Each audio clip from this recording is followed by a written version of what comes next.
Hey guys, welcome back to the channel. This is part 1 of our story. If you like this what if story and want to see part 2, let me know in the comments below. Before we start, don't forget to like, subscribe, and share this video with your friends. Also, check the description for more great content and my playlist. Now, let's start. Hawks, sports festival training. So normally, Hawks likes training 𝐤𝐻𝐻. All the elemental quirk stuff goes to 𝐂𝐬𝐽, of course, and general hand-to-hand sparring they split between the two of them, but sword fighting is all Hawks, and 𝐤𝐻𝐻 is not a bad student. He listens quietly, tries to copy Hawks best he can, and is slowly absorbing all the sword techniques Hawks picked up from myheroacademia over the years. It's a little annoying that it looks like 𝐤𝐻𝐻 is going to be taller than him once he finishes his growth spurt, although he's going to laugh if 𝐤𝐻𝐻 grows taller than 𝐂𝐬𝐽.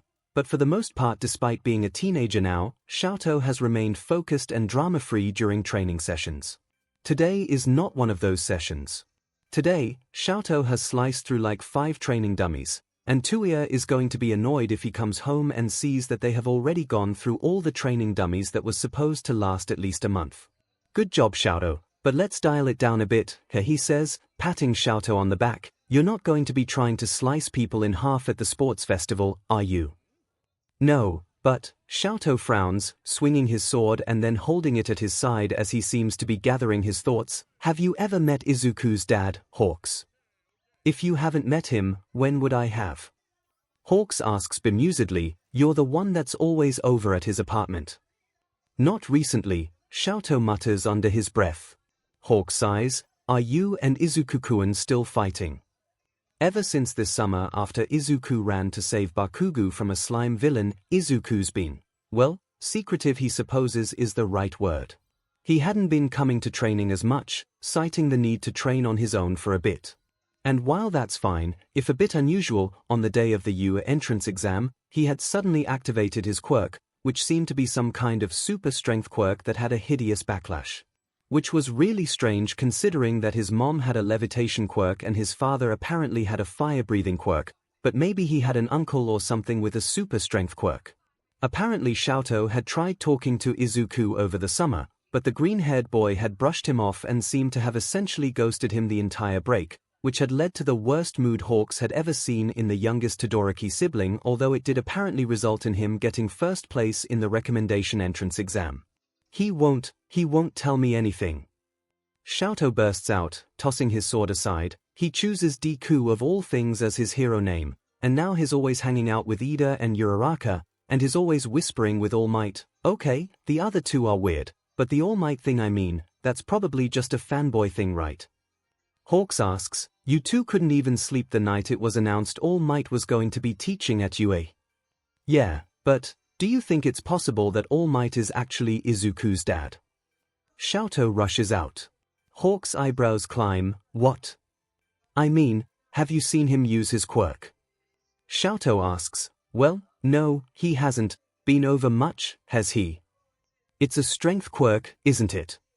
Hawks says, trying to derail the conversation before 𝐤𝐻𝐻 can brood. Every day he's becoming more like 𝐂𝐬𝐽. There's lots of people with strength quirks. Your brother's team has 1, Jinai's team has 1, Team Ida-10 has 5, 7 if you count their support staff. But, you haven't seen the way he fights. His moves are basically like All Might's, because he's a giant fanboy and neither 𝐂𝐬𝐽 nor I could make a dent in that, Hawks points out. Besides, do you really think Midoriya-san is the type of woman to have an illicit affair and on top of that pass off her baby as someone else's? I must have missed something, 𝐂𝐬𝐽 says, sliding through the door. Is Midoriya-san in a play or something? 𝐂𝐬𝐽. Hawks beams, walking forward and looking his boyfriend over. He looks kind of pale and haggard. Chasing down that wannabe League of Villains has to be rough. Hero Commission even has his own agency on standby for that. You're home. I'm home. 𝐂𝐬𝐽 agrees with a smile, reaching out and letting Hawks curl up at his side and leaning down to bury his nose in his hair. So, this play, is Mother in it too? It's not a play, and, I mean, All Might is a really great guy, and Midoriya-san is really nice, so it's not that weird that they would fall in love. 𝐤𝐻𝐻 insists. 𝐂𝐬𝐽 stares at 𝐤𝐻𝐻. What? 𝐤𝐻𝐻 thinks All Might is Izuku-kun's actual dad, Hawks supplies. What? 𝐂𝐬𝐽 repeats. 𝐤𝐻𝐻, Did you get hit by some weird quirk during that attack on USJ? Let me take you to Rogue. Recovery girl was obviously not enough. No, look, you haven't seen the way Izuku fights now, 𝐿𝐿 argues. I have, and it's weird. It's like someone else trained him. And All Might pays a lot of attention to him. That might be the case. You never did figure out who told him to go train on that beach, did you? But that doesn't mean he's his dad, 𝐻𝐼 insists. Okay, but there has to be some kind of connection there, 𝐿𝐿 says, some kind of secret, or else, why won't Izuku talk to me anymore? And that is really the crux of the matter, isn't it? Hawks doesn't know what he would do if 𝐻𝐼 just started avoiding him. It sounds like something out of his worst nightmares. He's more or less grown comfortable with the idea that even if 𝐻𝐼 gets annoyed at him, he's not about to walk away, but he can't help but worry sometimes that this is it. This is the last straw that makes 𝐻𝐼 realize that taking care of him is way too much work, and he should just cut his losses and leave. 𝐻𝐼 usually sees the worries in his eyes and folds him into his arms, whispering reassurances that he loves him and that he likes taking care of Hawks, and then usually demonstrates exactly how much he likes taking care of him. Hawks is ridiculously lucky, he knows this, but at the same time, he had always thought that Izuku held 𝐿𝐿 in almost as much awe as Hawks does 𝐻𝐼. He had even been planning on pulling the green-haired boy aside and advising him on how to deal with the Todoroki blind spot to romance that had somehow only afflicted both the eldest and youngest Todoroki siblings. He had been going to advise lots of patience and affection, not disappearing on him for an entire summer and then only having apparently weirdly stilted conversation with him in class. Do you think he just doesn't like me anymore? 𝐿𝐿 asks quietly, staring at the ground. 𝐻𝐼 moves forward and places a hand on 𝐿𝐿's shoulder. I'm sure that's not it, you already tried talking to him, right? Do you want me to go talk to him? Or if you think 𝐻𝐼 would be too scary, I could do it. Hawks offers Izuku isn't scared of 𝐻𝐼 usually since he's known him so long, but Hawks can imagine the glare 𝐻𝐼 might sport given how upset 𝐿𝐿 is about the whole thing. Not that honestly, his look will be that much better. He's fond of Izuku, but 𝐿𝐿 is family. No, that's not necessary, 𝐿𝐿 says immediately, shaking his head. I can try to get him to talk to me again. Okay. If you're sure, 𝐻𝐼 says worriedly, he gives out a slightly frustrated noise and glances at Hawks. Just remember, Izuku-kun's always really admired you, Hawks jumps in. I'm sure that whatever he's going through, you're still his best friend. Remember that time Bakugo broke your nose? I thought he was going to drown you in his tears. I don't think I had ever seen Izuku-kun yell at anyone before that, 𝐻𝐼 muses, hand coming up to idly pet the wing Hawks has thrown over his shoulder. 𝐿𝐿's shoulders relax slightly. Yeah, that's true, he says softly. Also, didn't you say one of the first things he tried to do when he got away from the villains in USJ was find you? 𝐻𝐼 prompts. 𝐿𝐿 nods before his face darkens again. Yes, but when I went to go see him in the infirmary, I don't know, he was talking to All Might, he didn't really seem to want me to be there. 𝐻𝐼's eyes narrow. Maybe I should have a talk with him, regardless, he says, see what's going on. Miho can get me access inside you. We're already investigating anyway. Don't be mad at him, 𝐻𝐼, 𝐿𝐿 says, looking up. I'm not mad at him, I just want to make sure everything's okay, 𝐻𝐼 says carefully. It'll be fine, 𝐿𝐿, Hawks reassures the teenager. It's not like we're bringing Natsu in. Now, he'd be mad. They'd actually already restrained Natsu from just marching over to the Midoriya residence and demanding answers after seeing 𝐿𝐿 moping listlessly around the house. Both he and 𝐻𝐼 had thought that would have upset Izuku's mom and also possibly make the situation worse, although at this point, maybe they should have just let him. 𝐿𝐿 winces. Yeah, please don't tell Natsu, he'd blow it up into such a big deal, and it's really not, it's just, I miss my best friend. Hawks exchanges a worried look with 𝐻𝐼 before moving and wrapping an arm around 𝐿𝐿. Hey, we'll get to the bottom of this, don't worry. Besides, you're our favorite teenager, don't forget that. And if Izuku-kun has somehow forgotten everything you two have shared, I will remind him, 𝐻𝐼 says simply, his eyes with the calculating look he gets when he is planning. 𝐿𝐿 nods, and they manage to cheer him up over dinner at least, with 𝐻𝐻𝐽 throwing together some quick pickled vegetables, and 𝐻𝐻𝐽 setting out the cold soba they had specifically bought for 𝐵𝐻𝐴o and the rice and instant curry he had managed to make. It's probably the grand extent of his culinary skills, but he loves the surprised grin 𝐻𝐻𝐽 makes whenever he manages to cook for him. Later, after 𝐵𝐻𝐴o has left, 𝐻𝐻𝐽 goes to take a shower, sadly not with 𝐻𝐻𝐽 because wet feathers are neither fun nor sexy, but he still gets to leer at 𝐻𝐻𝐽 through the glass, and 𝐻𝐻𝐽 barely lets him dry off before he's on him. Between their two schedules, it's been at least 2 weeks since they've gotten a night to themselves.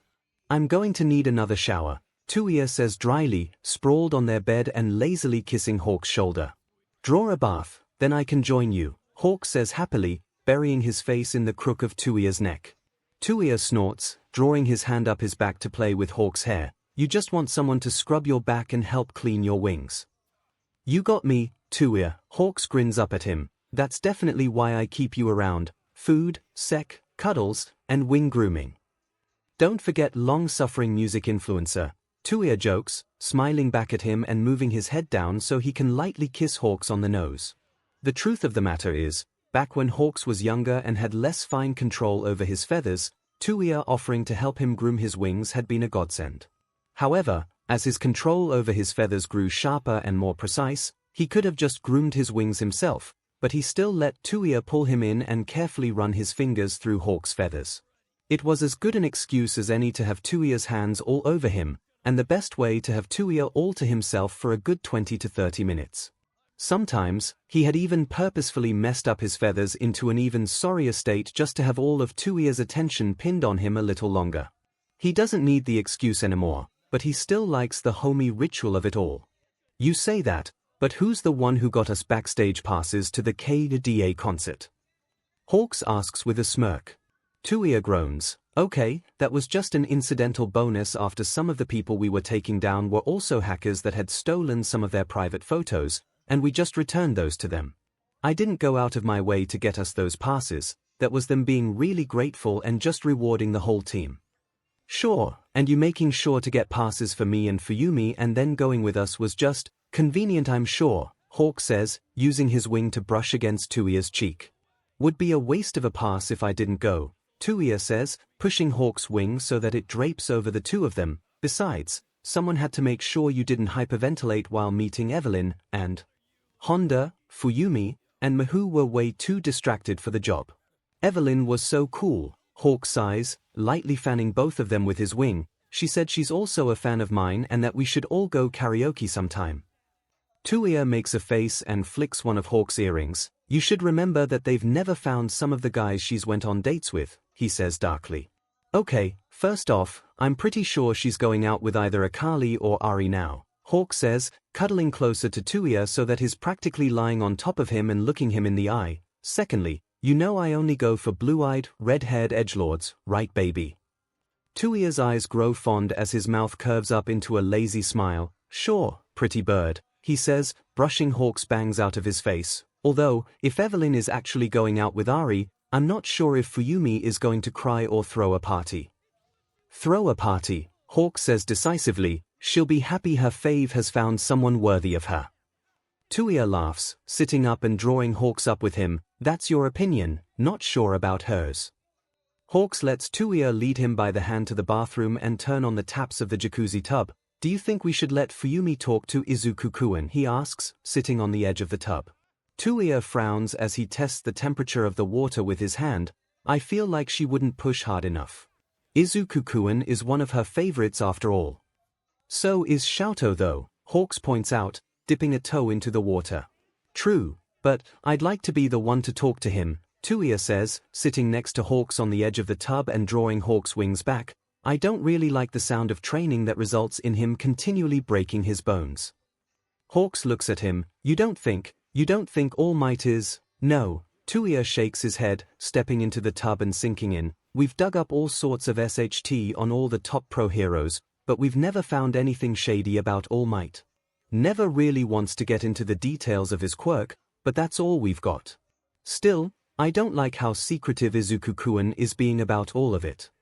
𝐻𝐻𝐽 arranges himself in 𝐻𝐻𝐽's lap, hand lingering at the burn scars on 𝐻𝐻𝐽's arms. "I think Xiaoto probably has a point about All Might being involved, but knowing Izuku-kun, he would be the type to just try to go all in when his quirk finally activated. That's true, 𝐻𝐻𝐽𝐽 agrees, burying his nose in Hawk's hair. That kid just goes charging in if he thinks someone needs help. Like you, really. Hawks laughs, flapping his wings a bit to splash water at 𝐻𝐻𝐽𝐽. I think he would argue like All Might. Well, I'm sure you'll get to the bottom of it, after you solve the whole League of Villains mess. 𝐻𝐻𝐽𝐽 splashes Hawk's back, sighing, we're far from that, although Fuji has coached twice through what to say to Jiran to try and get a meet. They've been evasive. You'll track them down, Hawks reassures him, drawing a hand down 𝐻𝐻𝐽𝐽's chest, and if you need any help from me, just say the word. Hopefully it won't come to that, 𝐻𝐻𝐽𝐽 says, grabbing the soap and starting to lather up, but, we'll see. May need your help with Xiaotou and Izuku-kun though, it's pretty rough for him. Yeah, Hawk says, shaking his head, I was looking forward to telling him how to properly woo a Todoroki boy too. 𝐻𝐻𝐽𝐽 smirks, and what were you going to advise, he asks, tipping Hawk's face up to his with a finger beneath his chin, shameless flirting and grand gestures. It got me you, didn't it? Hawks asks breathlessly, leaning forward and bracing his hands on 𝐻𝐻𝐽𝐽's arms. You had me from the time we met, even if it took me a while to realize it, 𝐻𝐻𝐽𝐽 says softly, kissing him before drawing away. Come on, let's wash up before the water gets cold.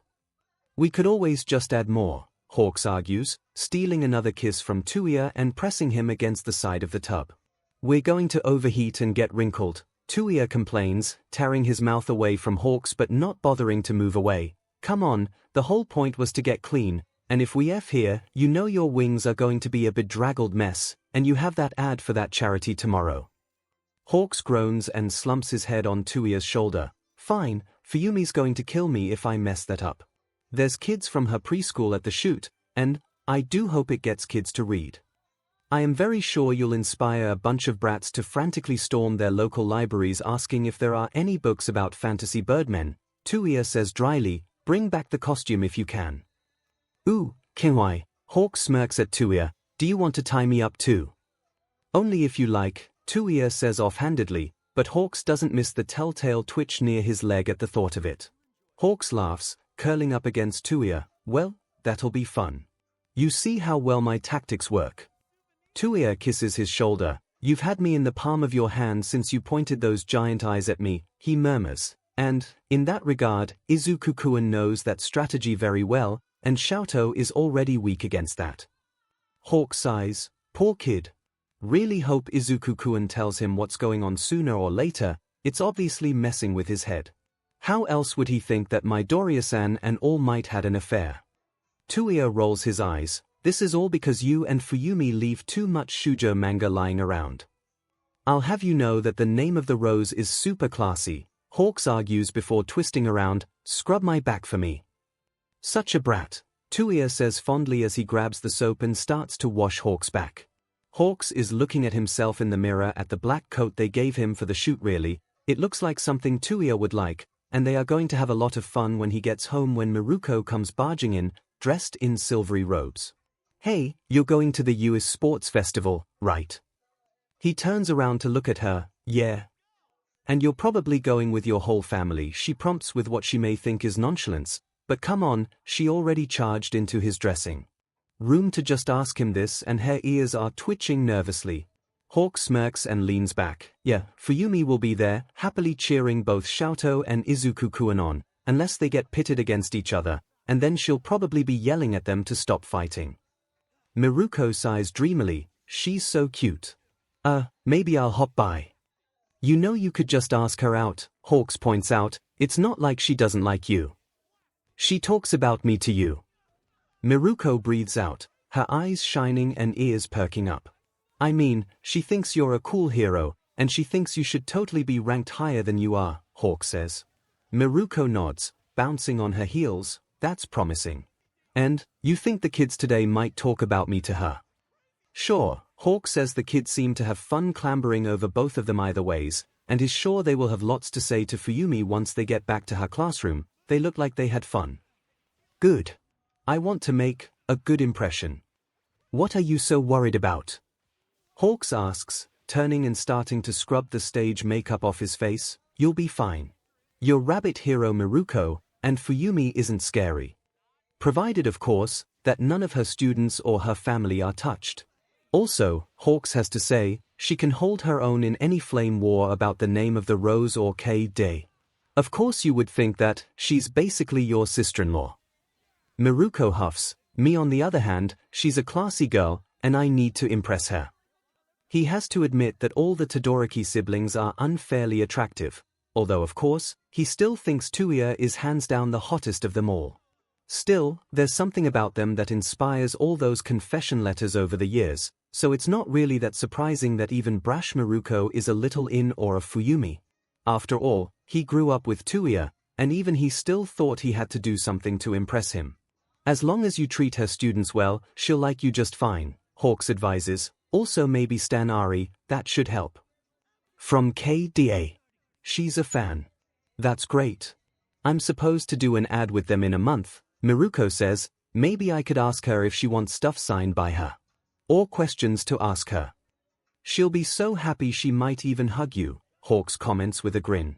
After all the F-boys hitting on her, and the straight girls that she's pined over, it's nice to see someone want to woo Fuyumi with all the enthusiasm she deserves. Miruko's eyes glaze over. That sounds amazing. I guess I'll see you at the sports festival then, Hawk says, making a shooing motion with his hands and wings. Now, out, I have to change. Tsuuya shakes his head as he listens to Hawks recounts the story. They really should call you the matchmaking hero instead, he teases, brushing Hawk's hair out of his face. Hey, I'm like 5 for 5 already, and Mihu is getting married to Ida-san, Hawks points out, taking his gloves off. Does Yakina really count though? Tsuuya asks, walking to the kitchen. Natsu was already going to ask her out before you stuck your nose into it. Okay, but he was going about it the completely wrong way. Hawks argues, setting his visor and headphones on the kitchen table before following Tsuuya into the kitchen. He was just going to ask her out after a training session when she's probably tired and sweaty. Without me, there would have been no flowers, and he definitely wouldn't have made such a great impression. She was already pretty impressed with him, Tsuuya says, raising an eyebrow while chopping up some eggplant. The flowers helped, but I'm fairly sure she would have said yes even without them. And plus, you have to admit that he had no idea where to take her for their first date, Hawks points out, washing the tomatoes Tsuuya had set out. You mean he couldn't decide where to take her, and you just chose for him, Tsuuya corrects, setting aside the chopped eggplant. Hey come on, you know that ice skating rink date was genius, Hawk says, handing Tsuuya the tomatoes. They both got to show off like some kind of ice bowerbird. Yeah I know, Tsuuya says, slicing up the tomatoes. I think they're both banned for life from that ice rink though. People should be happy to try and skate through ice castles. Hawks complains that ice rink's management just doesn't understand fun. Natsu went a bit overboard, but yeah, they could have kept it for like an advertisement or something. Tsuuya agrees, pouring oil into a wok. You didn't tell Miruko to do some kind of grand gesture, did you? Please, she went for that all on her own, Hawk says, waving a hand dismissively. She knows how Fuyumi should be treated. Din right, Tsuuya says, pouring in the chopped eggplant and tomatoes and then some soy sauce and quickly stir-frying it all. I suppose she's acceptable. Hawks grins, using his feathers to tickle Tsuuya under the chin. Maybe I should have advised Miruko that the people she should be really worried about impressing are Fuyumi's brothers. You definitely should have warned her that if she somehow gets in the way of Fuyumi cheering for Shoto and Izuku at the sports festival, she'll probably take her head off, Tsuuya says dryly. Still, at least Miruko sounds better than that literary club president anyway, just jerking Fuyumi around. Hawk's face darkens. That girl had waffled back and forth between Fuyumi and some other guy that was the son of a famous director, and while Hawks is fine with that in a shoujo manga plotline, he's much less fine with it when it has Fuyumi crying in front of him and him trying to figure out if he should make her tea and get her blankets or go track down the girl and yell at her. That girl was a menace, and Miruko would be much better for Fuyumi. Hawks says firmly. Well, Natsu will assuredly defer to your judgment, but Fuyumi will have to see for herself, Tsuuya says, turning the stove off and pouring the eggplant and tomato into a dish. Don't tell Fuyumi, she'll definitely attempt to freeze me if she finds out I've been matchmaking her, Hawk says, wrapping his arms around Tsuuya's waist. And hugging him from behind. You remember what happened at Natsu's birthday party? Natsu was being an idiot, 𝐻𝐬𝐽 says, leaning back into Hawk's embrace. Of course Fuyumi was going to get mad at him being like, so my sister's single, do any of you want to try dating her? His heart was in the right place, Hawk says, kissing 𝐻𝐬𝐽's cheek before letting go to start digging rice out of the rice cooker for them. He only said that to his best friends on his team. I don't think that made a difference to Fuyumi, 𝐻𝐬𝐽 says, bringing over the dish to the kitchen table, so for your sake, I'll let Miruko be a surprise.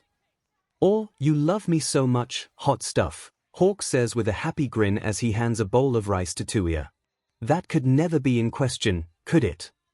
𝐻𝐬𝐽 asks, cupping the back of Hawk's head and leaning down to kiss him before going back into the kitchen for utensils. He has to admit that even during the time when he had wondered if 𝐻𝐬𝐽 was deliberately ignoring his flirting, just completely oblivious, had some weird hang-up about how he somehow couldn't be good for Hawks, or just saw Hawks as a kid, he has always known that 𝐻𝐬𝐽 loves him dearly. The most he has ever worried about that was around the time they had first met. He still remembers the first time he saw 𝐻𝐬𝐽, herding his siblings out the door, blue eyes like the sea and hair as red as his own wings, and he had been fascinated. Honestly, the chance of getting to see that boy again had been as much of a draw for him as the music blaring outside to open the door and step onto the balcony that fateful night despite his parents hating for him to go outside. He had already heard the Todorokis through the wall a little bit, cheerful, bickering voices, indistinct through the wall, and he had imagined what it would be like to be surrounded with people like that, with that red-haired boy's blue eyes pinned on him.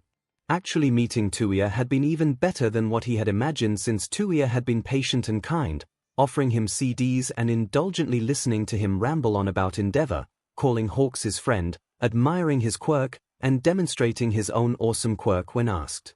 He cringes now at what he had said almost as much as he did back then when he had found out that his new friend 𝐻𝐬𝐽 was actually Todoroki 𝐻𝐬𝐽, eldest son of Endeavor.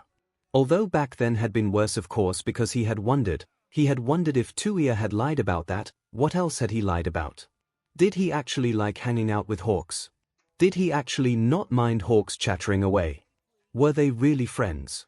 Of course now he knows that 𝐻𝐬𝐽 had just wanted to escape the shadow of his father, and he will do everything in his power to ensure that dream. I wonder how many internship requests 𝐿𝐼𝐽 is going to get once he takes first place, Hawks muses as he pulls out the chair for 𝐻𝐬𝐽 to sit. Like obviously there's me, Jinai's going to want a shot at him for sure. I bet you Ed also wants him, probably most of the top 10, you think. You're going to have a lot of competition, 𝐻𝐬𝐽 agrees, sitting down. I'd love for him to go with Gang Orca, but his quirk is just as incompatible with him as mine was I think. Still, Ryukyu could take him. Hawks pouts, you don't want me to take him. He's been training with you most of his life, might be nice for him to stretch out some more, 𝐻𝐬𝐽 points out, picking out some bok choy hearts to drop into Hawk's bowl. Besides, weren't you complaining about moody teenagers? Spoiled teenagers are the worst. 𝐿𝐼𝐽 would be great, Hawk says with a wave of his hand. I guess since we're there, I might as well see who else could be good. Miho told me to keep an eye out too, 𝐻𝐬𝐽 nods, although, 𝐿𝐼𝐽 said that against Izuku-kun he doesn't want to use fire. Hawks raises his eyebrows, chewing on the eggplant. Izuku-kun's definitely not going to like that. Is he trying to provoke a reaction or something? I think he's just used to holding back with Izuku-kun. 𝐻𝐬𝐽 shrugs, I already told him it's a bad idea, but you know 𝐿𝐼𝐽.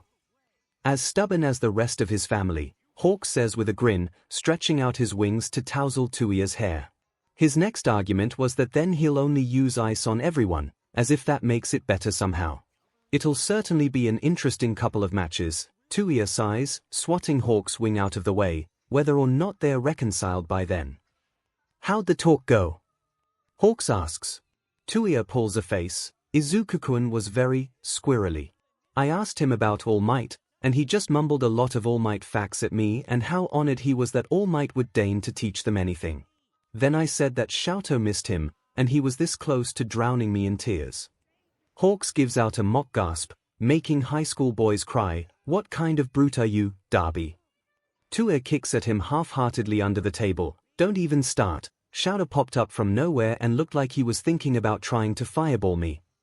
You know he's got like an Izuku sensor or something, Hawks points out, digging into his meal. It comes from all the times he's had to pull him out of fights with Bakugo. Now that's an opponent he should mostly use ice on, 𝐻𝐬𝐽 says, grabbing some more tomato and eggplant for himself. If he slams him with a glacial blast at the start, that kid might be screwed. 𝐿𝐴𝐷 has only grown in his powers over the years, and currently he's trying to figure out how to summon up a storm of ice shards the way Hawks can blast people with a storm of feathers, and the day 𝐿𝐴𝐷 does is probably the day he'll be fighting him in the rankings. Hawks hums his ascent, yeah, hard to dodge. He may be able to explode his way out, but it would be difficult. You're fine with going though, right? While 𝐿𝐴𝐷 and Natsu have religiously watched the youth sports festival over the years, Hawks could hardly miss how 𝐻𝐬𝐽 rarely bothered to watch it. Part of it could just be Shiketsu school pride, but Hawks knows that 𝐻𝐬𝐽 has no good memories of watching it in the past. Since they're going this time, he really wants to change that for 𝐻𝐬𝐽. It's what it is, 𝐻𝐬𝐽 says carefully, setting down his chopsticks. After all, it's about supporting 𝐿𝐴𝐷 and Izuku-kun after all. In other words, if 𝐿𝐴𝐷 wasn't in it, 𝐻𝐬𝐽 probably would have been happy never going again. That's true, and also, I'm there with you, Hawks says clumsily, reaching out and grabbing 𝐻𝐬𝐽's hand. And, even with all the lame plus ultra cheer, we're going to have a good time, I promise. I'm going to wear my Shiketsu hat. You mean my hat? 𝐻𝐬𝐽 asks, raising an eyebrow and twining their fingers together. Hey, I stole it fair and square, so it's mine, Hawk says, sticking his tongue out. Sure. You're going to get so much hate, 𝐻𝐬𝐽 muses, dragging up Hawk's hand to kiss his knuckles. Anything to see you smile, baby, Hawk says half-jokingly but seriously. He begged Honda for makeup lessons when he was 14. Enduring some glares at a festival is a piece of cake compared to the mess he made of his face and all the times he poked himself in the eyeball before he got the hang of eyeliner. 𝐻𝐬𝐽's hand tightens in his, and he draws Hawk's face forward and up to capture Hawk's mouth with his own. Hawks happily mms into the kiss, placing his own hands on the sides of 𝐻𝐬𝐽's face as he likes into 𝐻𝐬𝐽's mouth. Eventually, they have to come up for air, 𝐻𝐬𝐽 drawing back and running his thumb over Hawk's lips. That's some mouth you have there, pretty bird. You too, hot stuff. Hawks manages to breathe out. You would think that after 4 years together, he'd be less giddy whenever 𝐻𝐬𝐽 flirts with him, but God, the man is so hot. Hawks is just going to count it as a win that he can now at least somewhat coherently flirt back at him. 𝐻𝐬𝐽 smirks, sinking to his knees and starting to undo Hawk's belt. Then allow me to demonstrate. The youth sports festival is crowded, with spectators, students, and pro heroes all milling about. It's kind of like Shiketsu's cultural festival, except much more rowdy, with a lot more reporters and just general yelling about who are the favorites for the tournament.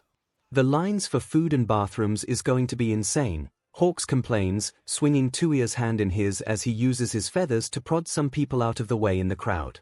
Fuyumi holds up a binder right before a photographer manages to take a picture. Seriously, you guys are not being subtle at all right now. 𝐻𝐬𝐽 shrugs, we're kind of an open secret at this point. I can just dye my hair for undercover work, it'll be fine. At this point, if anyone asks about rumors of his living together with the eldest Todoroki-san, he simply smiles and says, 𝐻𝐬𝐽 and I are very close of course, but shall we get back to my heroics? Still, there's talk that you two have been close since high school. Some reporters have asked, some even pulling up photos of the two of them at Shiketsu, with Hawks guiding 𝐻𝐬𝐽 through his class cafe, the two of them just talking and laughing, and of course, that shining moment that Hawks managed to nab 𝐻𝐬𝐽's hat during 𝐻𝐬𝐽's graduation ceremony. What can I say, I have really good taste, Hawks usually says with a laugh and a wink. The reporters tend to laugh and some even ask about his well-known taste in music, which he is happy to expound on, fanboying about KDA and Trap Nest. We have heard however that you have been spotted at Blackstone concerts though, some of the more prying reporters ask, generally flashing up a picture of him and 𝐻𝐬𝐽 at said concert. Hawks usually grins. Well, after all, if Ren-san is going out with Nana-san, I feel like it's not a betrayal for me to go to a Blast concert. Trap Nest for life though. Is that an ongoing argument with your friend? One reporter asked. Hawks shrugged as his wings draped to dip across his face. We have fun arguing about it, he says truthfully before turning the topic back to his agency. Hawks pouts at him, but then you won't match me. 𝐻𝐬𝐽 rolls his eyes. Won't it match the new look you've got going for that fantasy shoot? No one can match you for sheer edgelordness, Hawks replies. I don't know. 𝐿𝐼 says there's a kid in his class who has a quirk called Dark Shadow. May give you a run for your money there, 𝐂𝐼, Fuyumi teases. Here. We'll have to keep an eye out for him then, 𝐂𝐼 says, pushing his way through the crowd. Mahu could be interested. His secondary quirk has something to do with him being a bird though, Fuyumi notes, reading through the program. Hawks gasps and looks at 𝐂𝐼. Dibs. I'm calling dibs. Oh my god, you haven't even seen the kid yet, 𝐂𝐼 mock complains, swatting away the wing Hawks is using to poke at his shoulder. Birds have to flock together, 𝐂𝐼, Hawk says half seriously. Really, similar to 𝐂𝐼 he thinks, he'd like a 1AU student to intern so he can ask a few more questions about the League of Villains.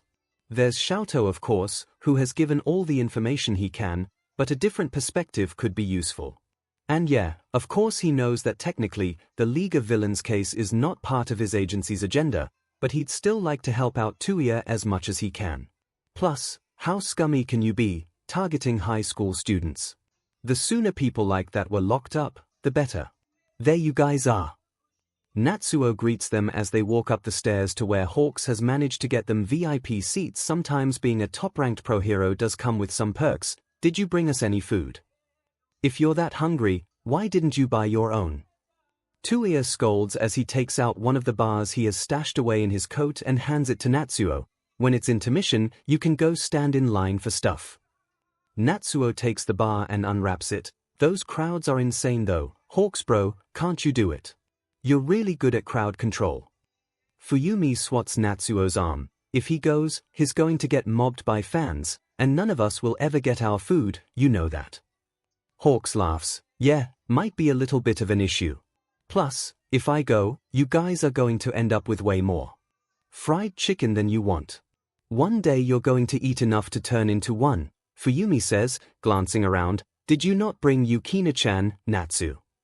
She has team practice today, Natsuo says, taking out his phone and scrolling to a picture of Yukina grinning and throwing up a victory sign. She wishes the best of luck to 𝐿𝐼 though. That's very sweet of her, 𝐂𝐼's mother says with a smile. Make sure you treat her well, Natsu. Will do, he says with a salute, chomping down on the bar. 𝐂𝐼 scans the seats. Is Honda still off trying to sneak into the US support department? Nah, I've given that up, Honda says, walking up with Rin and Inoue in tow. They recognize my face. I've tried using my hologram disguise device, but still working out the glitches on that. You'll just have to see what they pull out during the sports festival, 𝐂𝐼 says. But they don't even bring out the costumes for the festival. Honda complains, sitting down. What is even the point? Rin nods next to Honda. It does make things much less exciting. And it's not just costumes, even support equipment for anyone outside of support. Inoue frowns, sitting next to Rin. Really? Doesn't that give an unfair advantage to raw power quirks? That's what I've been saying for years. Honda says, waving her hands around. In general, combat-related quirks already have an advantage in events like this. That's why the Shiketsu Cultural Festival is so much better, but to just stack the deck even further with zero support equipment. And very few team events. This is why our Hawks here has just been tearing through the rankings. Hawks gives a slight bow. Thanks, Honda. Hawks has been working his feathers off, and All Might should watch his back, 𝐂𝐼 says, bumping their shoulders together. Hawks laughs, throwing an arm around 𝐂𝐼's shoulders. Nah, number 1 sounds way too stressful. Number 2 is as high as I will aspire. As long as he can knock Endeavor down, it's fine. Really, even as long as he can harry Endeavor and keep him distracted from on all the dirt 𝐂𝐼 is gathering on all his government contacts and network of support, that's fine too. One day, Endeavor will be exposed for the monster he is, just as he should have been before it ever got to the point where 𝐂𝐼's mom had to cut a deal just to get her and all her children away from him. He still feels sick at the thought that he could ever have looked up to the man who had caused all the scars on 𝐂𝐼's arms. This guy, 𝐂𝐼 says fondly, adjusting Hawk's hat, you are the best of them. Hawks can't even describe how warm the regard 𝐂𝐼 holds him in makes him. He always wants to live up to that standard 𝐂𝐼 holds him to and make sure 𝐂𝐼 always looks at him like this, like he's some rare, precious treasure that he had the luck to find. Like the way he looks at 𝐂𝐼. Oh, it's starting. 𝐒𝐿 mother exclaims as the giant screens in the stadium come to life and President MIC's voice starts blaring over the speakers.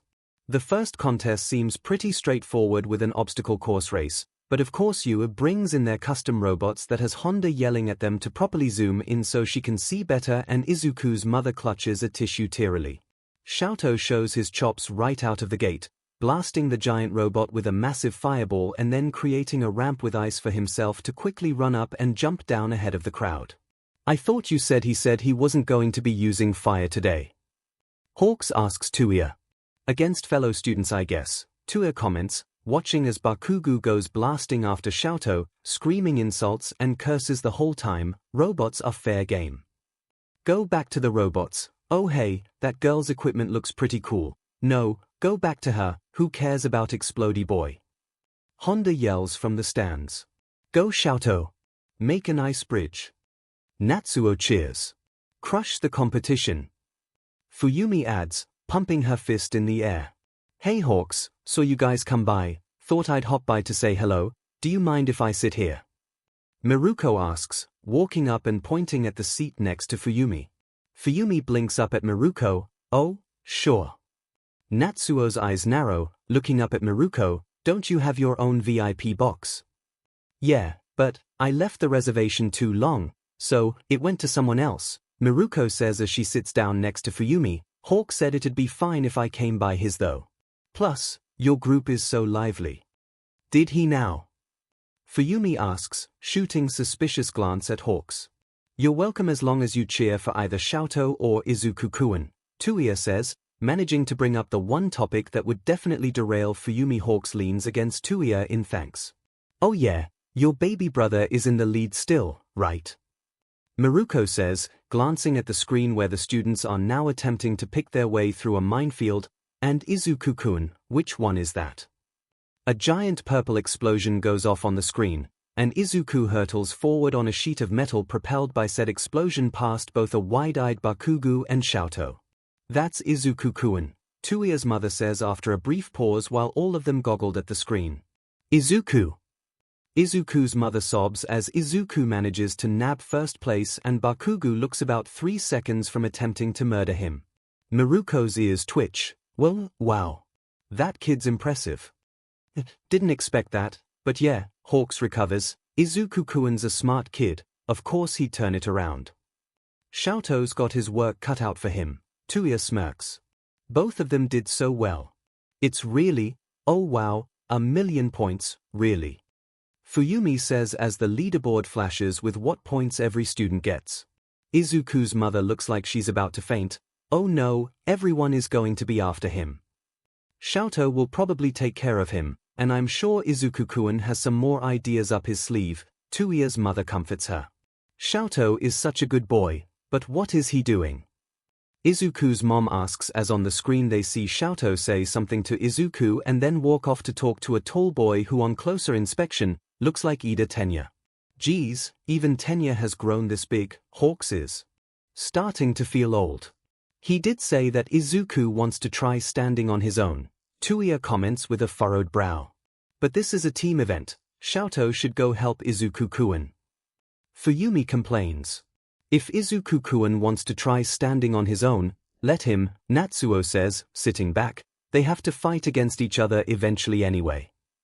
"But not right now," Fuyumi argues, throwing her hands out in frustration as 𝐂𝐽 continues to gather. "A dark-haired girl, was that the Yorozu heiress? And a blonde boy. I'm sure they'll both do well since they had your teachings their whole life," Miruko says, glancing back at Hawks who gives her a thumbs up. 𝐂𝐿 shoves Hawks' hand down before Fuyumi turns around. "Well, either ways, it looks like Izuku-kun has managed to pick out a good team." He gestures to the screen at the brown-haired girl, pink-haired support girl that Honda is excited about, and a boy with the head of a blackbird. "Oh my god, I'm filling out the internship request form right now," Hawk says, pulling out his phone to text Takahiro to immediately find the forms and starting filling them out. "You haven't even seen what that kid can do," 𝐂𝐿 points out. "Doesn't matter.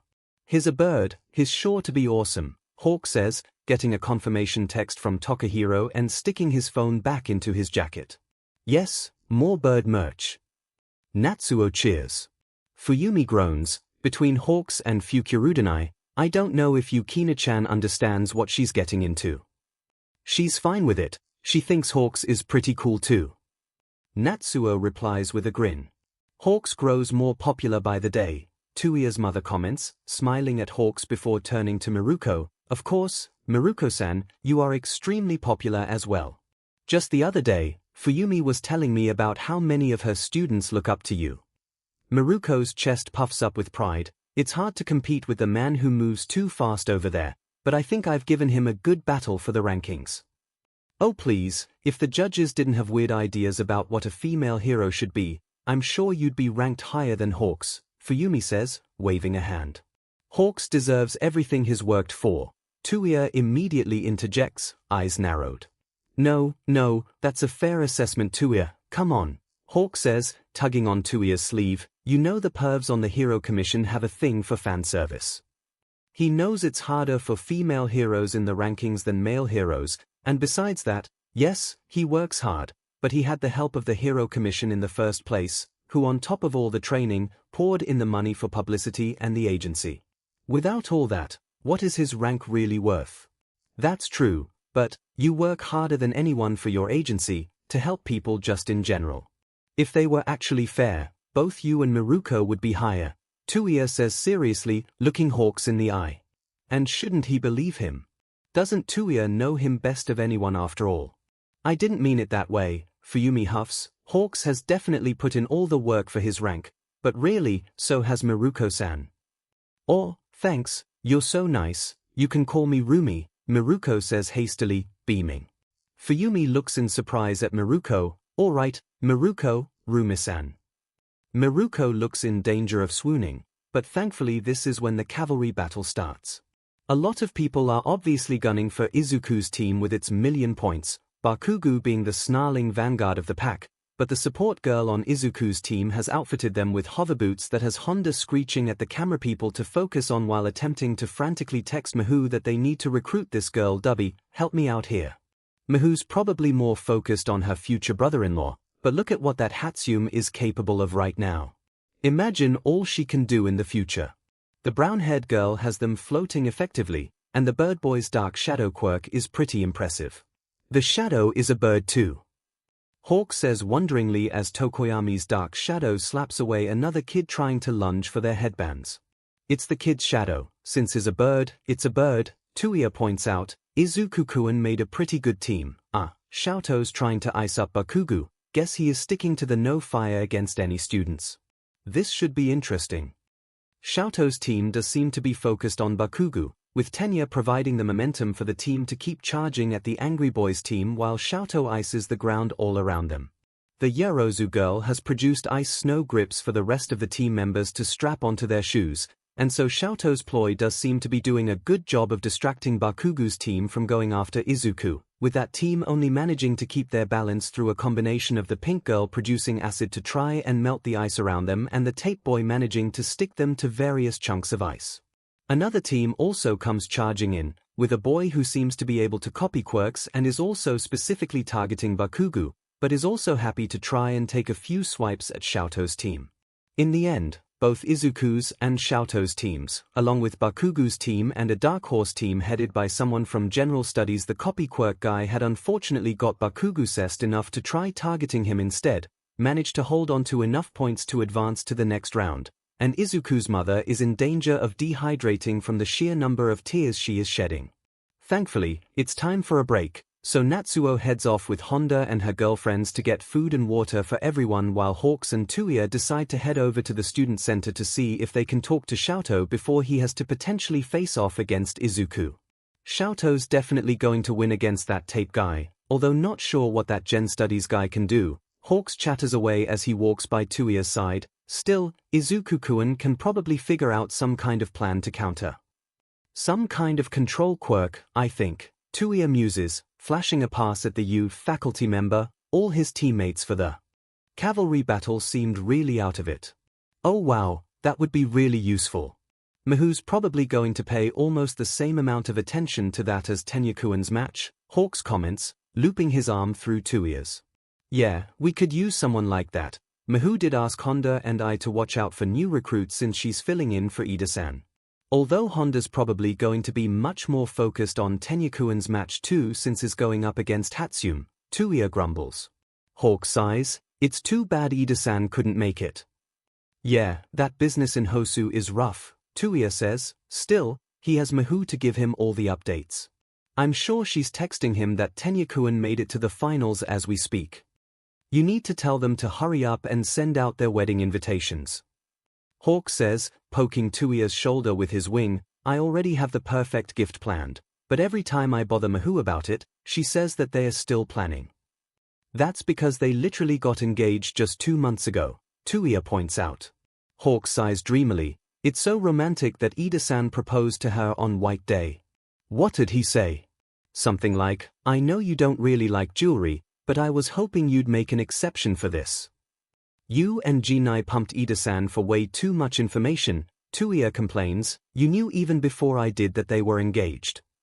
That's because I'm the matchmaker, and even if Rogue helped Ida-san with figuring out 𝐼's ring size, you know she was never going to breathe a word to you guys, Hawk says smugly. Really though, Hawks probably wouldn't have known as quickly if he and Ginai hadn't gone by Team Ida-10 headquarters the day after White Day to discuss some speed-based villains they were having issues with, and Ida had shown up, beaming and more than happy to let both of them know what had put him in such a good mood. After that there was a lot of frantic texting to both Tsuya and Honda until apparently Fuji finally persuaded 𝐼 to pull out the heirloom blue diamond ring that Ida had gotten resized and put on a silver chain for 𝐼 to wear around her neck and tuck into her shirt. He knows that Tsuya thinks he's way too invested in 𝐼 and Ida's relationship but when he had been a teenager madly in love with Tsuya and all of his flirtation ignored, he had taken some solace in watching Ida quietly pursue 𝐼 and the way she seemed to soften around him. Why don't you just ask her out? He had asked one time during his internship at Team Ida-10 after Ida had asked about how 𝐼 was doing after a training session, you obviously like her a lot. Ida chuckled, rubbing the back of his neck, that obvious here. Actually, well, back at UA. I wanted to, but she was busy with school and her part-time job and then I was going to a graduation. But, well, she had some family issues, and she took on the Black Ops job to provide for them, so, once again far too busy, and then we lost touch for a while. And now I guess I'm waiting. For what? Ida had smiled ruefully, some indication I guess that she wants to get into a relationship at all. And, if she's never ready? If you're always waiting? Hawks had asked because, he had already been sick with longing for Tsuya for years now, with no end in sight, and he knows that Tsuya's mother told him to be patient, and he wants to be and has been, but he'd like to know how other people have endured it. Ida's smile had softened, friendships are not second to relationships, you know. There's trust and affection there as well. Besides, some people are worth waiting for, he said firmly. There really is no one smoother than Ida Tensai. And if Ida could wait so long and so patiently for 𝐼, did Tsuya deserve any less from him? Tsuya hums, well, Rogue did promise some good stories when she gives her maid of honor speech.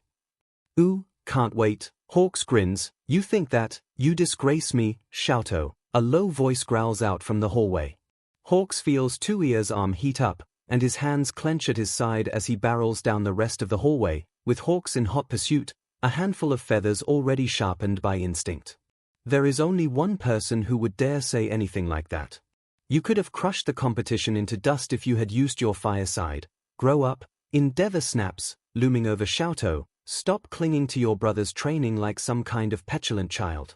Your duty is to surpass All Might as my greatest creation. I told you to never talk about him that way, Tsuya snarls, striding forward and pushing 𝐿𝐼 behind him. I said next time that you tried, I was going to bury you. And look at what has come of letting you have free reign over 𝐿𝐼's training. Endeavor sneers, looking down at Tsuya, a subpar performance overshadowed by All Might's protege. Without Tsuya's and Hawk's training, I couldn't even be in the running for the lead, 𝐿𝐼 retorts, shoving himself forward, and, how do you know that Izuku is All Might's protege? Endeavor's eyes narrow, so, you are trying to take after your failure of a brother even in this regard. Chasing after some other pro-hero for dregs of glory and affection, don't you dare talk about either of them that way, Hawks flares, his wings now fully extended and his longest feather in his hand and passing a frost grenade over to 𝐻𝐻𝐽𝐽. It's a good thing he always keeps one in his coat. Everything they have earned. 𝐻𝐻𝐽𝐽 may say that no one works harder than Hawks, but Hawks has seen 𝐻𝐻𝐽𝐽 SLV over cases and stakeouts, all to shut away people who have let power get to their heads and prevent more people from becoming victims, and he thinks that 𝐻𝐻𝐽𝐽 could give him a run for his money. How could he not love a man like that? Endeavor turns his head to look at Hawks, always hiding behind a witch or a bird. I see, he says. Who's hiding? 𝐻𝐻𝐽𝐽 says, gripping the frost grenade so hard that Hawks can see his knuckles turn white. Do you seriously expect me to believe that you're about to fight me here? Endeavor asks, a sinister smile breaking across his face. Well, I suppose a demonstration is in order, after all. 𝐻𝐻𝐽𝐽, let me show you how it is properly done.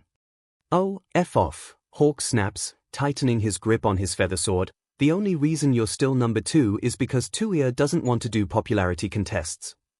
Failures are failures, Endeavor says, his flames burning hotter as he strides forward. Says the man who wants my baby brother to accomplish what he couldn't.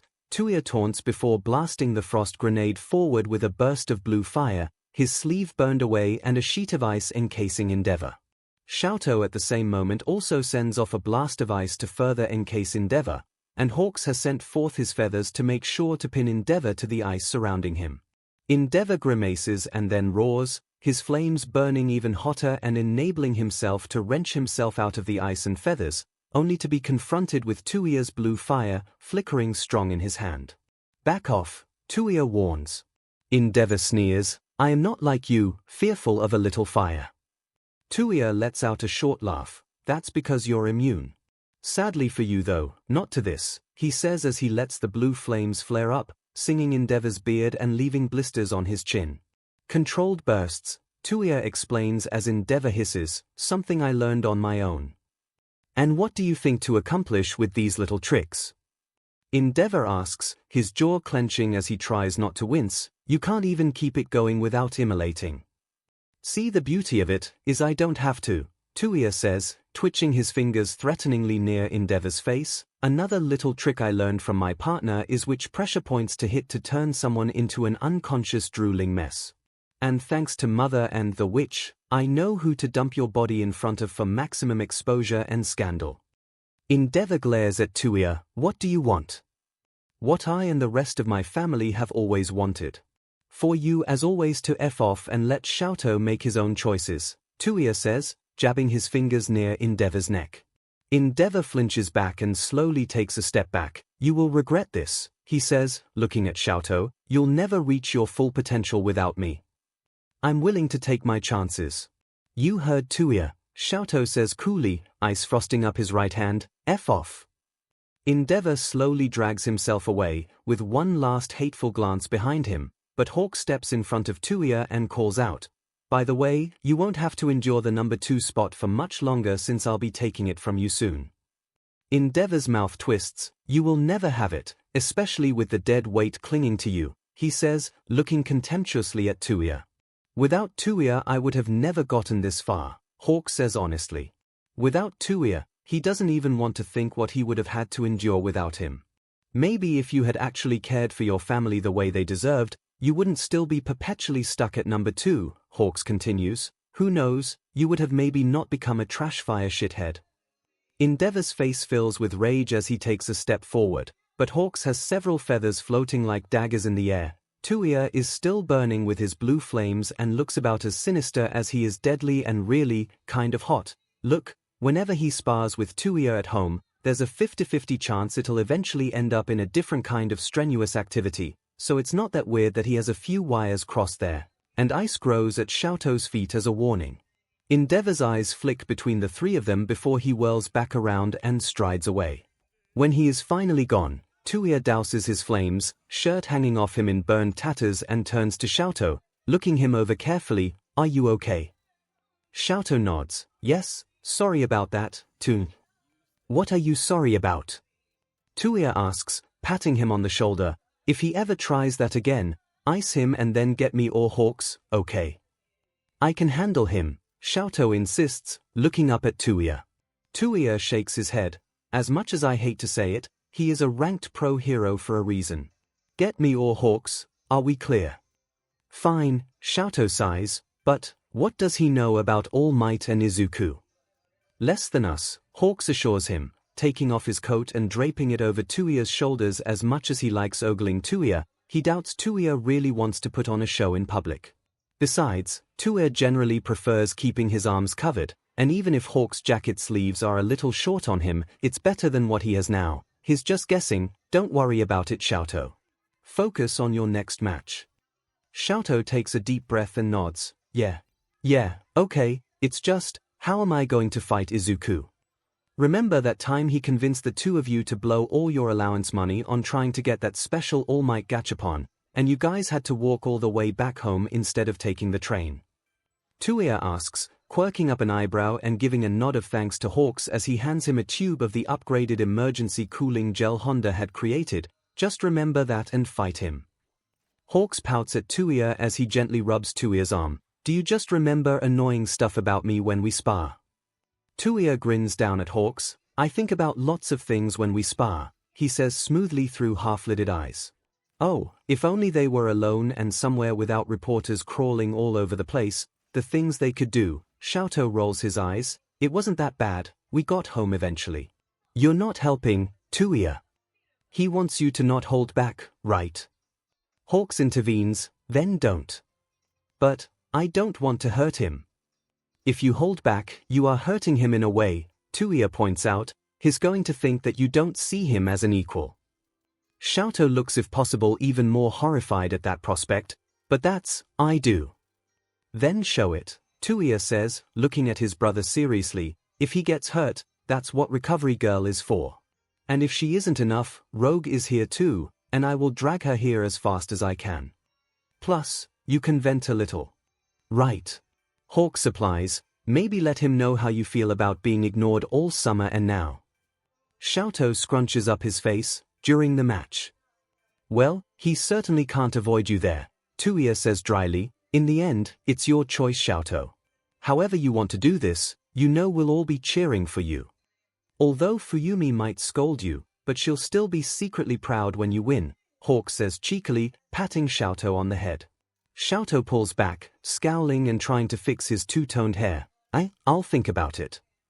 Well, either ways, you're doing good, 𝐿𝐴𝐽, 𝐻𝐼𝐴 says, patting him on the back. Making us all proud, Hawks chimes in, using his wing to muss up 𝐿𝐴𝐽's hair. 𝐿𝐴𝐽 swats Hawks' wing away, shuffling in place. Thanks. It's almost time for you guys to start again, isn't it? 𝐻𝐼𝐴 asks, checking his watch. We'll leave you to it then. 𝐿𝐴𝐽 nods, looking at both of them. I'll win. I won't disgrace either of you. You never could, 𝐻𝐼𝐴 says firmly with one last pat on 𝐿𝐴𝐽's back. You've always been super OP, and let's be real, in another decade or so, you'll probably outpace us, Hawks adds with a grin, but I'm definitely going to give you a run for your money until then. 𝐿𝐴𝐽 sports a small smile. You'll have to fight off both me and Izuku then. Bring it on, brats, Hawks jokes, bringing his palm up and gesturing in. They all laugh, and 𝐿𝐴𝐽 heads off to the competitor arena while Hawks and 𝐻𝐼𝐴 head back. While walking through the hallways, Hawks looks at 𝐻𝐼𝐴 carefully. You all right? 𝐻𝐼𝐴 looks up from where he's fiddling with the sleeves of Hawks' jacket. Yeah. I mean, your coat is too small, but it's not like I have that many options right now. Not that, Hawks interrupts, placing a hand on 𝐻𝐼𝐴's arm and rubbing his thumb against the inside of 𝐻𝐼𝐴's wrist. As good as you look in it, you know what I mean. 𝐻𝐼𝐴 stays silent for a while before sighing and placing a hand against the back of Hawk's neck and drawing him close. I wondered if he would come here. I even talked to Mother about it, still didn't expect him to go and find 𝐿𝐴𝐽 though. I think 𝐿𝐴𝐽 will be okay. He's never cared what Endeavor thinks. The thing with Izuku-kun might have knocked him a bit off balance, but in the end, he's always had you guys. I know you're tough 𝐻𝐼𝐴, but, Hawks flaps his wing anxiously at 𝐻𝐼𝐴's side, brushing against 𝐻𝐼𝐴's hair. But, you don't have to pretend around me. 𝐻𝐼𝐴 has always gotten back up after he's been hit down, and under Miho's training and influence he's also learned to return what was given to him 10 times harder, but Hawks can never forget how Endeavor's letter had once made him shake and the way Endeavor's words just seemed to physically beat 𝐂𝐻𝐫 down and make him carelessly light himself up. 𝐂𝐻𝐫 has supported him through so many things, how can he not return the favor? 𝐂𝐻𝐫 buries his nose in Hawks' hair. I'm angry that he would dare, but I don't want that to ruin Xiaoto's day. How would that ruin his day? Hawks asks, letting his wing curl up at 𝐂𝐻𝐫's side, enfolding them in a more private space. 𝐂𝐻𝐫 pauses, breathing in and out before quietly confessing. He wants to put Xiaoto through everything I went through and I know we're just coming up with things, but it has to be better than him, I don't know. I want to force him to see everything he put us through, to make him feel like we did. I want to rip him to pieces.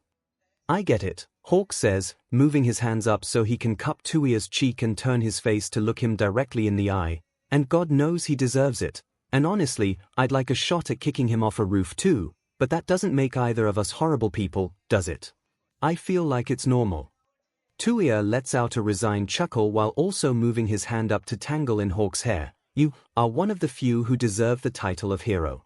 Me on the other hand, you deserve it even more, Hawks says fiercely, looking up at him, who has been shutting down the rise of the Yakuza this whole time. Who has cared about all those shady connections some pro-heroes have. Who has made sure that his mother and all his siblings are both well provided and well cared for this entire time. Who rescued a boy no one cared about. Anytime anyone asks, he says that his favorite hero is present MIC, but really it's been 𝐂𝐻𝐫 since that day he let him stay over at his own crowded apartment and gave him a home. 𝐂𝐻𝐫's eyes soften, and he quickly glances around the empty hallway before softly kissing Hawks. What would I do without you, he asks, pressing their foreheads together, his question a quiet breath against Hawks' lips. You'll never have to find out, Hawks echoes back to him, pressing their mouths back together. He wishes that there was some way for him to completely convey to 𝐂𝐻𝐫 how much he means to him, but everything he says seems to pale in comparison to everything 𝐂𝐻𝐫 is, and so all he can do is hold him close and yell down anyone who somehow thinks that 𝐂𝐻𝐫 isn't the best thing that has ever happened to him. 𝐂𝐻𝐫 chose him when he could have had pretty much anyone else.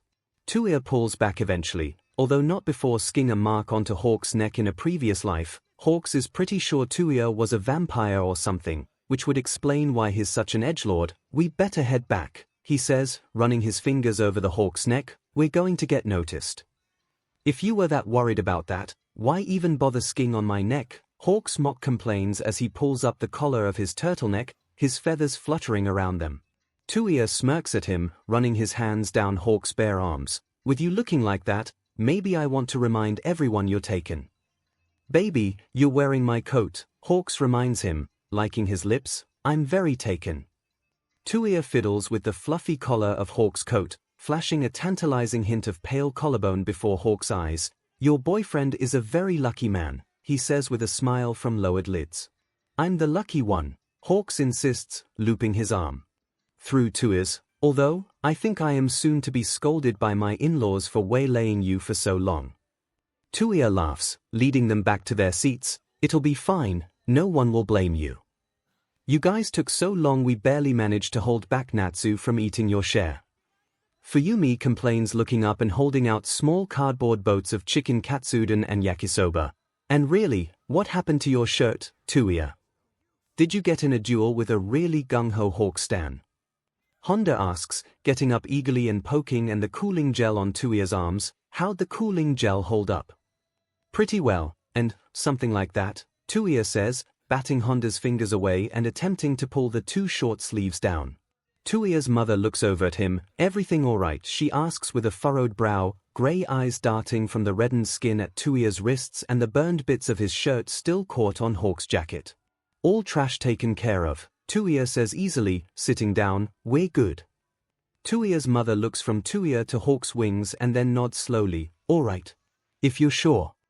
Hawk smiles reassuringly at 𝐂𝐻𝐫's mother as he sits down next to 𝐂𝐻𝐫. Do you think I would allow anything bad to happen on my watch?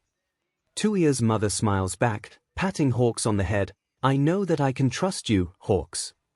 He is still amazed sometimes at the faith and care 𝐂𝐫's mother has for him. After all, he knows that even with the stipend that the Hero Commission provided, it was a lot of work to take on yet another kid, and this one not even related to her in any way, unwanted even by his own parents.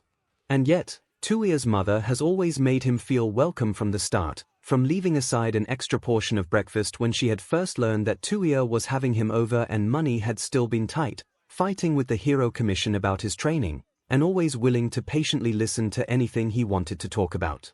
All she had ever asked for from him was to not wind up Fuyumi too much, to restrain Natsu from throwing around his volleyball inside, to maybe teach Xiaotou that sword training should never be done inside the house, and patience for her eldest son. "I've already gotten the shovel speech from Fuyumi," he had said one time after he and 𝐻𝐻𝐽 had finally gotten together. "Do you want to give one too?" "Hawks, there is no one I would trust more with 𝐻𝐻𝐽," 𝐻𝐻𝐽's mother had said warmly, clasping his hands in hers. "I am delighted for the two of you. I will try to do my best to make 𝐻𝐻𝐽 very happy and to keep him safe," Hawks had promised. "I know you will," 𝐻𝐻𝐽's mother had said, kissing the top of his head. "You already have after all." It's probably still going to be some years before his plan to buy a Ryokan for 𝐻𝐻𝐽's mother pans out, but 𝐻𝐻𝐽 has set up a whole savings plan and everything, and they are getting there. "Oh, it's starting again," Izuku's mother exclaims as the students start walking onto the field again and Present MIC starts yelling his commentary. Izuku goes first, against the dark horse from Gened, and neither he or 𝐻𝐻𝐽 or anyone else in their group can figure out how Izuku managed to shrug off the purple-haired boy's mind control quirk. "Didn't you say he had a strength-based quirk?"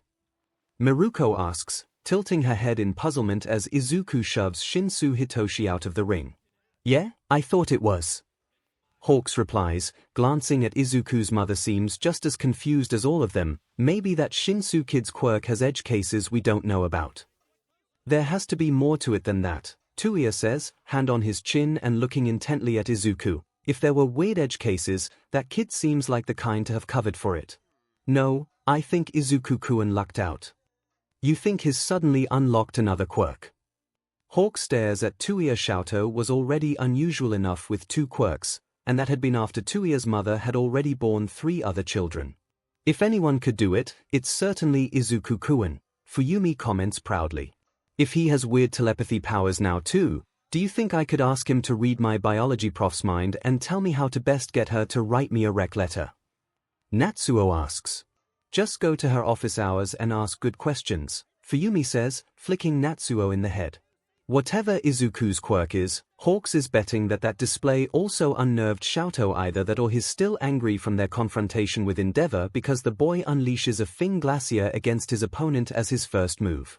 "Overkill," grumbles 𝐻𝐻𝐽 as he helps his brother melt the ice. "Should save some effort for your next few matches." "You better not try this on Izuku-kun, Xiaotou," Fuyumi scolds, gesturing at Izuku's mother who is goggling at the glacier. "You'll give my Doria-san a heart attack." "It is a tournament," Xiaotou points out. "I'll try my best but—" "Fuyumi, stop guilt-tripping Xiaotou," Natsuo interrupts, patting Xiaotou on the shoulder. "They have someone with a healing quirk, and besides, Izuku-kun's going to be mad if Xiaotou pulls his punches." Fuyumi mutters something under her breath that sounds suspiciously like boys and their PP measuring contests and makes Miruko laugh. "Well anyway, maybe don't ice up the ring this much next time, Xiaotou," Hawk says with a grin. "I'm not sure their stadium can take much more. And plus, 𝐻𝐻𝐽 will for sure make you do laps." Laps. He's going to be doing push-ups and then trying to do that ice and glide thing until the stadium is fixed if he tries it again, 𝐻𝐻𝐽 warns as the last of the ice finally melts away. "I'm not about to throw a glacier at Izuku," Xiaotou says seriously. Fuyumi nods approvingly. "Good, he'd probably break all of his limbs clawing his way out of it." Xiaotou continues, "I'll try something else." Izuku's mother takes a shuddering breath and another tissue, blows her nose, and says slowly, "Izuku always tries his very hardest on everything. He would be disappointed if his best friend did not do the same, Xiaotou-kun." Xiaotou nods, his hands tightening on the rail in front of him. "I know. I'm just not sure if, do we still count as friends?" Izuku's mother's eyes widen. "Of course you two are. The first thing he asked me when he finally got home from the U entrance exam was if you had gotten first on yours. And he always so appreciates the chocolates you give him on his birthday. He keeps the boxes and cards you gave him in the same box as his autograph from All Might." 𝐒𝐭𝐚𝐲 had been so happy that one time 𝐿𝐴𝐷 had given him handmade All Might chocolates for his birthday that ever since then, 𝐿𝐴𝐷 has made them every year. Slight correction, 𝐿𝐴𝐷 has helped 𝐿𝐴𝐷 make them every year, because 𝐿𝐴𝐷 is somehow even more of a disaster in the kitchen than Hawks is. And it is true that this year, even despite 𝐒𝐿𝐴𝐷 ghosting them all summer long, on his birthday he had still blushed and stammered as 𝐿𝐴𝐷 had handed him his usual present. 𝐿𝐴𝐷-chan, aren't we a little too old for this now? 𝐒𝐿𝐴𝐷 had asked, taking the box and peeking up at 𝐿𝐴𝐷. 𝐿𝐴𝐷 frowned. Do you not want them anymore? No, I want them. 𝐒𝐿𝐴𝐷 hastily reassured 𝐿𝐴𝐷, clutching the box to his chest. It's just, you should only give chocolates if you want to, 𝐿𝐴𝐷-chan. I want to, 𝐿𝐴𝐷 pointed out, still frowning and biting his lip. Do you doubt that? Natsuo had unfortunately barged in at that point and interrupted the entire situation, and Hawks agrees with 𝐿𝐴𝐷 that really, the two of them need to talk it out. After all, he doesn't want his record of pining over a Todoroki boy for 8 years to be broken. 𝐿𝐴𝐷's eyes widen, and his cheeks flush. I need to get back downstairs. 𝐿𝐴𝐷 pats 𝐿𝐴𝐷 on the back. Go get him, 𝐿𝐴𝐷, he says dryly. The next few matches are interesting, with the support girl basically turning her match against Ida's little brother into a 15-minute advertisement. Honda is frantically texting Miho the whole time while salivating over the girl's inventions, while 𝐿𝐴𝐷 points out that someone like that definitely wants to work for a high-profile firm. Tokoyami wins his match against the Yorozu heiress with ease, and Takahiro finally texts Hawks back to say that the internship offer letter is now just awaiting his signature, and Bakugu's match against Izuku's new friend sadly results in a win for Bakugu, although Miruko seemed more interested in that match than any of the others. That girl's got grit, she declares as Uraraka is carted out, just needs some more training, then I think she could be a menace. You're actually thinking about taking on an intern without your manager arranging it? Hawks asks, nudging her shoulder with a feather. Never thought I'd see the day. If that girl had a few more moves under her belt, she could have destroyed that explodey kid, Miruko argues, leaning back. Besides, I bet with her around I could jump even higher. That would be pretty impressive, Fuyumi muses out loud, looking at Miruko. Miruko is lucky that her skin is dark because Hawks is pretty sure that otherwise she would be as red as a tomato. As it is, she simply looks a little flushed. I'm glad you think so, she squeaks. When has Hawks ever seen Miruko squeak out? Hawks sees 𝐿𝐴𝐷's mother give Miruko an amused look before present MIC's voice blares out again, and 𝐿𝐴𝐷 and Izuku walk back into the ring. Izuku looks somewhere between miserable and determined, while 𝐿𝐴𝐷 has that blank face on that Hawks nose means he's upset. 𝐿𝐴𝐷 leans forward, watching them intently. He's still going to start with ice, he says as 𝐿𝐴𝐷 steps forward and ices the entire field, following that up with an ice wall to attempt to push Izuku out of the ring. Izuku, however, seems to have been anticipating this and jumps back and flicks out one of his fingers, and 𝐿𝐴𝐷's ice wall explodes into shards around him, and at the same time it's pretty obvious that Izuku's finger is now broken. However, Izuku still just rushes forward, gritting his teeth, and 𝐿𝐴𝐷 actually has to fling up another ice wall before Izuku can push him out of the ring. That really is some backlash, Hawks comments as Izuku breaks yet another finger to break that ice wall. Is that normal? Maybe if his body hasn't been trained fully for his quirk yet, Inoue suggests, it's why I have to lift weights daily. Didn't he clean up that entire beach by himself over the summer? Natsuo asks with a frown as 𝐿𝐴𝐷 changes tactics and tries to just ice up the ground to get Izuku to trip and fall, except Izuku seems to be able to anticipate where 𝐿𝐴𝐷 is sending the ice and dodges away. Inoue shrugs, maybe that's still not enough yet. But how powerful is his quirk then? Fuyumi asks, wincing as Izuku breaks another finger, demolishing another wave of ice 𝐿𝐴𝐷 tries sending his way. I'm not sure. Inoue says, turning to Honda and Rin, can you two see anything? Honda purses her lips. Well, I mean the fact that he's just smashing up Shotokuin's icebergs with only his fingers says a lot. He's really strong, not sure what would happen if he had better control and went all out. They really should have let him use some support equipment, Rin says, putting her hand over her mouth as now all the fingers on Izuku's right hand are broken. This is just inhumane. That's plus ultra for you, 𝐻𝐬𝐽 says with a sneer. Hawks has never been so happy to have gone to Shiketsu instead. How have they been training them? Hawks demands as Izuku starts breaking the fingers on his left hand. This is really, Rin-chan is right. Didn't that kid with the stomach laser earlier have some kind of support equipment? Fuyumi stands up as Izuku runs out of fingers and starts using his broken fingers again. Does the kid have some kind of secondary pain resistance quirk? Where's the ref? It's midnight, right? I'm going to go put a stop to this. This is really just unacceptable. Given the storm of a woman Fuyumi is when provoked, Hawks is pretty sure she'll get it done. And honestly, Hawks hopes she does soon, because this match is just getting gruesome. No wonder 𝐻𝐬𝐽 never wanted to watch this festival. I'll go with you, Miruko says, standing up as well. As Fuyumi and Miruko are hurrying down, Izuku is yelling at 𝐬𝐽. Stop holding back. 𝐬𝐽 grimaces and blocks another wind attack from Izuku once again using one of his broken fingers with a wall of ice. I'm not. You are. Izuku yells, clenching his fist somehow. I'm not someone you have to protect or pity anymore, Sho-chan, so fight me. 𝐬𝐽's eyes narrow. When have I ever pitied you? Izuku seems to falter. You don't have to take care of me anymore, Sho-chan. I know that it has been hard over the years being my friend, but I can stand on my own now. Is that why you haven't been talking to me? 𝐬𝐽 demands, not bothering to attack and just standing there as his voice gets steadily louder. You think what? That the only reason I've been friends with you is because I feel sorry for you? No, but why are you holding back? Because you're my best friend, 𝐬𝐽 bursts out, and I'm mad that you haven't talked to me for months, and if I go all out, I don't want to take that out on you.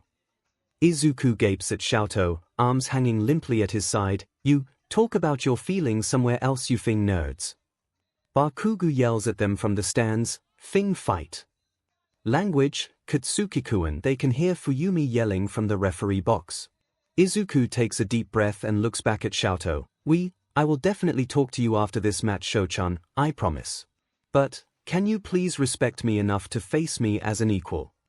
𝐬𝐽 stops glaring at Bakugo to look at Izuku and slowly nods. All right, he says as his flames ignite his left side. Let's finish this then. Izuku grins how he is doing that despite his arms looking completely busted. Hawks isn't sure. Izuku had always been good at endurance training, he guesses, but this, 𝐻𝐬𝐽 would have murdered anyone that would have dared to push Izuku this hard during training. Hell, Hawks would have been tempted to punt someone out a window for that. Before Fuyumi can yell at them more, the two teenagers are already charging at each other, 𝐬𝐽 a blaze of red flame and Izuku a gale of wind. 𝐬𝐽 launches a wave of ice more massive than he has before. He's got to be running on fumes at this point, while Izuku jumps impossibly high in the air to dodge it and fracture another finger again to launch a giant gust of wind at 𝐬𝐽. Cementos throws up a wall between the boys. Looks like Fuyumi has finally persuaded them, or it's gone too far even for them. But 𝐬𝐽 sends out a spark of fire. Oh no, at the same time Izuku just jumps over the wall to launch another attack, and the resulting explosion rattles the entire stadium. Hawks flies up into the air to get a better view and to try and use his feathers to clear up the smoke. 𝐻𝐬𝐽 has a point that Izuku's influence on 𝐬𝐽 is a little. 𝐬𝐽 always goes overkill when Izuku is involved, and after a few minutes, he sees 𝐬𝐽 standing at the edge of the ring, sports uniform a mess, breathing and squinting through the smoke, and Izuku sprawled outside of the ring unconscious. Midnight is announcing 𝐬𝐽's victory, but both 𝐬𝐽 and Fuyumi are ignoring her and frantically scrambling over to Izuku's side, and Hawk swoops down to also take a closer look. Both 𝐬𝐽 and Fuyumi are arguing with Midnight by the time he gets down there while Izuku is being loaded onto a stretcher. It shouldn't count as my win, 𝐬𝐽 is saying, hands clutched at his side. Izuku was the one who was actually fighting, while you should have never have let the match even get this far. Fuyumi is scolding, finger pointed at Midnight. What happens if there's any permanent damage to Izuku-kun? Midnight held her hands up. We were monitoring the match very closely, and we intervened exactly when we thought it was necessary, but that didn't even work. Fuyumi barrels over Midnight. I have half a mind to report this competition to Deku clearly wanted to keep going, and we are following 𝐸 regulations. You can take your 𝐸 regulations and Fuyumi clicks her jaw shut and crosses her arms, glaring at Midnight and Cementos. Someone needs to teach Izuku-kun to use his powers properly. Midnight nods, looking up into the teacher stands. We can agree on that at least. Hawks lands as the stretcher with Izuku in it is being carted away. Hey, come on 𝐿𝐴𝐽, you could probably use some healing too. Izuku deserved that win. 𝐿𝐴𝐽 insists, turning to Hawks. Last one standing, remember. Hawk says, pushing him towards the medical ward. Besides, haven't we already learned that Izuku isn't going to like it if you just try to give things to him? But for sheer effort, results in the end do matter, 𝐿𝐴𝐽. Hawk says before patting him on his back, look, he had an impressive showing. Someone will definitely give him an internship offer. Although, pretty freaky determination right there. 𝐸 has by this time also made his way down and has also caught up to them. Hey 𝐿𝐴𝐽, how are you feeling? Better than Izuku, 𝐿𝐴𝐽 mumbles, hunching over a bit. I bet, 𝐸 says dryly, I don't know how he was standing by the end. Still, you're not overheated. Or any frostbite. I'm fine, 𝐿𝐴𝐽 insists, walking faster towards the medical area. Just, I want to see Izuku. Yeah you do, 𝐸 sighs, patting him on the head. We'll just be outside. 𝐿𝐴𝐽 nods as he enters the room while Hawks plucks at 𝐸's sleeve. Are we seriously just going to wait outside? 𝐸 raises an eyebrow. You want to eavesdrop on them? How else are we going to know what they are saying? Hawks whines. We could just give them some privacy and let 𝐿𝐴𝐽 tell us later, 𝐸 says, allowing Hawks to pull him forward. 𝐿𝐴𝐽 won't tell us everything, and besides, where's the fun in that? Hawks asks, carefully inching open the hospital door. This is like Miho and Ida-san all over again, 𝐸 grumbles, but helps Hawks carefully position them so that they are unseen but can still see and hear clearly. Hawks definitely doesn't want to miss what has to be an epic confession between 𝐿𝐴𝐽 and Izuku. Recovery girl has already left, and 𝐿𝐴𝐽 waits patiently at Izuku's bedside. At some point, if Izuku still hasn't woken up yet, they're going to have to hurry 𝐿𝐴𝐽 out for his next match. In fact, they're probably missing Tenya's and Tokoyami's matches right now, but this is more important. Gradually, Izuku stirs and opens his eyes. 𝐿𝐴𝐽-chan. Hey, how are you feeling? Izuku gives a trembling grin, like I went around with you all out and lost. 𝐿𝐴𝐽 looks at him carefully. You wanted me to go all out? Yeah, Izuku nods, looking down. Thank you for that. You know that I've never looked down on you, right? 𝐿𝐴𝐽 asks, words tumbling out of his mouth. I'm sorry if I have stifled you in any way, but I truly did not do it because I pity you or anything like that. I know, Izuku says, looking back up at 𝐿𝐴𝐽. I finally got a quirk, 𝐿𝐴𝐽-chan, but I couldn't share it with you, and you looked so unhappy. Because you were avoiding me. 𝐿𝐴𝐽 says, I didn't. I was so happy that you got a quirk, but then you just basically disappeared. I had to. Izuku took a deep breath. There's some things I can't tell you, 𝐿𝐴𝐽-chan, because it's not my place to tell, and I made a promise. But I didn't want to avoid you. I really missed you, but I thought that you would look at me and figure it out. 𝐿𝐴𝐽 frowns. Figure out what? Izuku starts fiddling with the blanket across his legs. Figure out that my quirk is All Might actually your dad? 𝐿𝐴𝐽 asks wide-eyed as 𝐸 puts his head in his hands and Hawks tries to stifle a snort. Oh man, 𝐿𝐴𝐽. Izuku's eyes grow wide as he sputters and waves his hands around. What? No, of course not. I mean, that's not. You've seen pictures of my dad. 𝐿𝐴𝐽 crosses his arms. All Might has been paying a lot of attention to you though. You were even apologizing to him in your sleep. Izuku pales. What did I say? You said you were sorry that you couldn't meet his expectations and you were asking his forgiveness, 𝐿𝐴𝐽 says.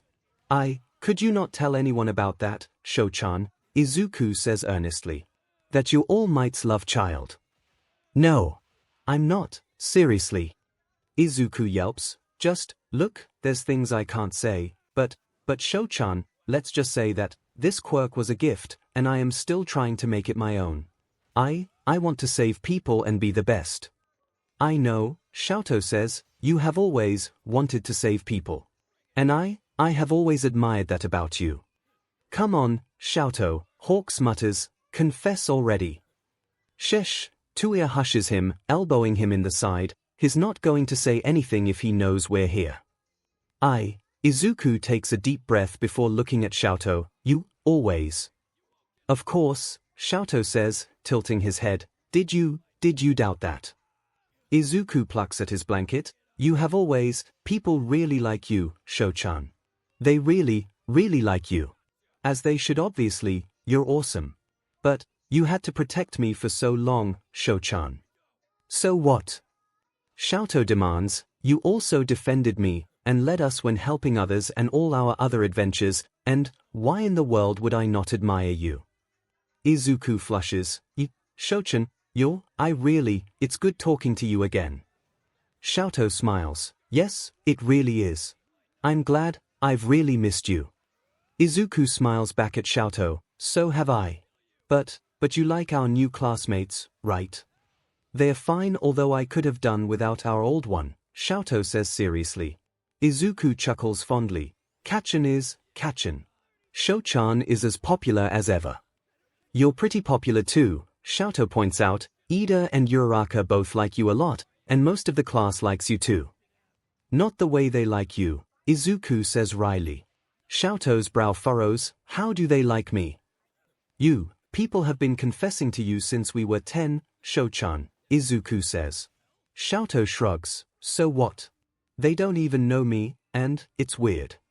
So you have never liked anyone, 𝐿𝐿-chan? Izuku asks.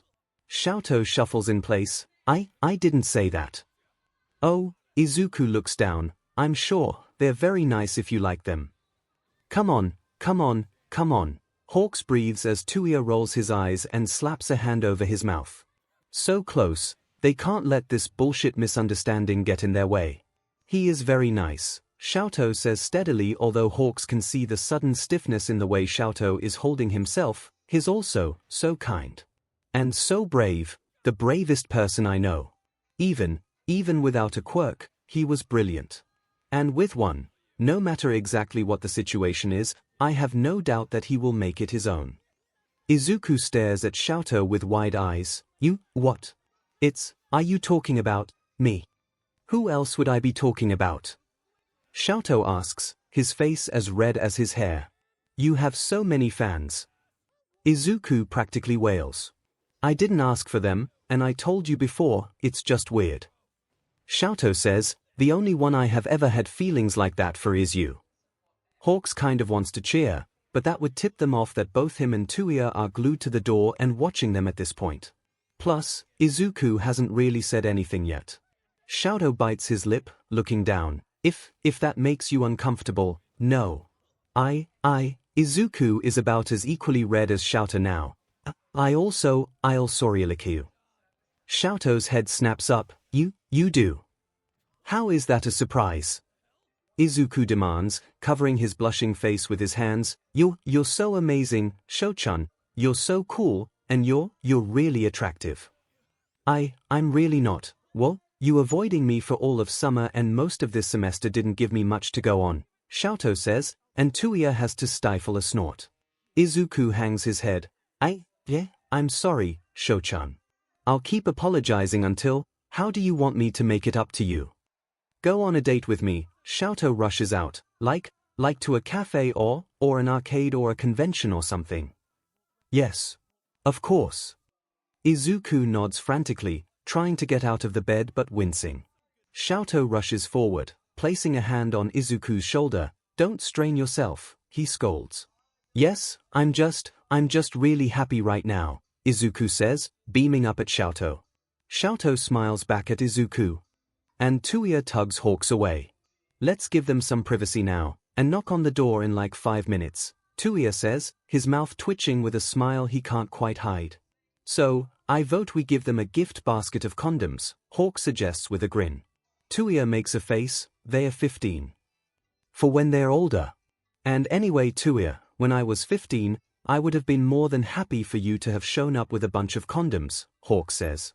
𝐻𝐿 snorts, running a hand through 𝐻𝐻's hair. would you have even known what to do with one? And that is a sadly accurate question, given how even on the day 𝐂𝐻𝐲 finally kissed him and let Hawks take him to bed, Hawks couldn't even get the condom wrapper open because of how badly his hands had been shaking. He had been imagining this for so long, and for it to be finally happening, it was kind of overwhelming.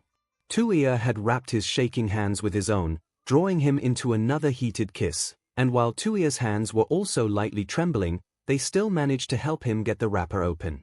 Hey, Midnight gave a very thorough lesson with bananas, Hawk says. Wait, Midnight's teaching at 𝐻𝐲, right? Do you think we should ask her to give that class to Izuku and 𝐿𝐴𝐷? She's probably already planning on giving it, and we'll find out when 𝐿𝐴𝐷 comes home and starts asking questions, and somehow it'll still be me traumatized. 𝐂𝐻𝐲 shudders. Hey, we managed to put good use to those lessons eventually, Hawk says, grinning up at 𝐂𝐻𝐲 while rubbing the inside of 𝐂𝐻𝐲's wrist peeking out of Hawk's jacket. 𝐂𝐻𝐲's eyes go a bit dark. Oh, I remember, he says, his voice now low and sultry, moving closer to Hawks before checking his watch, but we better get 𝐿𝐴𝐷 back on the field, the next match is soon. He's going to grind his opponents to dust with the power of love, Hawks laughs. Poor Tenya-kun, Bakugo is going to deserve it though. 𝐂𝐻𝐲 shrugs, walking towards the door. If he talks that big he better be able to back it up. 𝐿𝐴𝐷. Hate to interrupt, but you're nearly up. There's some muffled scrambling sounds before 𝐿𝐴𝐷 opens the door, his hair a mess and pretty flushed. Yeah, I'll be right out. Good, 𝐂𝐻𝐲 says before craning his head to look at Izuku from beyond 𝐿𝐴𝐷's shoulder. And we've known you for a long time, Izuku-kun, but you make 𝐿𝐴𝐷 this upset again. We're going to have words, understand? Why, yes, 𝐂𝐻𝐲-san. Izuku stutters out. 𝐿𝐴𝐷 glares at 𝐂𝐻𝐲. Stop scaring Izuku. 𝐂𝐻𝐲 snorts, crossing his arms. Who had to deal with your bad mood when he ghosted you? Definitely wasn't him. Your brother just wants the best for you, 𝐿𝐴𝐷, Hawk says, coming up and placing a hand on 𝐂𝐻𝐲's shoulder while leaning against his side. But seriously, Izuku-kun, you have a disagreement with 𝐿𝐴𝐷, you guys talk it out okay? You pull a stunt like this again, 𝐂𝐻𝐲's not the only one who's going to be mad. It's not cool to do that to Todoroki boys that already have a hard enough time figuring out emotions and feelings. Izuku nods frantically. Understood, Hawks-san. You guys are the worst, 𝐿𝐴𝐷 mutters, pushing past both of them to walk down the hallway. Good luck, Sho-chan. Izuku calls out, red-cheeked. I'll be out as soon as I can to watch. 𝐿𝐴𝐷 turns back to give Izuku a soft smile. Thanks, he says simply. Hawks doesn't bother to restrain his coo. They are adorable, young love, he sighs. 𝐂𝐻𝐲 rolls his eyes, as if we're old. If you don't hurry up 𝐿𝐴𝐷, Tenya-kun is going to win by default. 𝐿𝐴𝐷 rolls his eyes back at 𝐂𝐻𝐲. 𝐿𝐴𝐷 really is the one who resembles 𝐂𝐻𝐲 the most before heading off with one last smile and wave to Izuku. 𝐂𝐻𝐲 and Hawks follow more slowly behind, Hawks curling his arm through 𝐂𝐻𝐲's. So I think this means I'm 6 for 6, Hawks says smugly. 𝐂𝐻𝐲 gives him a fond look. You didn't even do anything, how is this supposed to count? What, all my counseling doesn't count? Hawks demands, jabbing his wing at 𝐂𝐻𝐲's back. If that was the case, then I should be included, 𝐂𝐻𝐲 points out. You definitely can be, Hawks says with a shrug. We can be a matchmaking duo. Pass, 𝐂𝐻𝐲 says flatly, hard pass. I'm leaving it all to you. Hawks laughs. Guess I'll just have to fangirl with Fuyumi. You don't have any interest in romance stories, 𝐂𝐻𝐲. Well, being part of our romance is enough for me, 𝐂𝐻𝐲 says, curling a hand through the feathers of Hawk's right wing. Who could compare to us? This guy, really. But he isn't wrong. Hawks buries his head into the crook of 𝐂𝐻𝐲's neck. You don't even watch or read romances. How did you get so smooth? He mock complains. What can I say? You inspire me, pretty bird. 𝐂𝐻𝐲 smirks at him before cupping Hawk's face in his hands and kissing him. He loves this man so much. Eventually they break apart as they hear President MIC announcing the start of the rest of the matches, and when they make their way back up to the stands, Fuyumi pumps Hawks for details on what happened between 𝐿𝐴𝐷 and Izuku. He seems much more focused, Fuyumi says, gesturing as 𝐿𝐴𝐷 makes quick work of freezing Tenya's engines and then blasting him out of the ring with a controlled burst of fire. Oh man. Still, Tenyakuan is still in the final four, so Miho and Ida are probably still pleased. And Izuku-kuan up there looks moony, Natsuo comments, pointing at the screen that had panned over the reactions of Class 1A. Let's just say that Natsu is not the one who most recently got into a relationship anymore, Hawk says with a big grin. Fuyumi gasps while Natsuo whoops and both their mother and Izuku's mother turn around to look at them. Oh my god. That's so cute. Fuyumi squeals. Xiaoto is definitely going to get first now, Natsuo comments. Izuku finally confessed to Xiaoto-kuan. Izuku's mother squeaks out before promptly bursting into tears. Oh, I'm so happy for him. We are very happy as well, Tuya's mother says serenely as she pats Izuku's mother on the back and hands her some more tissues. I'm glad they worked everything out. I'm glad. He got it together faster than Darby and Hawks, Honda laughs. Okay, hey, they had my help. Hawk squawks. Sure, Honda says with a grin. I'm sure it also helped having you two oblivious lovebirds as an example. Hawks mock gasps, lifting a hand to cover his mouth, like you were much better. You didn't even notice Rin-chan having a crush on you. Tuya said you basically stalked Inoue for months like a creeper. Okay, so maybe I didn't pick up some hints, and maybe I hung around the training room a lot, but at least I didn't live with either of them for nearly a decade before confessing, Honda replies.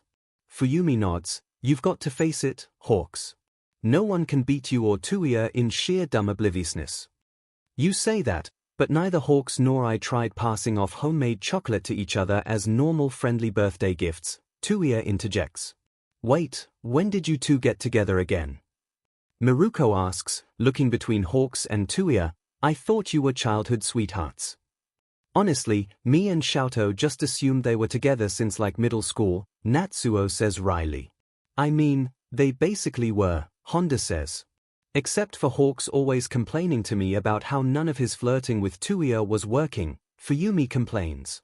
To be fair, Hawks acknowledges that probably the person happiest after him and Tuya getting together was Fuyumi just because she no longer had to listen to his litany of complaints about how Tuya was either amazingly oblivious or just was never going to see him as a viable love interest. He had to buy her so much Ari merch over the years to make up for her long-suffering sighs. Tuya tucks Hawks into his side. Well, everything worked out fine for us, and everything's going to work out fine for Xiaoto and Izuku-kuan, so let's just enjoy Xiaoto beating Bakugo and taking first. And they do, with Xiaoto blasting Bakugo out of the ring with a combination of an ice wall and then throwing a pillar of flame into him before he could scramble out of the glacier. Xiaoto takes first, Bakugo second, and looking as though he's 5 seconds away from throwing the silver medal at Xiaoto's face, and Tokoyami at third. Tenya is oddly missing. Izuku walks up slowly to Xiaoto, and Xiaoto wastes no time hurrying off the podium to smile at Izuku. Izuku beams at him adoringly, and he barely has a chance to congratulate Xiaoto before Fuyumi and Natsuo descend upon Xiaoto to tease him. Tuya also strides over to his baby brother with a grin, so Hawks takes the chance to corner the other boy involved with a Todoroki guy. Well, looks like in the end you didn't need my advice about landing a Todoroki boy, Hawk says, throwing an arm around Izuku, although my first piece was going to be that growing up with one helps. Izuku blushes. I can't believe that Sho-chan likes me, he confesses quietly. Hawks laughs. He's always liked you, Izuku-kuan. You've always been his favorite. As Tuya has been Hawks. So don't mess it up, okay? Hawk says, poking Izuku's side lightly with one of his wings. Izuku looks up at Hawk seriously and nods. I won't. I promise. That's all we could ask for, Tuya says, walking over and adjusting the hat on Hawk's head. Now come on, we have to go celebrate properly.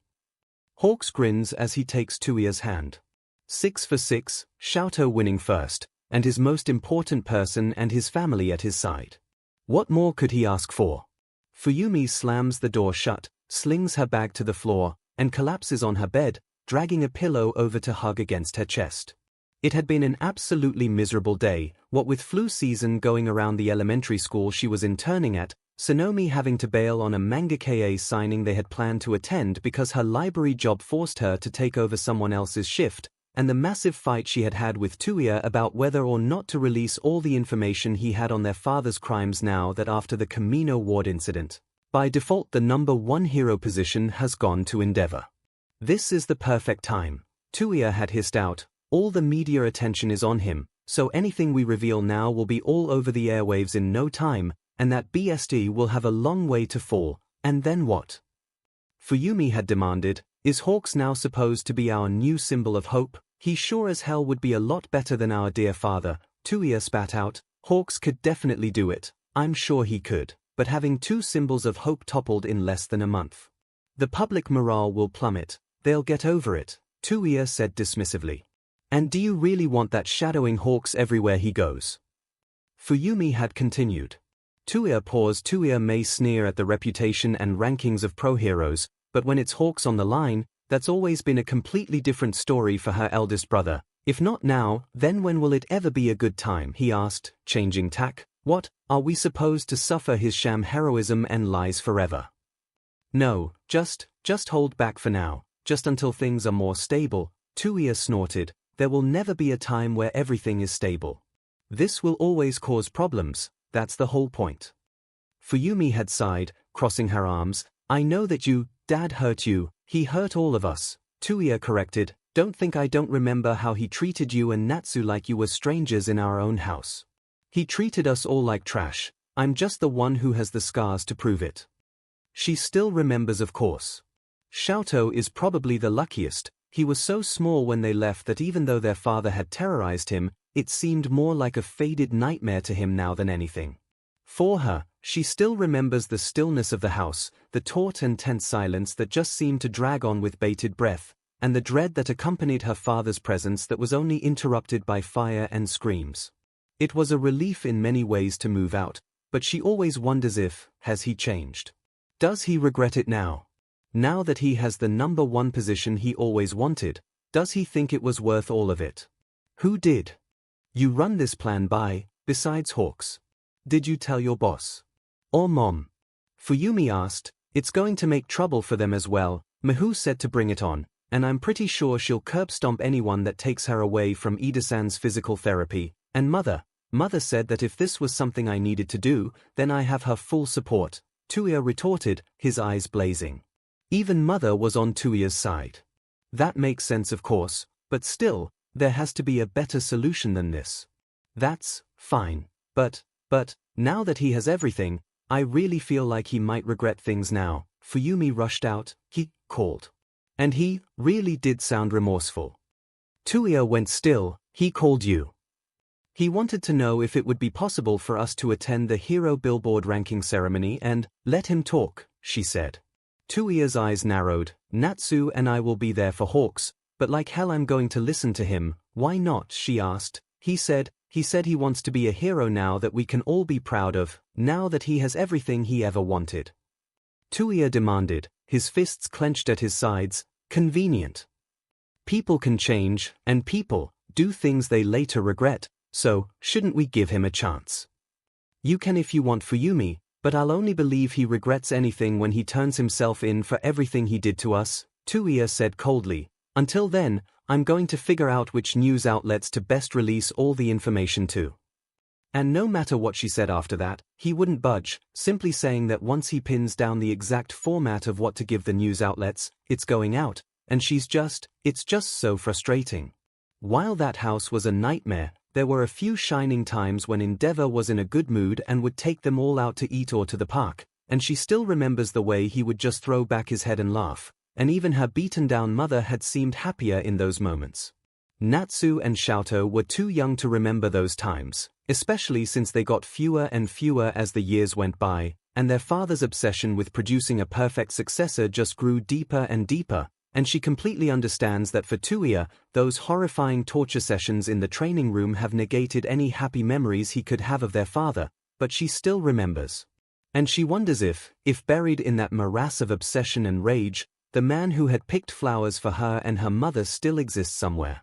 And yes, she's read a lot over the years, and she knows that horrible people can have moments of kindness, and that's what makes it so hard to walk away, but still, she loves and fears and hates him in equal measure, and she just wants to talk to him to try and sort out all those feelings with time, and she's not going to get that if 𝐻𝐻𝐽𝐽 throws him in jail. Shouldn't everyone at least get a chance to work things through? Her phone buzzes, and when she glances down at it, she sees a text from Miruko. Miruko, hey, how was your class? Miruko, slow day for me Miruko, but I rescued a cat. Miruko, Rumi saves cat. She can't quite help the smile that tugs at her mouth when she sees the picture of Miruko flexing and holding up a fluffy white cat. Ever since the US Sports Festival where they exchanged numbers, Miruko has diligently texted her every day, sending her cute pictures she thought she might like, or just asking about her day. It's really nice actually, but she doesn't really know what to think about all this attention. There's been times before, like with Natsuki where, well, she had gotten a lot of attention from Natsuki then too, she had even gotten gifts and made gifts in exchange, and they had talked so much and had so many inside jokes, and she had thought, but she had been wrong, and she had been stupid to think that she would like her that way. No one ever chooses her after all, not for that, and so, she's become kind of resigned to the fact. It's happened a lot after all Natsuki, Haru, Konna. Where she thinks there might be something there, and really, it's just wishful thinking. So she doesn't want to read too much into Miruko's texts now, but also she had a shitty day, so she would like to rant to someone. Natsu and Hawks would both take Tuia's side, no question. Sonomi can't respond until tonight probably, Shoto probably wants to stay out of it, and her mother, she doesn't want to get her mother involved with this. Fuyumi, or so cute. Fuyumi, DD Fuyumi, definitely makes my terrible day better. Miruko, why, what happened? Fuyumi, kids are in flu season. Fuyumi, bestie had to bail on the Yamino Sakiko signing. Fuyumi, and just family issues. Miruko, DD, Miruko, really sorry about that. Miruko, well I can't do much about flu season. Miruko, although I was in a vaccination ad last week. Fuyumi, thank you Miruko, and can't do much about family issues. Miruko, unless you want me to yell at Hawks. Fuyumi, not really Hawks' fault. Fuyumi, it's fine Miruko, but if you want company for the signing Miruko, I'm free tonight. Fuyumi's fingers hover over her phone. It would be really nice for someone to go with her. She doesn't really like braving the crowds at these kinds of things by herself. Hawks had also been supposed to go with her, but with the mess at Kamino Ward and his soon-to-be status as the number 2 hero, he barely has time for sleep, much less mangaka signings. Speaking of which, shouldn't Miruko also be really busy? Fuyumi, you don't have patrol. Miruko, Ryukyu owes me. Fuyumi, I don't want to get you in trouble for an event. You're not a fan of Miruko. Totally a fan. Miruko, she wrote Let's Fall in Love, right? Fuyumi, he wrote it. Yeah Miruko, he. Miruko, that's such a girly signature though. Fuyumi, I know and I've heard has just a high school boy. Miruko, seriously. Miruko, wow Miruko, I would have never guessed. Fuyumi, has pretty good for a newcomer. Miruko, yeah it's been fun. Miruko, is Let's Fall in Love your favorite? Fuyumi, no, it's my bestie's really. Fuyumi, so I have to get a signature for her. Miruko, oh got you. Miruko, what's your favorite then? Fuyumi, oh that's hard. Fuyumi, probably Still Whispering Love. Fuyumi, it's old but I grew up reading it. Miruko, I'll have to read it then. Fuyumi, it's really good. Miruko, I'll put in the order right now. Miruko, so what time is the signing? Fuyumi bites her lip as she thinks of what to say. This is what always gets her into trouble. She'll rec a book or a series that she likes, her new friend will take her suggestion, and she'll feel warm inside, and eventually if they talk more and more and seem to share her interest, she'll start wondering what it would be like to be something more to them, but that has always ended badly for her. Fuyumi, you really want to go? Miruko, yeah. Miruko, what do you not want me there? Fuyumi, no I definitely do. Fuyumi, it's just Fuyumi, are you sure you won't get in trouble? Miruko, definitely no worries. Miruko, like I said Ryukyu owes me. Miruko, and she can definitely handle anything that comes her way. Fuyumi, okay, it's at 7. Fuyumi, thank you for coming with me. Miruko, no prob. Miruko, excited to see you. Fuyumi flushes as she sets her cell phone down. Remember, she's just being nice. Still, it'll be nice to go to a fluffy event that has nothing to do with her family issues, so she settles on her favorite dark red cardigan to wear before heading out the door. The bookstore is already pretty full already when she arrives, really fuller than she expected. Let's Fall in Love was a fun series, but she was pretty sure the majority of its fans were teenage girls who might not have time midweek to stop by for a bookstore signing, but instead it's crowded with girls squealing and trying to take pictures, and some guys too. Fuyumi-san. She turns and sees Miruko wave from the center of the crowd of people. She really should have thought about what inviting a top 10 ranked pro hero would entail. It's usually not as much of an issue with Hawks because Hawks can use his feathers for crowd control. Fuyumi-san. Miruko calls out again, managing to push her way towards her, and Fuyumi can tell the pro hero tried to go somewhat incognito, with sunglasses, a hat, and a nice t-shirt and jeans on, but the ears are pretty much impossible to hide. Also really, her arms aren't that easy to hide away either. Look, everyone knows Miruko is jacked. Her costume is basically a leotard after all, and she should be able to show off her gains. Fuyumi-san, Miruko greets her with a smile. Sorry about the crowd, should have folded my ears up or something. I can see that you tried already, Fuyumi says, reaching out a hand to smooth down her ears before holding back Miruko's not Hawks. She's not going to appreciate someone fussing over her. I'm really sorry about asking you to come here, I didn't think. No, I'm really excited. Miruko hastens to say, holding up a shiny copy of the first volume of Let's Fall in Love. I'm really glad to be here with you. The mangaka hasn't come out yet. They're still setting up his table. Oh, do you know how many books he's allowed to sign? Fuyumi frets, pulling out her worn copy and Sonomi's. I have Sonomi's too since she can't make it. If he's only signing one, I'll get him to sign her copy instead of mine then, Miruko says. Fuyumi looks up at her. Really? But, you came all this way, and to not get a signed copy of your own. I mean, I'm sure he'll have more events. He's getting an anime right. He's bound to have more signings sooner or later. And plus, like I said, I'm just happy to be here with you, Fuyumi-san, Miruko says with a wink. That's, so Fuyumi has grown up with Hawks, and she's seen her fair share of pro hero ads, even ads with Miruko, but it's different somehow when she's standing right in front of her and actually directed at her. That wink is really deadly. Oh, we should line up now, Fuyumi says hastily, noticing a tall dark-haired teenage boy sit down at a table piled with pink volumes of Let's Fall in Love. Okay, Miruko nods, following her lead. You have questions to ask him, or are you just going to get his signature? Fuyumi nods, shifting the volumes in her arms. I want to ask about Oz and Waka. They're a lot of fun, and I kind of want to know what inspired some of their antics. Oz and, sorry, were they introduced later? Miruko asks, flipping through the volume she has.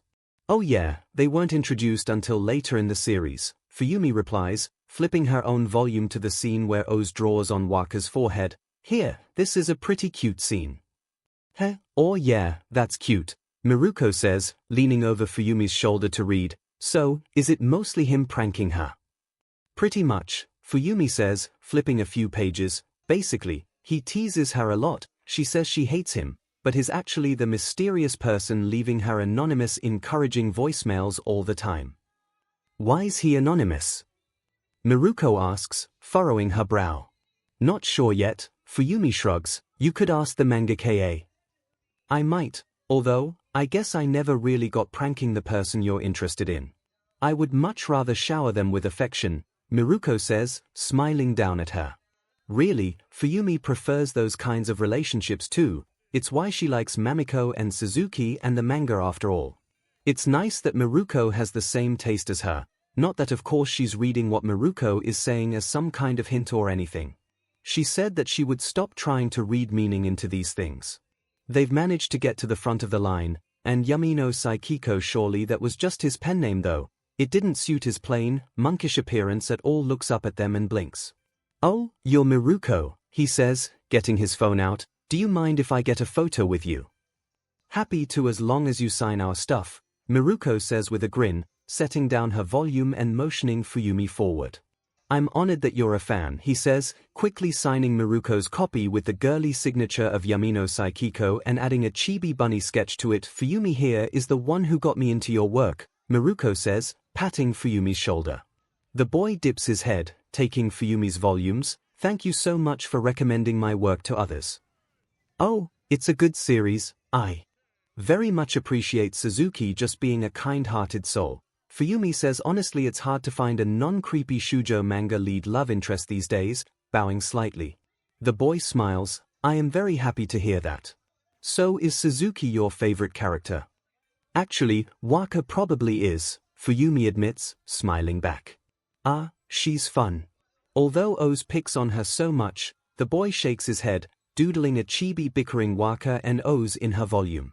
They're fun, Fuyumi says, gratefully taking her volume back. Speaking of which, was any of their story inspired by something you saw or read about?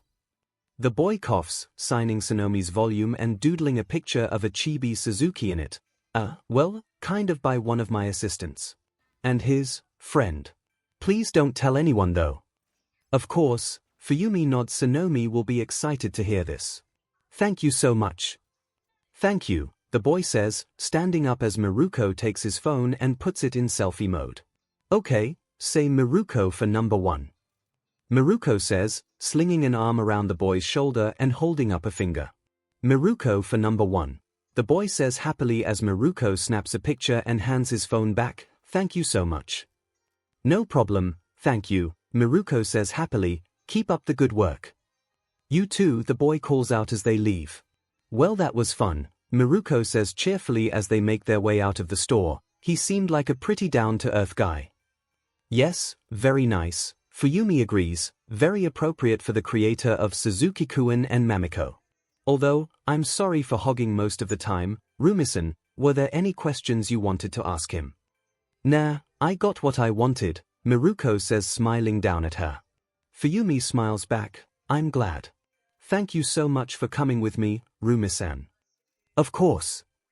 Miruko beams before shifting in place, so, you're not busy, right? No. Fuyumi answers, tilting her head. Miruko coughs and begins hesitantly, would you want to go get coffee or something? Hey Miruko, a reporter calls out, as a crowd of them appear from around the corner. Have a new girlfriend, Miruko? What's your relationship with Miruko? What's your name? What's your quirk?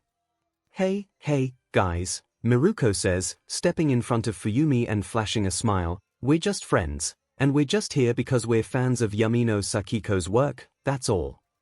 Right, that's all, and it was stupid of her to feel that leap in her chest at the invitation of coffee. Friends get coffee too after all.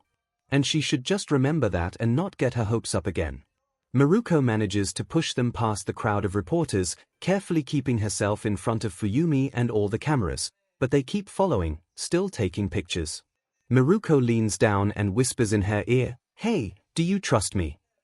Fuyumi turns to look at her, trying not to flush. They're so close. Yes. Then hang on, Miruko says, grabbing her around the waist and bounding up into the air as Fuyumi clutches her shoulders.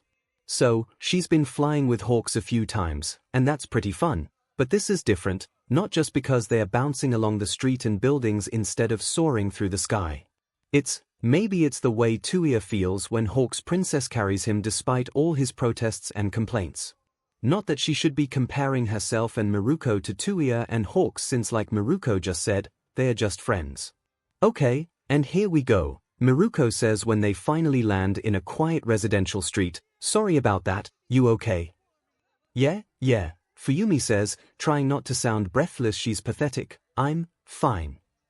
DMN paparazzi, Miruko sighs, they're the worst. Yeah, Fuyumi agrees. She's probably not up to par with Miruko's usual girls. Well, it was really nice seeing you today, Rumisan. Thank you again for coming with me, and I'll see you soon. You don't want to go get some coffee? Miruko asks, her ears slightly drooping. Not if it's done out of some sort of pity, and not if all it will do is provide Fuyumi more NTMT moments that she will interpret the wrong way and make her budding crush even worse. Sorry Rumisan, I have work tomorrow, and I should be heading back, Fuyumi says, shaking her head. Oh, well yeah, that's right, do you want me to walk you back? Miruko asks. No, it's okay, it's a pretty safe neighborhood, and I don't want to waste your time, Rumisan. How could spending time with you ever be a waste of time? Miruko asks, bewildered. See? Stuff like that. I'm truly honored Rumisan really, but it's no problem for me to go home on my own. It's just 3 blocks from here, Fuyumi says, standing firm. Miruko nods, her ears seeming to droop even lower. Well, okay. Still, it was really nice going with you, and if you ever need someone to accompany you around, don't hesitate to ask. Fuyumi politely nods. She doubts she can do that without more feelings getting involved, and she hurries away before she can do something stupid like cave and beg Miruko to take her to some cute coffee shop full of couples so she can pretend that it's not going to happen, and as far as she knows, it's never going to happen because she has terrible luck in love unlike all of her siblings, and the sooner she gets used to that, the better really. She just needs to listen to Blackpink's Kill This Love on repeat until she remembers that. Her phone buzzes, and she takes it out. She hates the leap in her chest at the thought that maybe Miruko has already texted her, but it's just Hawks. Birdbrain, hey, can we meet up at the zoo ice cream shop? Fuyumi, why?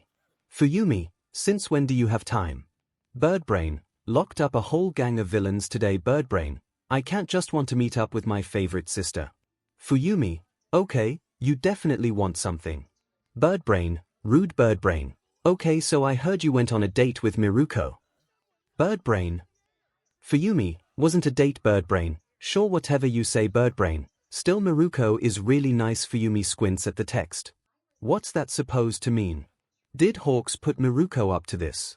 Fuyumi, did you tell her about the manga signing? Hawks, no. Hawks, you did remember. Hawks, maybe I mentioned it. Hawks, but you were the one who told her you were going alone. Hawks, well anyway, Miruko was so nice to go with you. Fuyumi, are you sure you're not saying that just because she can bench press you? Birdbrain, hey. Birdbrain, she can, but I'm faster. Fuyumi, like she cares. Birdbrain, anyway, zoo ice cream shop tomorrow. Birdbrain, my treat. Hawks is definitely up to something, but zoo ice cream shop's ice creams are so cute, and they're pretty expensive, so she doesn't go that often on her own, but Hawks can definitely afford it. Besides, she hasn't seen Hawks in almost 2 weeks now, and texting about the name of the rose is fine, but talking about it in person is usually better. Fuyumi, fine. Hawks, yay. Hawks, she snorts and starts putting away the volumes and putting on comfy clothes when her phone buzzes, and she takes a look. Miruko, get home okay. Fuyumi considers not clicking on the message so it won't show as read, but that's dumb, and really, friends do those texts, like she and Sonomi exchange texts checking up on each other's safety all the time. Although generally not about something as simple as going home, but Miruko is a hero, maybe she just takes it further. Fuyumi, yes, thank you Miruko. Oh good, I'm glad. Miruko, still, feel bad about the reporters crashing that meetup. Miruko, you want to get coffee tomorrow. Her fingers clench around her phone as she fights off an urge to text Hawks to reschedule their ice cream for later. Maybe later, when she's managed to get all her feelings sorted out, but not now when even Miruko smiling at her can give her butterflies in her stomach.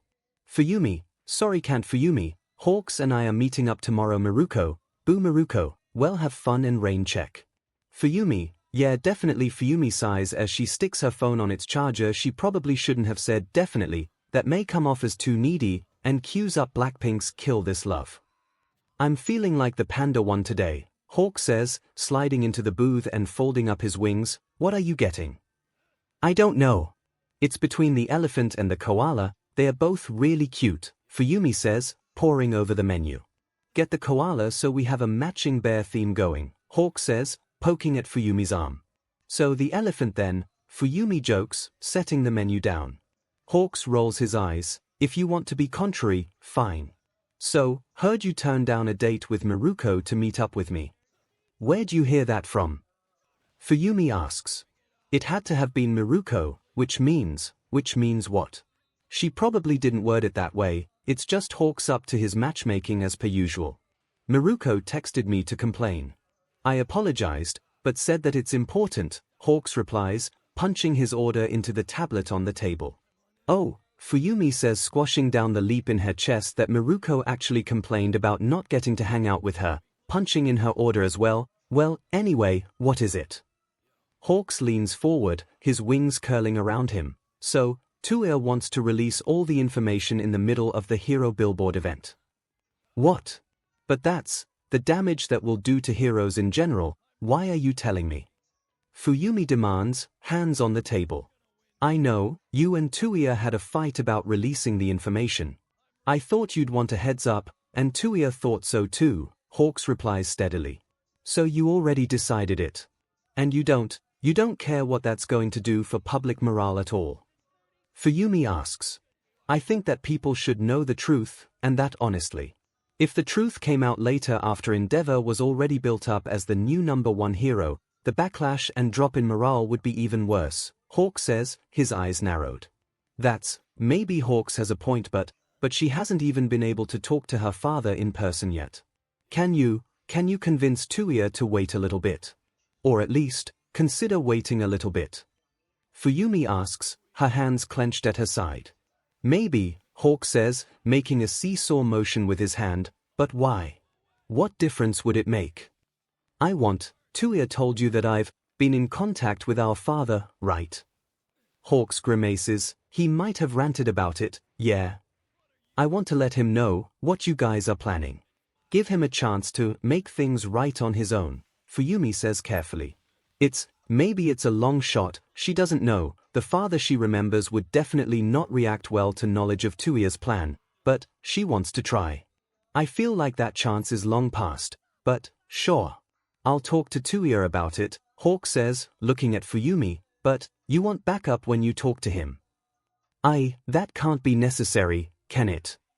I don't know, but I know me and 𝐻𝐼a, and Natsu and Xiaotou I think would feel safer if you didn't go alone, Hawk says, his feathers moving restlessly. He wouldn't, right? Like of course he'd probably be angry, but he wouldn't actually attack her, right?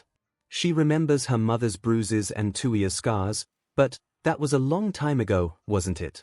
More than 10 years now. Surely after being away from them for so long and now having regrets, he's a changed man. Yes, he's said horrible things about both 𝐻𝐼a and Xiaotou, but he apologized for that on the phone, so doesn't that prove that he's different now? Still, it's probably better safe than sorry, and if she refuses, she's pretty sure 𝐻𝐼a will drag his entire team there. Maybe if you want to hang around outside, I guess, she says carefully. Hawks nods, his face serious, I'll be as quiet as a mouse. He won't know I'm there unless you need me, he promises, and I'll tell 𝐻𝐼a to hold back for now. Thanks Hawks, Fuyumi says with a grateful nod as their ice cream arrives. Just be careful, Hawk says, digging into his cookies and cream panda-shaped ice cream with a spoon. Who else can I talk about Blackpink and the name of the rose with?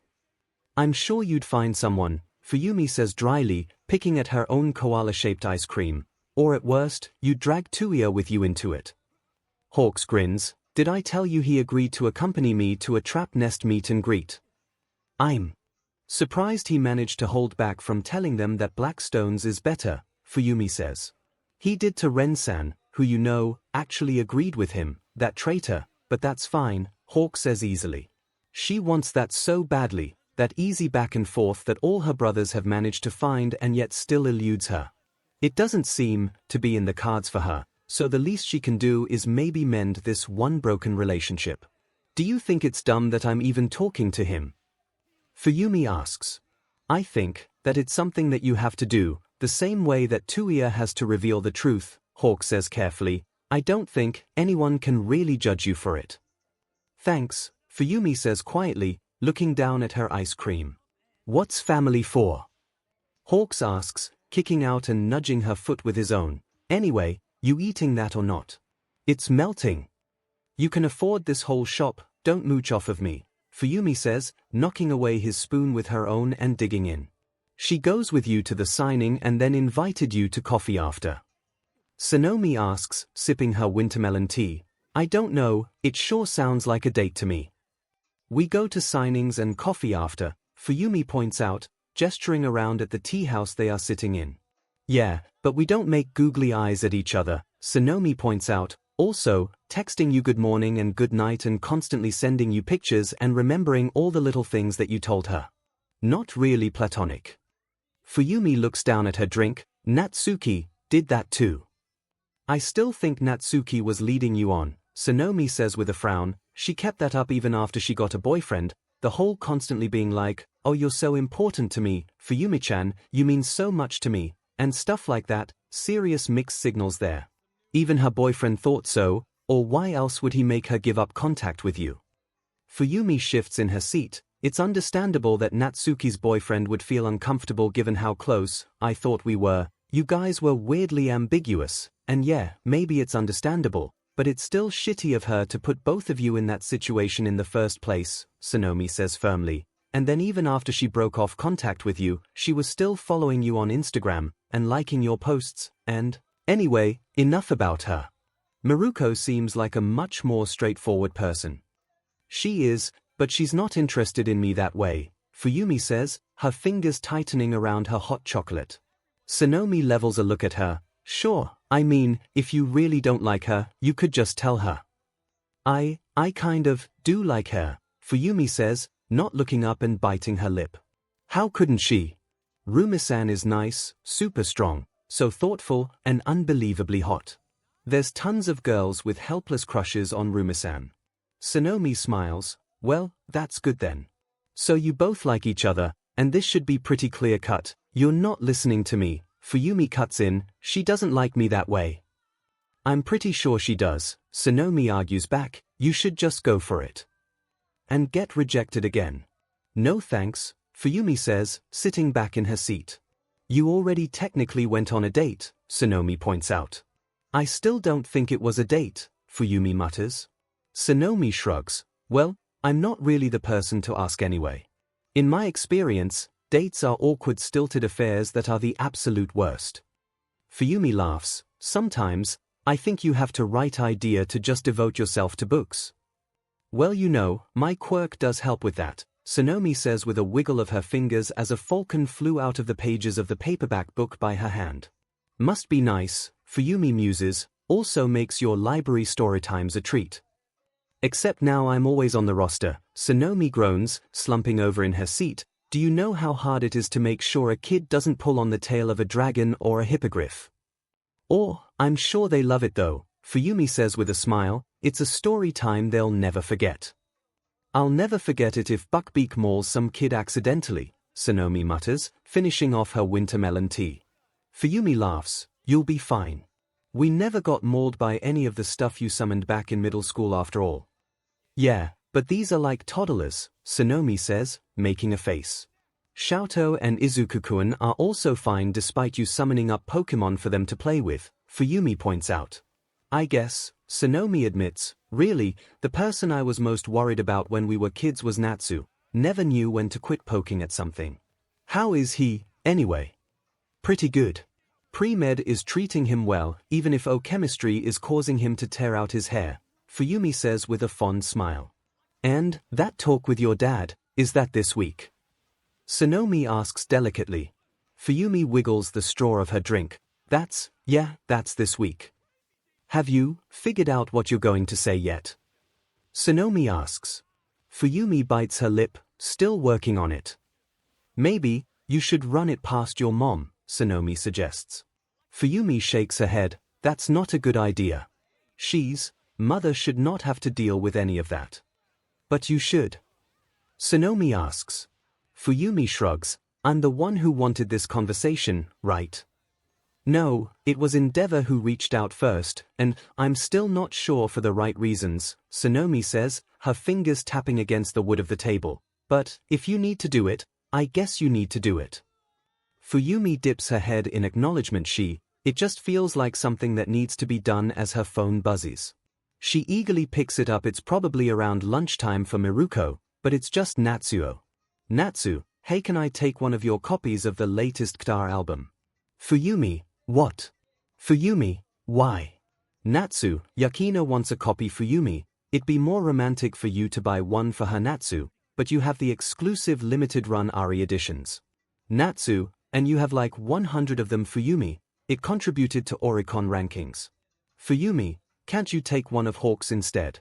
Natsu, Yukina's more of an Ari fan than an Evelyn fan. Fuyumi, at least she has good taste. Fuyumi, fine, you can take one. Natsu, yes Natsu, you're my favorite sister. Fuyumi, I'm literally your only sister. Natsu, still another message pings, and she can't help the smile that slides onto her face when she sees it's from Miruko. Miruko, if they team me up with Wash one more time, I'm going to make him do my laundry. Fuyumi, oh no. Fuyumi, what happened? Miruko, he got stains on my costume. Miruko, look at this. Miruko costume stain. IMG. Fuyumi swallows. Miruko obviously wanted her to see the large blue stain across the front of her leotard, but the photo also emphasizes her rather impressive assets. Her sizable bust is nicely contrasted by her absolutely muscular, ripped arms. "Oh, nice," Sonomi says, craning her head over to glance at Fuyumi's phone. "First pics, and you still think she's not into you?" "That's not, she's just showing me a stain." Fuyumi stutters, jerking her phone away. Sonomi wrinkles her nose. "Way too much information." "Not like that. You're disgusting," Fuyumi complains, texting Miruko that the stain wasn't too bad but that Wash certainly deserved a talking to at least.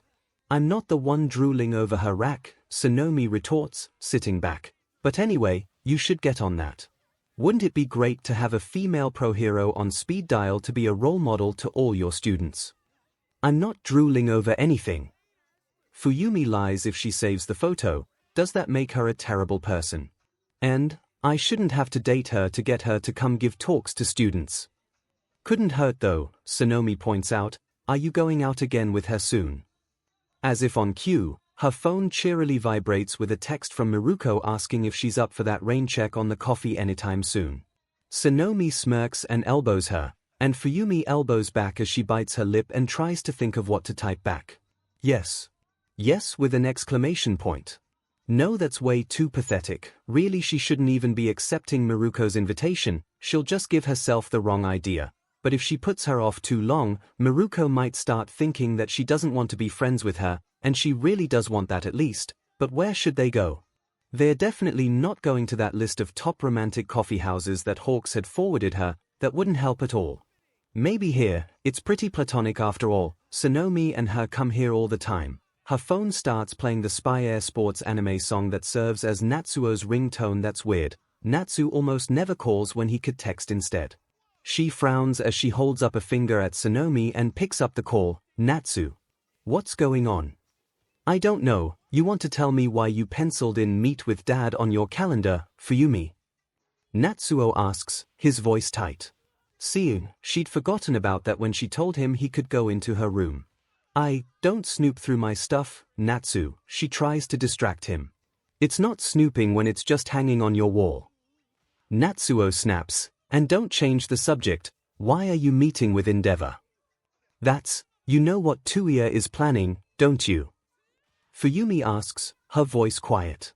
Natsuo snorts, "Yeah, and I can't wait." Of course he can't.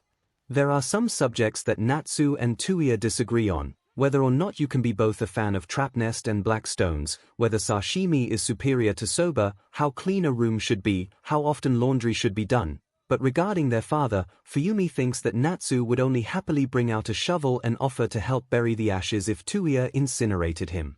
Their father never raised a hand against her or Natsu, but neither of them can forget what he did to the rest of their family, and Natsu has always been the most expressive of them.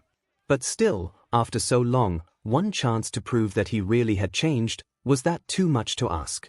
Our father says he wants to be the kind of hero we can be proud of now, so shouldn't we at least give him that chance, she asks. Wow, it only took him 10 years to figure that out? Natsuo demands. He's had all the time in the world to try and make amends and fix himself. I say he's getting what's coming to him. No need for you to talk to him before that. He should get a warning at least, to come clean on his own if he wants, Fuyumi says. He's not going to do that, Natsuo says instantly. He'd never do that. Come on, Fuyumi, you think he's willing to go to jail over this voluntarily? Because that's exactly what's going to happen whether it's Tuya that makes the reveal or him. He'd get a more lenient sentence maybe if he went himself, Fuyumi argues. When has Endeavor ever done things the easy way? And that's true. Tuya would probably hate her for saying this, but it's the one thing they've all inherited from their father, his stubbornness and refusal to ever give up. Still, he should have the chance, Fuyumi repeats, gripping her phone tighter.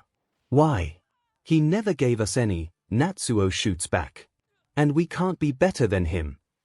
Natsuo pauses for a while before sighing, I guess, but he doesn't deserve it. It's not about what he deserves, it's about how we should act, Fuyumi says steadily. She can sense Natsuo shaking his head. That's why you're the best of us, I guess. I'll join Hawks outside when you talk to him then. What? Fuyumi frowns. No, Hawks isn't going to be there, really. I guess his patrol schedule is packed. Well, I guess I'll join 𝐂𝐬𝐽 and try to make sure he doesn't just try to incinerate him on the spot. No one is going to be there, Fuyumi interrupts. I'm going to see him by myself. What? No way, you're at least taking me, Natsuo insists. It's not safe, he won't hurt me. Why? Because you're family. Look at 𝐂𝐬𝐽 and Xiaotou. Because you're a girl. He used to hit mother for trying to interfere. He's not wrong, and she can still hear the sickening smack echoing in her memory, but that's all in the past, isn't it? I'll be fine, she insists. Don't worry about it, don't you have exams coming up? I'm serious, Fuyumi, Natsuo continues. If not me, why not Miruko? She's good in a pinch, isn't she? Miruko. She hasn't breathed a word about this to her.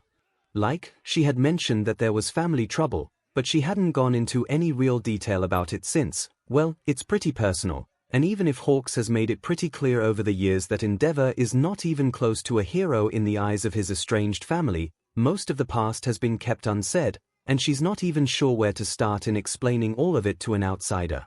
Besides, it's a lot to dump on someone who is just being friendly. I think Rumi-san has better things to do, Fuyumi says finally. What, then help a damsel in distress? Doubt it, Natsuo says casually.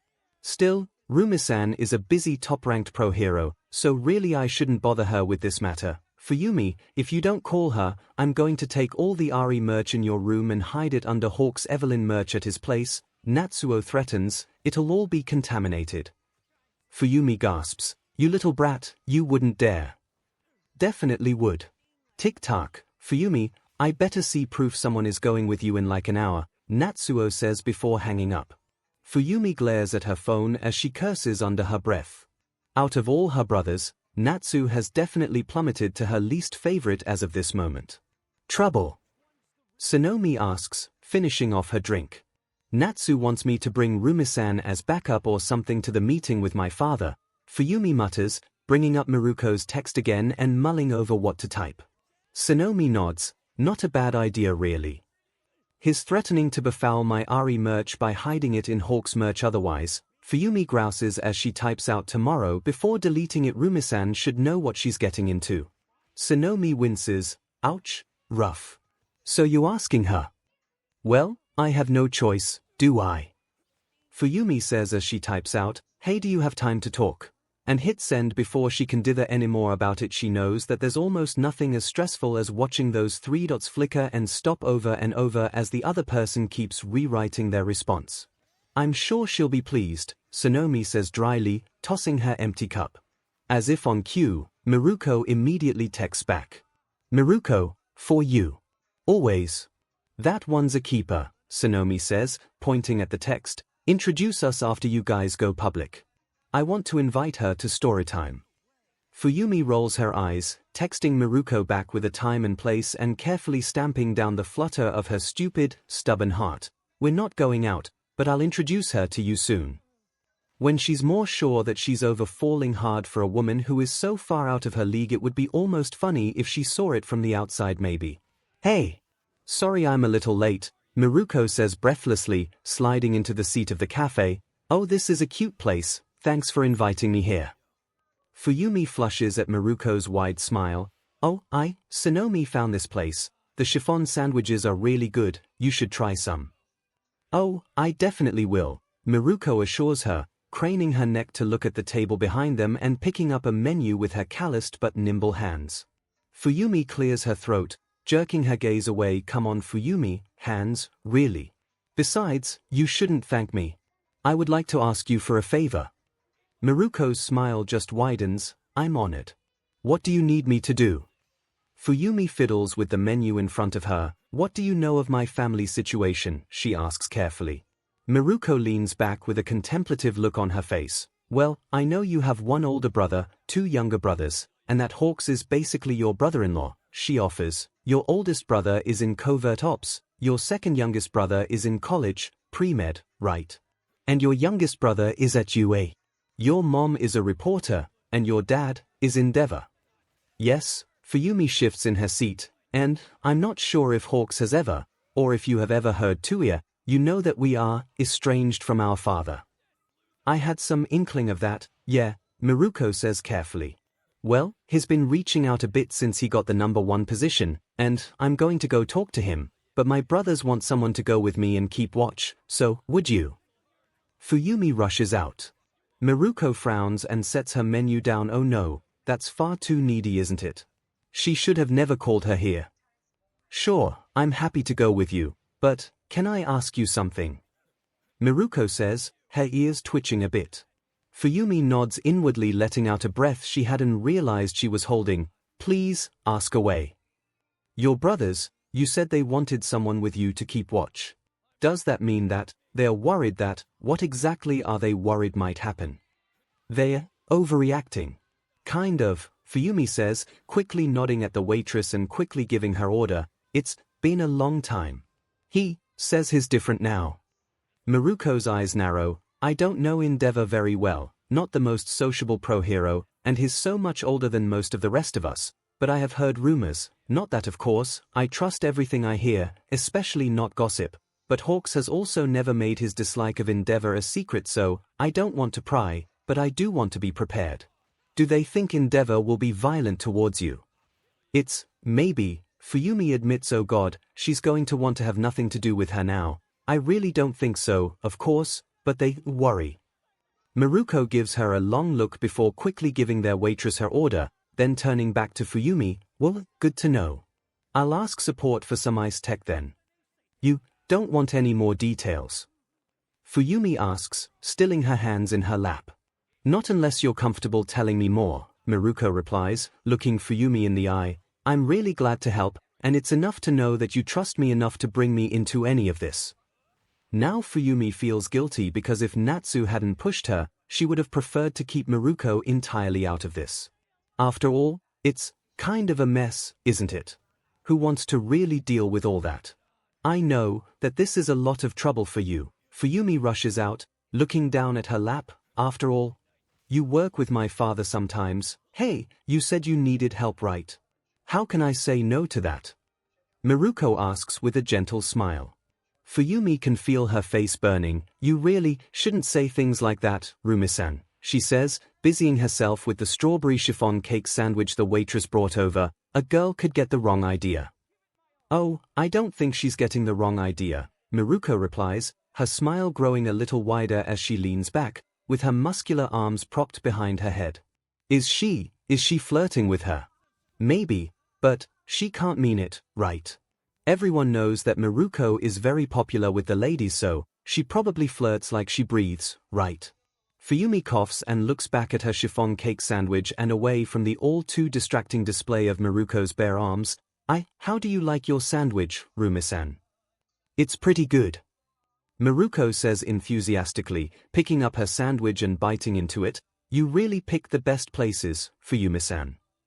Oh, I'm sure you've been to much more glamorous places, Fuyumi says with a wave of her hand, enjoying her own sandwich. It's been a while since she's gotten to indulge in this store's light and cloud-like chiffon cake. Miruko shrugs. Maybe, but definitely nothing as fun as being with you. Fuyumi scoffs. Now she knows she's lying. From what I hear, Rumi-san, you like going to MMA fights and Monster Jam Osaka. Are you saying that you didn't have fun there? I wouldn't believe everything you hear, but yeah, I had fun at those. It was missing something though, Miruko says, looking at Fuyumi. And what's that? Someone special to share it all with, Miruko says easily. Surely she doesn't mean her. It's probably just, okay, she's not dumb. Miruko is definitely flirting with her, but how seriously should she take it? After all, Miruko's had a lot of different girlfriends, and Fuyumi knows in her heart that she's not really the casual kind of person. Like her oldest and youngest brothers, she's all or nothing, and she can't really help that. Really, it'd be easier for her if she could be more like Natsu, but it's never worked for her. I see, Fuyumi clears her throat. Well, I'm sure you can find someone quite easily, Rumi-san. It's harder than you think, Miruko says ruefully, her ears drooping slightly before perking up again. Still, it's fine. So when is your meeting with your father? In 3 days, Fuyumi says, wiping her hands with a napkin. And, you want me to hang around outside? Without him seeing me? Miruko suggests. I think that would be best, yes. Fuyumi nods. I'm not sure how he's going to react. I know it's not really my business, but are you sure you want to do this? Miruko asks, peering at Fuyumi closely. Yes, Fuyumi says as firmly as she can manage, possibly more firmly than she really feels. I think he deserves a chance. Miruko nods, leaning back again. That's good enough for me. You'll text me the address. Yes, and, really, Rumisen, I can't thank you enough, Fuyumi says, leaning forward. Miruko waves a hand. Don't thank me, I haven't even done anything yet. Still, I really appreciate it, Fuyumi says earnestly. If there's anything I can do for you, please, just let me know. As she says that, she inwardly berates herself. What would a top-ranked pro hero need from her? At most, Rumisan might need her help to nag at Hawks about something. It's enough for you to just keep inviting me out to things, Miruko says with a smile, her ears relaxing back a bit. Hopefully next time I can invite you somewhere nicer than a family meeting, Fuyumi says dryly. Miruko chuckles a bit. I'll hold you to that. It's a nice easy conversation after that, going over the latest 𝐂𝐸𝐫 that came out and the TV drama. Miruko is in talks with she'd have a cameo role, and while she's not sure about it, Fuyumi points out that it would be great for everyone to see a female pro hero in an action drama until Miruko needs to go on patrol. Fuyumi tries to grab the bill, only for Miruko to easily snatch it away with a wink. Let this pro hero indulge you a little, she says, sticking her card in the booklet and handing it to the waitress. The problem is how much Fuyumi would love that. Still, leaving out Fuyumi's unfortunate growing affections for Rumisan, the meeting seems to have gone pretty well. She can get Natsu and Hawks off her back, and she has to say that having Rumisan at her back for this meeting does make her feel more reassured as well. Just that someone is there, not judging her or anything, to see everything through with her, it makes her feel less nervous about the whole thing. Now to figure out what to actually say to her father. She has never been back to the Todoroki compound since her mother had hurried all four of them out of there that fateful day. She's pretty sure none of them have. Things from childhood memories should be smaller when seen again as an adult, but the Todoroki compound still looms before her as large as in all her memories of it. Fuyumi adjusts the collar of her cardigan, breathing in and out to steady her nerves. It's fine, it's just a house, right? There's nothing scary about it. There's nothing scary about who is inside either. You all right? Miruko asks, looking at her worriedly. Fine. Fuyumi manages to get out, rubbing her arm. Miruko reaches out and tentatively touches her shoulder, her hand a warm weight on Fuyumi's body. I'll be right outside. You need anything, just call me, and I'll be there. Fuyumi takes a deep breath. She has to admit that Miruko's words act as a bit of a balm on her nerves and nods. Thank you, Rumisan. No problem. Right outside, just a call away, Miruko reminds her, drawing back and making a silly phone gesture with her hand. Fuyumi nods and reaches out and presses the buzzer on the gate before she can hesitate any longer. She's going to have to get it over with sooner or later. The gate swings open, and Fuyumi walks in with one last look over her shoulder at Miruko. Miruko gives her a supportive smile and a thumbs up before the gates close again, and she's standing there with a servant coming out of the house to guide her inside. This way, Todoroki-san. The servant bows and gestures through a door. She follows him down the hallway and past a few turns until they reach a room with sliding doors and tatami floor mats. It's a little strange actually, since for many years, they have just had hardwood floors and carpet. Their mother seems to prefer it that way, and her father sitting there at the table, tea prepared in front of him. Fuyumi, he acknowledges, looking at her. Father, she says, sitting down across from him. He nods and pushes a cup of tea towards her. Thank you for meeting with me. Thank you for inviting me here, Fuyumi says, nodding and taking the cup of tea. You said you had something you wanted to discuss with me, he asks, getting straight to the point. Yes, I do, Fuyumi says, straightening up. It's, have you talked to Tuya or Hawks recently? Her father's expression darkens. I would think you know the answer to that. Fuyumi shifts in place. Dumb question. Of course she knows. I see. Well, Tuya has some information he wants to release to the public. Regarding everything that happened with you, mother, and all of us. Her father's body goes tense. Of course he does. Fuyumi waits for him to continue, but he stays silent, drinking his tea and clenching his jaw. Are you going to do anything? Fuyumi finally asks. Her father finishes his tea and sets the cup back onto the table. Thank you for the information, I will get it under control. And, what does that mean exactly? Fuyumi asks, unease roiling in her gut. 𝐻𝐸 shouldn't be too difficult to deal with. His witch of a boss is still busy with her crippled fiancé as far as I've heard, so he's on his own. He will most likely make mistakes, he relies too much on others, and by himself he always was a disgrace. Don't talk about him that way, Fuyumi immediately snaps. 𝐻𝐸 is an edgelord whose sheer romantic obliviousness caused Hawks to whine her ear off for most of their adolescence, but is also the brother who had cooked for them while growing up, the one who has always listened to her pathetic, teary recollections of her latest romantic disaster and asked her where she wants the bodies buried, and the one who would burn himself up for his family. She will tolerate no disrespect of him. Their father looks at her. Regardless, obviously I will make sure the news doesn't get out. What did she really expect him to say? You said you wanted to make amends, she reminds him. And I do, but you can't possibly expect me to air out all our dirty laundry in public. Her father asks incredulously, that would be a disaster. But it's the truth. The version 𝐻𝐸 would put out. Far from it, it would be a hit piece. It's the truth, Fuyumi repeats. Nothing needs to be exaggerated to. You said that you regretted everything that happened. I do, and, Fuyumi, you realize that if everything is revealed, I will most likely be arrested. That's why you should get ahead of it, Fuyumi says eagerly. Confess first, and then they'll be more lenient. Her father just stares at her, blue eyes like ice narrowing. You can't be serious. It's the same hard, incredulous tone that he had used when she had once tentatively asked if they could have a birthday party for Natsu. It makes her stomach churn and her breath go unsteady now the same way it did then. But, she's not a little girl anymore, and her father has long forfeited his position as head of the household.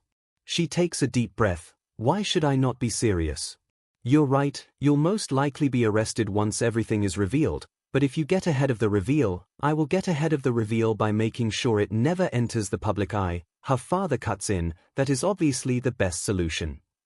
So everything you said about wanting to make amends, our private family life should stay private, her father says. There is simply no point in bringing up such old news to the public. The divorce was splashed all over the papers. Mother had a real hard time finding a job, I remember that. That was her choice. No, you told her that if she wanted us, she couldn't press charges against you, Fuyumi insists. Her father lets out a breath. Yes, that was unfortunate. I didn't expect that from her. Still, that is all in the past, and that cannot be changed. I do not see the purpose of unearthing all of this again. It would be better for us to focus on the future and how I can make it up to all of you. But, without confronting what happened in the past, do you really think you can make it up to us? Fuyumi asks. Her father crosses his arms. What purpose would punishing me now serve? And she had argued something similar to that with 𝐻𝐸, but to hear that coming out of his mouth, she's starting to get a bit angry herself. Is that all your claims of wanting to atone amount to? Empty words and fancy gestures. She spits out. The flames around her father's face flare. I don't like your tone, Fuyumi. And I don't like having to mediate between the rest of the family and you, but here we are, she snaps. The flames around her father's face flare brighter. Are you standing against me, Fuyumi? Is she? Why is that the only option, she demands. Your brother wants to send me to prison. There isn't a middle ground for you to waffle around here, her father snarls. There would be one if you weren't bullheaded and were willing to compromise. Fuyumi stands her ground. 𝐻𝐸 is willing to settle for a confession, convenient since it still results in me going to prison. What do you think you deserve? Did you really think you could atone with no personal consequences? Fuyumi demands. Her father pinches the bridge of his nose. I have already apologized to you, and I have put up with everyone's disrespect, but that does not mean that I should be held accountable. Fuyumi interrupts. Probably not a good idea, but the idea that something like their past can be swept under the rug with no consequences, she knows exactly what 𝐻𝐸 would say to that, and frankly, she agrees. It seems. You've already chosen a side, her father says darkly, pity. I had thought you would have had the sense to not side with your brother. He's always been trouble, from his quirk to his unnatural selection of a partner. I thought I told you not to talk about him that way, Fuyumi says, her fingers digging into the fabric of her breathes. Her father sneers, Todoroki has somehow managed to get all of you on his side, I see. Surprising for someone with so little ability. You may think that Todoroki can be easily dealt with, but as long as I have known him, Todoroki has achieved his goals, whereas you only got the #1 spot because All Might collapsed. Flames shoot up around her father's hands, and Fuyumi's hands immediately ice over. She hasn't done that in years. Careful Fuyumi, you're on thin ice, her father growls, the flames around him making everything seem terrifyingly familiar. What, have you suddenly become allergic to the truth? Fuyumi asks with more bravado than she really feels. She may be able to temporarily restrain him with her ice, but her father isn't a veteran top-ranked pro hero for nothing. He'll probably melt her ice in seconds. All these years with only sycophants around to like your boots has really done nothing for you, has it? I am warning you, Fuyumi, her father says, standing up and looming over her, and she scrambles up, ice sparking and crawling up over her arms. But if he really makes a move, she's not going to be fast enough. A red feather suddenly zips out to push her back, and Todoroki comes crashing out of the rafters of the roof, dressed in full covert ops derby gear, edgelord black coat billowing out behind him. Hello father, he grits out as sarcastically as humanely possible, standing up in front of Fuyumi. Todoroki, her father says darkly, the flames around him burning even more intensely, I should have known. What are you doing here? Fuyumi hisses at her brother. Todoroki glances at her over his shoulder, you didn't think I'd let you just walk in here by yourself? So, this was your plan all along, their father says, not taking his eyes off of Todoroki. Distract me with your sister. Fuyumi thought you still deserved a chance, and even though I know you're a piece of s, I went along with it. Todoroki snaps, I snuck in because I was still pretty sure you would have everything up, and unfortunately, I was right. Just add it to the ever-growing list of times she's made herself believe people could be kinder than they really are. When is she ever going to learn? Are you here to try and kill me? Their father scoffs. You aren't worth killing. Besides, I think rotting in jail for a few long years will suit you better, don't you? Todoroki smirks. You overestimate yourself as per usual. Do you really think you can beat me on your own? Who says I came here on my own? Todoroki asks as red feathers slam the door. Sliding doors open and both Hawks and Miruko come barreling in. Miruko immediately pulls Fuyumi out the door, ice gauntlets on her hands whirring, while Hawks flies forward to stand at Todoroki's side, giving her a quick once-over and a reassuring grin. We'll be fine, go on and get out. You get out, Fuyumi snaps, placing a hand on the floor. All this time her father has been ignoring her. She's had time to get her bearings and figure out something she can do. He could melt any ice she threw at him in seconds, but not necessarily anything sturdy elsewhere, and an ice wall with sparks springs up between them and her father. Oh wow! Miruko enthuses, poking at the ice wall as sparks come off of it. Your quirk is so cool, let's go before he melts it, Fuyumi says hurriedly, tugging on her arm. See, I told you she'd be fine.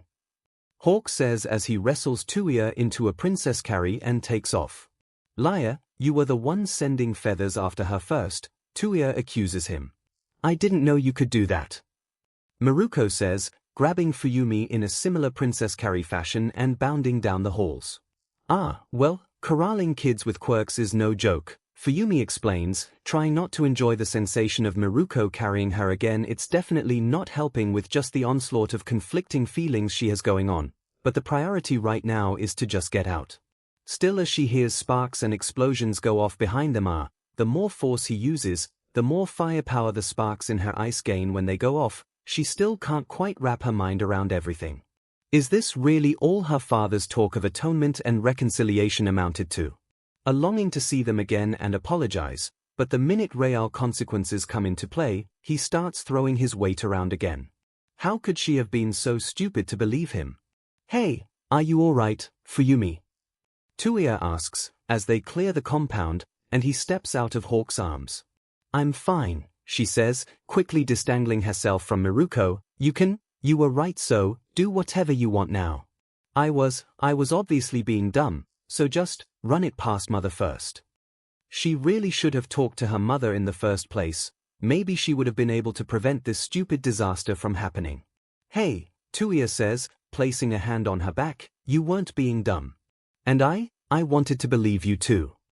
Well, it looks like you were right not to, she laughs bitterly, digging the heel of her hand into the side of her cheek. No, you did what you needed to do. And it was good of you to try and give him a chance. I certainly couldn't, 𝐻𝐻𝐽 says, taking a tissue packet out of his jacket and discreetly handing it to her. She rips the packet open to dab at her eyes. So embarrassing. She hates it that when she gets mad, she cries, and you were the smart one. 𝐻𝐻𝐽 shrugs, not necessarily. You were definitely the good one though. Fuyumi sniffs, and 𝐻𝐻𝐽 carefully pulls her into a hug. She buries her face in her brother's shoulder. God, and Rumi-san is still here too. What does she think about this whole mess? You want to go home? 𝐻𝐻𝐽 murmurs. Fuyumi nods, and 𝐻𝐻𝐽 gestures to Hawks hovering at the side, and he quickly moves forward to gently prop Fuyumi up onto his back. Hold on tight, Hawks says quietly. Fuyumi looks back at Miruko. Rumi-san, sorry for all this. Hey, it's no problem, Miruko quickly reassures her. I definitely won't be working with Endeavor anytime soon. Besides, looks like you didn't even need my help. You ever thought about going into the pro hero business yourself? Fuyumi weakly chuckles at the thought. Don't they have enough pro heroes in the family? Besides, her quirk had never really been thought of as anything. They shouldn't have even been in a situation where it was needed.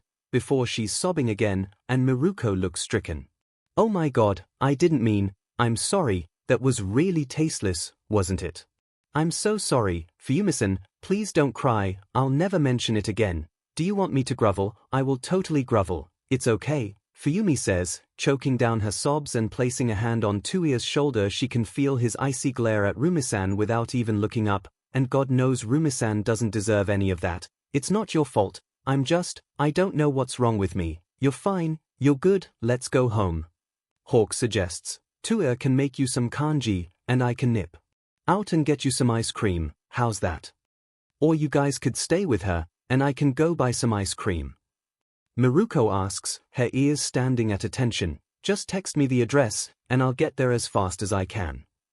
Fuyumi, 𝐻𝐻𝐽 says, looking down at her, what do you think? She manages to nod. I'd like to go home with you guys, and if it's not too much trouble for Rumi-san, after troubling her so much already, it's no trouble at all, seriously. Miruko interrupts quickly, bouncing on the ball of her feet. It's the least I can do for upsetting you so much. Alright, then, hold on tight. Hawk says, hiking Fuyumi up on his back. 𝐻𝐻𝐽, you want me to fly back for you? 𝐻𝐻𝐽 glances at Fuyumi, then shakes his head. No, I'll take the train. You just get her home safe and keep her company. Besides, Miruko and I here need to have a talk. Hawks shakes his head fondly. Be nice, he calls out before taking off. Fuyumi lets the breeze fill her mind for a few minutes before she rewinds what 𝐻𝐻𝐽 said and frowns. You don't think 𝐻𝐻𝐽 will be too mean to Rumi-san, will you? Miruko's tough, she'll be fine. Besides, you know how 𝐻𝐻𝐽 is, Hawks calls out, wings steadily flapping. He nearly made Izuku-kun cry right after Xiaoto and him got together. Izuku-kun doesn't deserve that. And, both of you have the entirely wrong idea about Rumi-san, Fuyumi says indignantly. I really don't think we do, Hawk says as they land at her mother's house, and the two of them walk in. Her mother looks up from the table where she has a number of different reports spread out. Hawks, Fuyumi, what's wrong? Fuyumi scrubs at her face and tries to smile. Nothing's wrong, Mother, I just made a mistake, that's all. Her mother stands up and quickly crosses the room to rub her arms. Fuyumi, if you don't want to say, that's fine, but whoever upset you this much, Hawks, you will go deal with them appropriately. Oh, we're on it, Hawk says darkly, going into the bathroom to wet a face cloth and bring it out for her. It's not, 𝐻𝐻𝐽 and Hawks have it all handled, Fuyumi says dully, wiping her face with the wet cloth. I'll get over it. Like I always do. Her mother's eyes narrow. Is this about your father? Fuyumi's head jers up. You knew. 𝐻𝐻𝐽 consulted me on what exactly to release, and Natsu mentioned some things about you talking to him. Her mother's hands clench, her eyes moving between her and Hawks. You aren't hurt, are you? It didn't come to that. She can feel the frost form on her mother's hands, but it could have. 𝐻𝐬𝐽 was watching the whole time, and Fuyumi threw up an ice wall so none of us really had to get involved in the end, Hawk supplies. It shouldn't have been necessary for any of you to get involved that way, her mother says, her voice shaded with rare anger. I'm really okay, mother. Fuyumi tries to reassure her, patting her mother's hand. She is, right. Her mother looks worriedly at her before drawing her into a deep hug. Oh my darling girl, I know you always say you are, she sighs, tucking Fuyumi's head into the crook of her neck, my brave girl. Fuyumi feels her eyes prick with tears again as she clutches her mother's back so pathetic, she just keeps on crying, I'm not brave. What do you call walking in there on your own? Hawks asks. Stupid, Fuyumi replies. Gutsy, Hawks insists, coming forward and placing a hand on her shoulder, and anyone who wants to say otherwise can go through me. They'll have to go through me first, 𝐻𝐬𝐽 says, coming in through the door and closing it behind him, taking off his coat. Thanks, but where's Rumi-san? Fuyumi asks. 𝐻𝐬𝐽 snorts, coming over to pat her on the head, she's fine, even I can't take on the number 5 hero by myself. What did you say to her?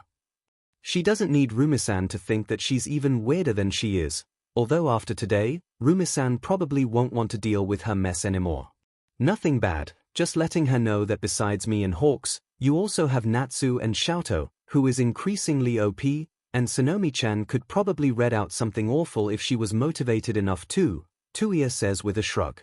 Fuyumi groans, covering her face with her hands, you are going to give her the entirely wrong impression, that you have people who care about you who know how to deal with pro-heroes. Rumi-san is nothing like, Fuyumi's mouth clicks shut. Endeavor.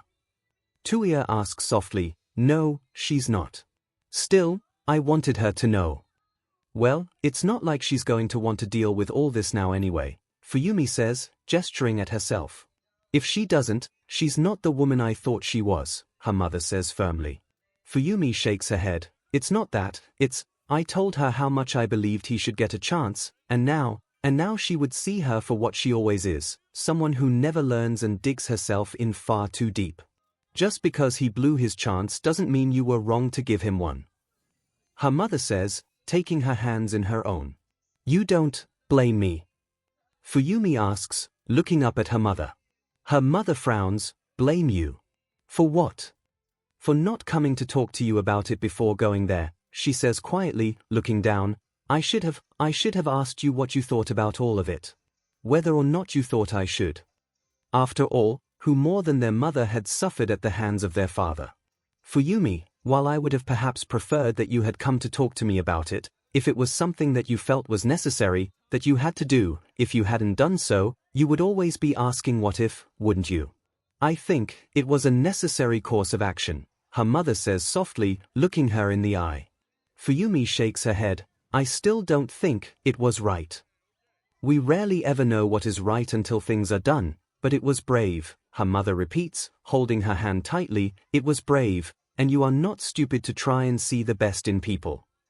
She wants so badly to believe that, but today's events piled on top of everything else have been a lot. Fuyumi buries her head in her mother's shoulder as her mother makes soothing sounds and cards her hand through her hair. It'll be all right, Fuyumi. 𝐻𝐬𝐽's making kanji right now. I still have some agadashi tofu in the fridge. Oh, and here's Miruko with ice cream. Fuyumi jars up to see Miruko striding through the door with a large plastic bag in her hands. Sorry, it took a while, wanted to make sure I got the right flavors, she says cheerfully as she places the bag on the kitchen table and takes out pints of red bean, cookies and cream, and avocado-flavored ice cream. Oh, you got all my favorites, Fuyumi says, trying to straighten out her hair. Oh god, her face must be super red and puffy from all the crying right now, and walking over to take a look. Yeah. Miruko beams at her, you've mentioned them before, and I thought, well, that you definitely deserve them right now. Fuyumi flushes. She had mentioned it in her texts with Rumi-san before, but for her to still remember, oh, you really shouldn't have, Rumi-san. How nice, Miruko, her mother says, smiling as she also comes over to look, you treat my daughter so well. I try, Miruko says, rubbing the back of her neck. Really, Fuyumi-san, I'm sorry about earlier, You have nothing to apologize for more, I was just overwrought. Fuyumi hastens to tell her, you've already helped so much. Really, I have caused you too much trouble. What's the trouble in helping someone as cool as you? Miruko asks easily, leaning forward. If you need anything else, anything at all, even if it involves endeavor, just let me know. And, don't feel bad about what happened. It's not your fault your dad's a total butt. Fuyumi helplessly smiles back. Get a grip, Fuyumi, you can't get used to this. One day, she'll leave, and then you'll just have to figure out how to rely on yourself again and talk yourself through all those yawning dark too long nights where you're this close to falling to pieces and no one is there to catch you. Oh, you're really far too kind, Rumi-san. Miruko smiles back, I'm really not, but, well, here, let me scoop out the ice cream. And the kanji will be done in like another 30 minutes, just have to wait for everything to pressurize, Tuya calls out from the kitchen. It's going to be a weird combination, ice cream and kanji, Natsuo says, walking in through the door and wrinkling his nose. Natsu, don't you have class? Fuyumi asks, looking at him.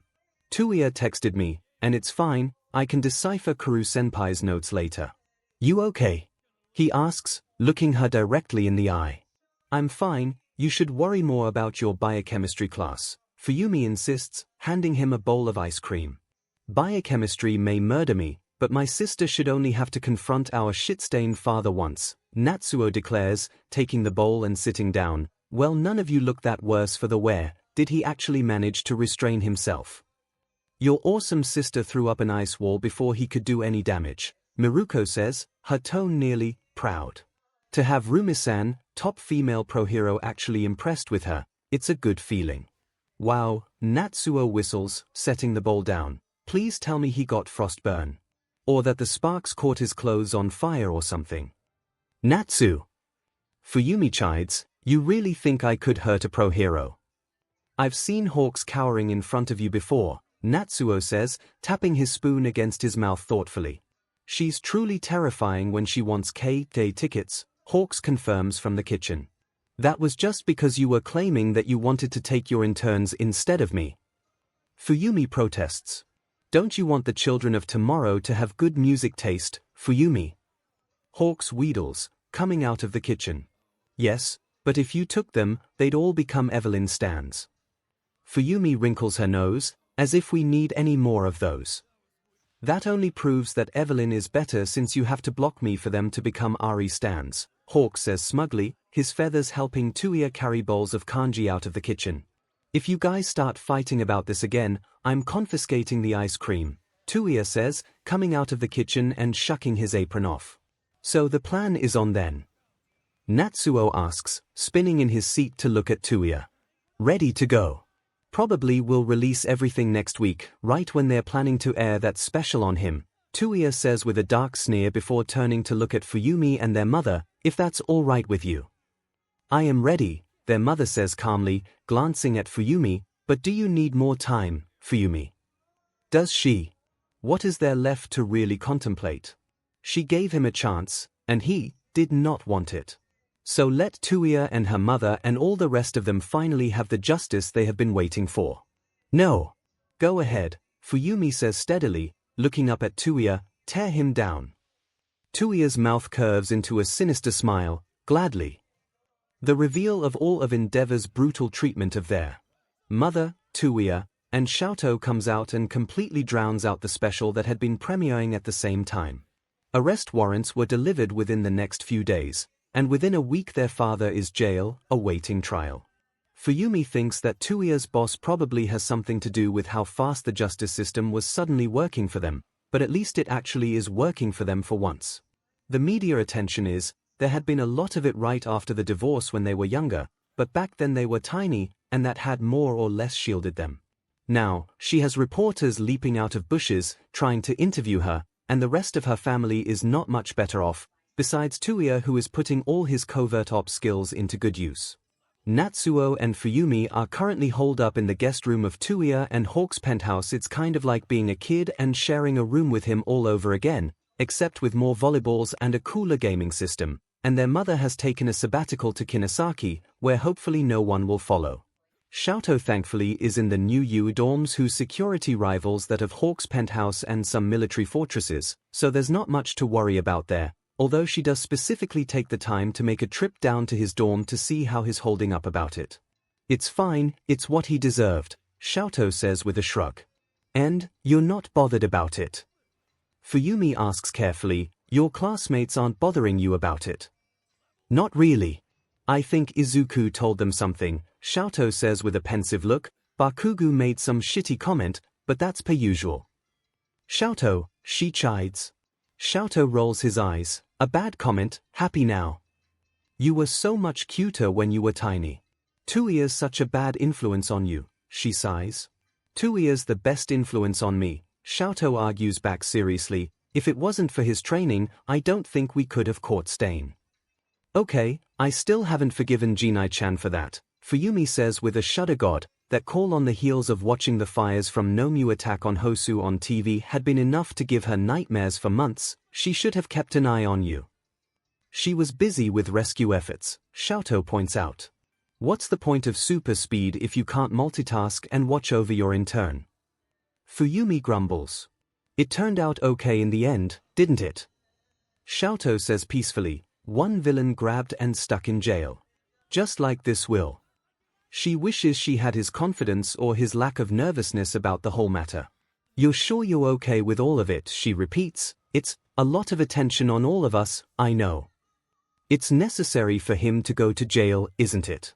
I'm sorry your idea didn't work, but I'm glad he won't be popping up anymore, 𝐿𝐿 says slowly. He would always say the worst things about Todoroki and Hawks. And he hated Izuku. Izuku-kun. Fuyumi furrows her eyebrows. The part about Todoroki and Hawks didn't surprise her, as much as it left a bad taste in her mouth, but besides Bakugo, who is a little heathen, she could never understand why anyone would ever hate adorable little Izuku-kun. Why on earth would he hate him? His All Might's protege. He was really mad about that, said I was fraternizing with the enemy, 𝐿𝐿 says with another shrug and a quirk of his mouth. Well, that's just ridiculous. Izuku-kun is the sweetest boy, and it's the best thing All Might ever did, taking him under his wing, Fuyumi declares. Yeah, 𝐿𝐿 agrees, a soft smile playing on his lips before he quirks his eyebrows. I heard Miruko helped you out. Yes, she has, Fuyumi nods. Really, that's the understatement of the year. Besides everything Miruko did to help her with her disastrous conversation with her father, since the big reveal, Miruko has constantly been screening her to and from work, keeping most of the press at bay, although now there's rampant speculation about their relationship. Miruko has been really good at just giving a smile and firm denials, and Fuyumi should really not feel upset about that at all. They aren't together, even if they're texting each other all the time, and Hawks is asking if he can count them on his matchmaking tally. Todoroki is telling her tricks that he and Hawks used to go incognito on dates together. Natsuo is adamantly declaring that even if she goes out with Rumisan, Hawks is still his favorite-in-law, and now 𝐿𝐿 implying things. Even her mother called and asked if she should invite Miruko over for dinner after everything died down a bit, and when Fuyumi had said that she was misunderstanding what was happening, her mother had simply said in an innocent tone that Miruko had helped so much, of course she deserved a dinner. Although if she wanted anything else, her mother would hope that Miruko would be clear about the matter. It was all, she's in a really emotional state right now, and she doesn't need more confusion on top of everything. The gossip about you two the past few days has overshadowed some of Endeavor's stuff, 𝐿𝐿 continues, glancing at her. The press is easily distracted. They'll go back to proper news when they realize there's nothing there, Fuyumi says tightly. Todoroki already put the fear of God into her, and Natsu also gave her a call, but I still need to have a conversation with her, 𝐿𝐿 muses. Fuyumi shakes her head. All of you are being ridiculous. Didn't you already hear her clear up everything with the press? Multiple times. Probably because she knows you don't want the publicity, 𝐿𝐿 points out calmly. I'm done trying to read into things that aren't there, Fuyumi says firmly, and that is easy to say, but so hard to actually do though, since after work one day, Miruko surprises her with a brand new collector's edition of the brand new anime of Whispering Love. Oh my god, where did you get this from? I thought they were all sold out. Fuyumi says, carefully smoothing a hand down the colorful, shiny box featuring Sayuri, Ryuzuki, and Yakito. Ryuko-chan got multiple from a fan, and she gave me one, but I thought you would appreciate it more, Miruko says with a big grin. Fuyumi hugs the box to herself and beams back, thank you so much Rumi-san. Have you watched any of it yet? Miruko's smile widens, not yet. I was hoping, would you mind watching it with me? I read through some of it, but I feel like it'd be more fun watching with a diehard fan, of course I'd love to. Fuyumi says, quickly ushering her into the penthouse apartment, your first whispering love experience should definitely be on the projector, let me just make sure that Natsu isn't slacking off and playing video games on it again. However, it seemed like Natsuo was off properly studying somewhere, so Fuyumi could carefully open up the box, slide the DVD in, and turn the projector on. If it feels dangerously close to a date, well, look, Whispering Love deserves the best possible presentation, and Rumi-san deserved to watch a masterpiece. Miruko cheerfully plops herself down on the couch, and they are soon happily watching all the drama Sayuri, Ryuzuki, and Yukito get into. About 3 episodes in, her phone buzzes, and she pulls it out, glances at it, and her heart stutters a bit. Natsuki, hey, heard about your dad, and just wanted to check and see if you're okay. That's the first time Natsuki has ever texted her since she had tearfully told her that her boyfriend had given her an ultimatum and that she was sorry, but she wasn't going to be meeting up with or texting her anymore. Fuyumi's first reaction is to just ignore it. What, after this long, suddenly she cares? Is she a dog to just roll over at any sign of kindness? But on the other hand, Natsuki seems to be reaching out, and it would be polite to just respond right. Fuyumi, I'm okay, thanks for asking Natsuki. Oh good, I'm glad Natsuki. If you want to talk about it though, just let me know, and we can get bubble tea sometime. What is that? Wasn't all of this, all those tears, all that stress, wasn't it because she had a boyfriend she loved so much? Fuyumi, won't your BF get mad? Natsuki, oh we broke up, something wrong, Fuyumi-san. Miruko asks, looking worriedly at her. Fuyumi glances up at her from her phone, it's just a friend. Of sorts. Of sorts. Miruko parrots back, raising her eyebrows, like a friend of friend. Or a family acquaintance. Or is it one of those annoying friends you can't really spend more than 30 minutes with before you want to leave? That's oddly specific, Fuyumi says, setting her phone down on her lap. Well, you know, wash is really an acquired taste, Miruko says with a wave of her hand, edge shot can be a bit much too. And best genist, geez, I always have to make sure either Hawks or Ryukyu are there for him to focus on, or else he'll try to stuff a jean leotard on me. Fuyumi chuckles, don't you believe that heroes should stand on their own and that teammates are for pussies, she teases. In a fight, yeah, but in a fashion disaster setting, I'll take all the help I can get, Miruko laughs. So, what kind of friend has you actually distracted from Whispering Love? Honestly, it's kind of embarrassing to say, Fuyumi says, tucking a strand of her hair back. It really wouldn't paint her in a good light, would it? But Rumi-san has already seen her at her most humiliated, so really this wouldn't be that much more, would it? And Fuyumi really would like to talk to her about it. I had an upperclassman that I met in college. She was really nice, she was an editor of the literary journal. We got along really well, maybe too well.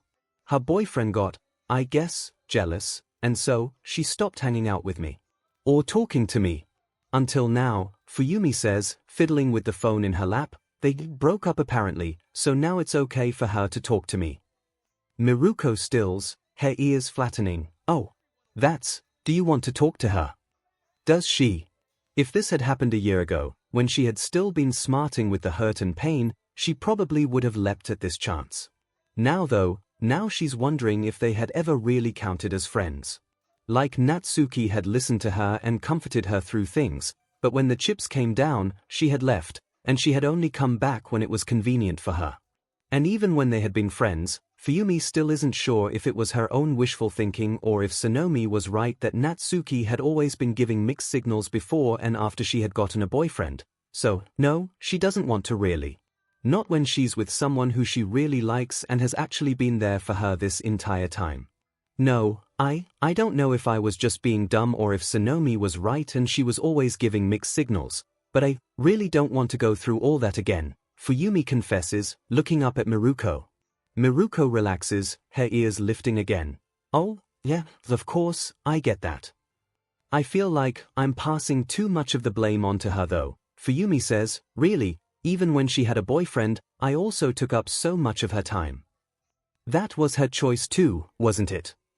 Miruko says, crossing her arms, really, first off, she should have broken up with him in the first place. That's such a scummy move, just straight up banning someone, and now she wants to talk to you again.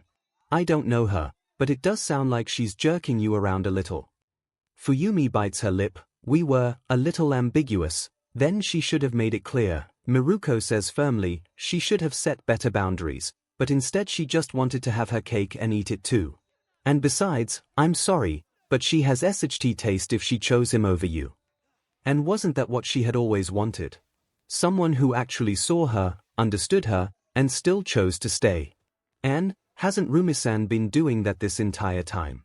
She has already seen her at her worst, and she's still here, watching Fuyumi's favorite show with her despite not knowing anything about it.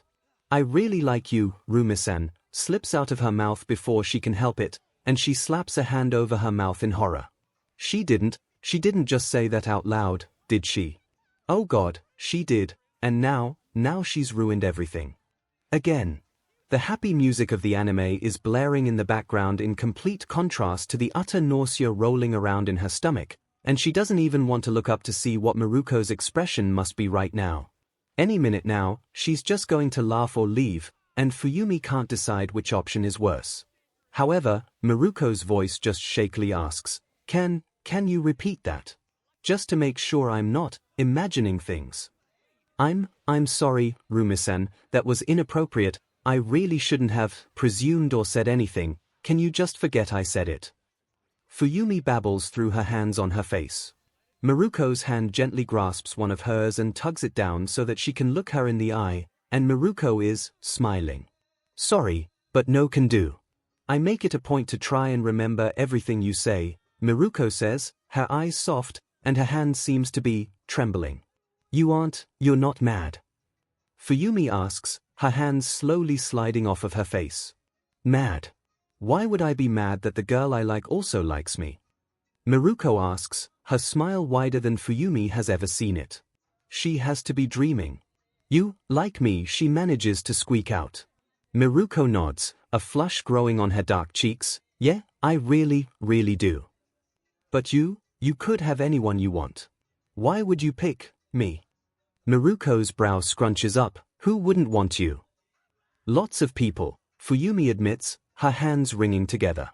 Then they were all idiots, Miruko says stoutly, although, I guess I'm lucky they were because otherwise, I wouldn't get a chance with you now. But, you told the press that we were just good friends. Miruko scratches the back of her neck. Oh, I didn't realize, I hadn't asked you out yet, so I had no idea you wanted me to tell them anything. I can get my manager to come up with a press release tonight, or do you want me to buy up some airtime and ask you out there? No, nothing like that. I can't quite believe this is actually happening, Fuyumi softly confesses. Hasn't she dreamed something like this before? And for Rumi-san, so strong and hot and completely out of her league to actually return her feelings, she's feeling a bit faint. Miruko's smile grows wider as she reaches forward to tuck a strand of Fuyumi's hair behind her ear. Fuyumi-san, would you like to go out with me? I have tickets to a special Ari meet and greet next week. I would love to. Fuyumi manages to get out, tentatively curling her hand around so that Miruko's fingers are intertwined with her own. Miruko tightens her grasp on Fuyumi's hand and leans in and murmurs, Am I going too fast if I say I really want to kiss you right now? There's really only one answer Fuyumi can give to that question. Fuyumi surges forward and presses her lips against Miruko's, and Miruko lets out a small surprised noise before winding her arms around Fuyumi's waist and kissing her back hard. Soon, Fuyumi is pressed back into the couch, arms hooked around Miruko's neck, and everything is absolutely wonderful. I didn't realize I also had to tell you about the no making out on our couch rule, Fuyumi. Tuia's voice suddenly dryly sounds from behind them. Fuyumi and Miruko break apart to see Hawks gently thwacking Tuia's shoulder with his wing. Tuia, let them have their moment. It's definitely earned. I'm happy for both of you, but you can definitely have your moments somewhere that is not a shared space, 𝐻𝐬𝐽 says, pushing Hawk's wing out of his face. Really sorry about that, 𝐷𝐵, we'll just, Miruko stutters, glancing at Fuyumi for help. Fuyumi draws herself up and tries to neaten up her mussed hair as best she can. Please, neither of you can lecture us. I don't even want to know all the places you guys have made out in. And plus, we're still watching Whispering Love. Wow, okay, if I had known that all it would take to get you guys together was a little Whispering Love, I would have hosted a marathon of it like immediately after the sports festival, Hawk says, walking over and propping his elbows on the back of the couch to look at the tea. Snorts, funny, I'm pretty sure you were paying more attention to other things. Well, either ways, the press is still massing outside, you two can't leave yet, so I guess Miruko can stay for dinner. Really? Miruko asks eagerly, glancing from 𝐻𝐬𝐽 back to Fuyumi. Yep, we're having curry fried rice, Hawk says, and, come on 𝐻𝐬𝐽, you have to stick in some kind of carrot-themed dish now. 𝐻𝐬𝐽 rolls his eyes, walking towards the kitchen. I'll chop some carrots into the curry, happy. Exceedingly, Hawks chirps, following after 𝐻𝐬𝐽 before turning to give a shd-ting grin at Fuyumi. Wait until I text Natsu and 𝐿𝐿 about this is going to be fun. Hawks, I swear, you know I still haven't told 𝐻𝐬𝐽 about how you used to steal his hoodies from the laundry, too late, already texted them, Hawk says, holding up his phone, and I still do that, so I don't think he'd care now. He claims he needs them to make a nest when I'm not here. 𝐻𝐬𝐽 calls out from the kitchen, tell Natsu that if he's coming over, he'd better not also be hauling over all of his laundry after not washing it for weeks. Fuyumi sighs and looks up, and Miruko, still holding her hand, sorry Rumi-san, but you're going to have to go through a family dinner now. I would like nothing better, Miruko declares, looking down at Fuyumi with a smile, any trials would be worth it. And, if you want to call me just Rumi now, I'm fine with that. Fuyumi leans closer to whisper in her ear, I'm so happy, Rumi. And even Hawk's cooing, 𝐻𝐬𝐽's pointed looks only softened by the heaping of carrots he puts in Miruko's plate, Natsuo's interrogation, and 𝐿𝐿's smug look can't ruin any of that as Miruko handles it all with aplomb and constantly keeps looking back at her and shyly smiling. Her mother congratulates her over the phone later, and that night Miruko kisses her goodnight before heading off to leave. I promise I'll make a press release tonight, she says, giving her hand another squeeze. You don't have to do anything like that. Fuyumi protests. I mean, if you don't want it, and you want to try to avoid the press and keep things under wraps, I'm fine with it. Or if you want to go public, I can just keep squirting you to and from work, it's not an issue, Miruko says, swinging their hands together. It's dizzying how happy Miruko makes her.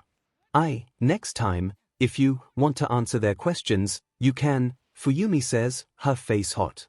Miruko beams at her and gives her another peck, I'll tell them that I'm so lucky to be dating you now.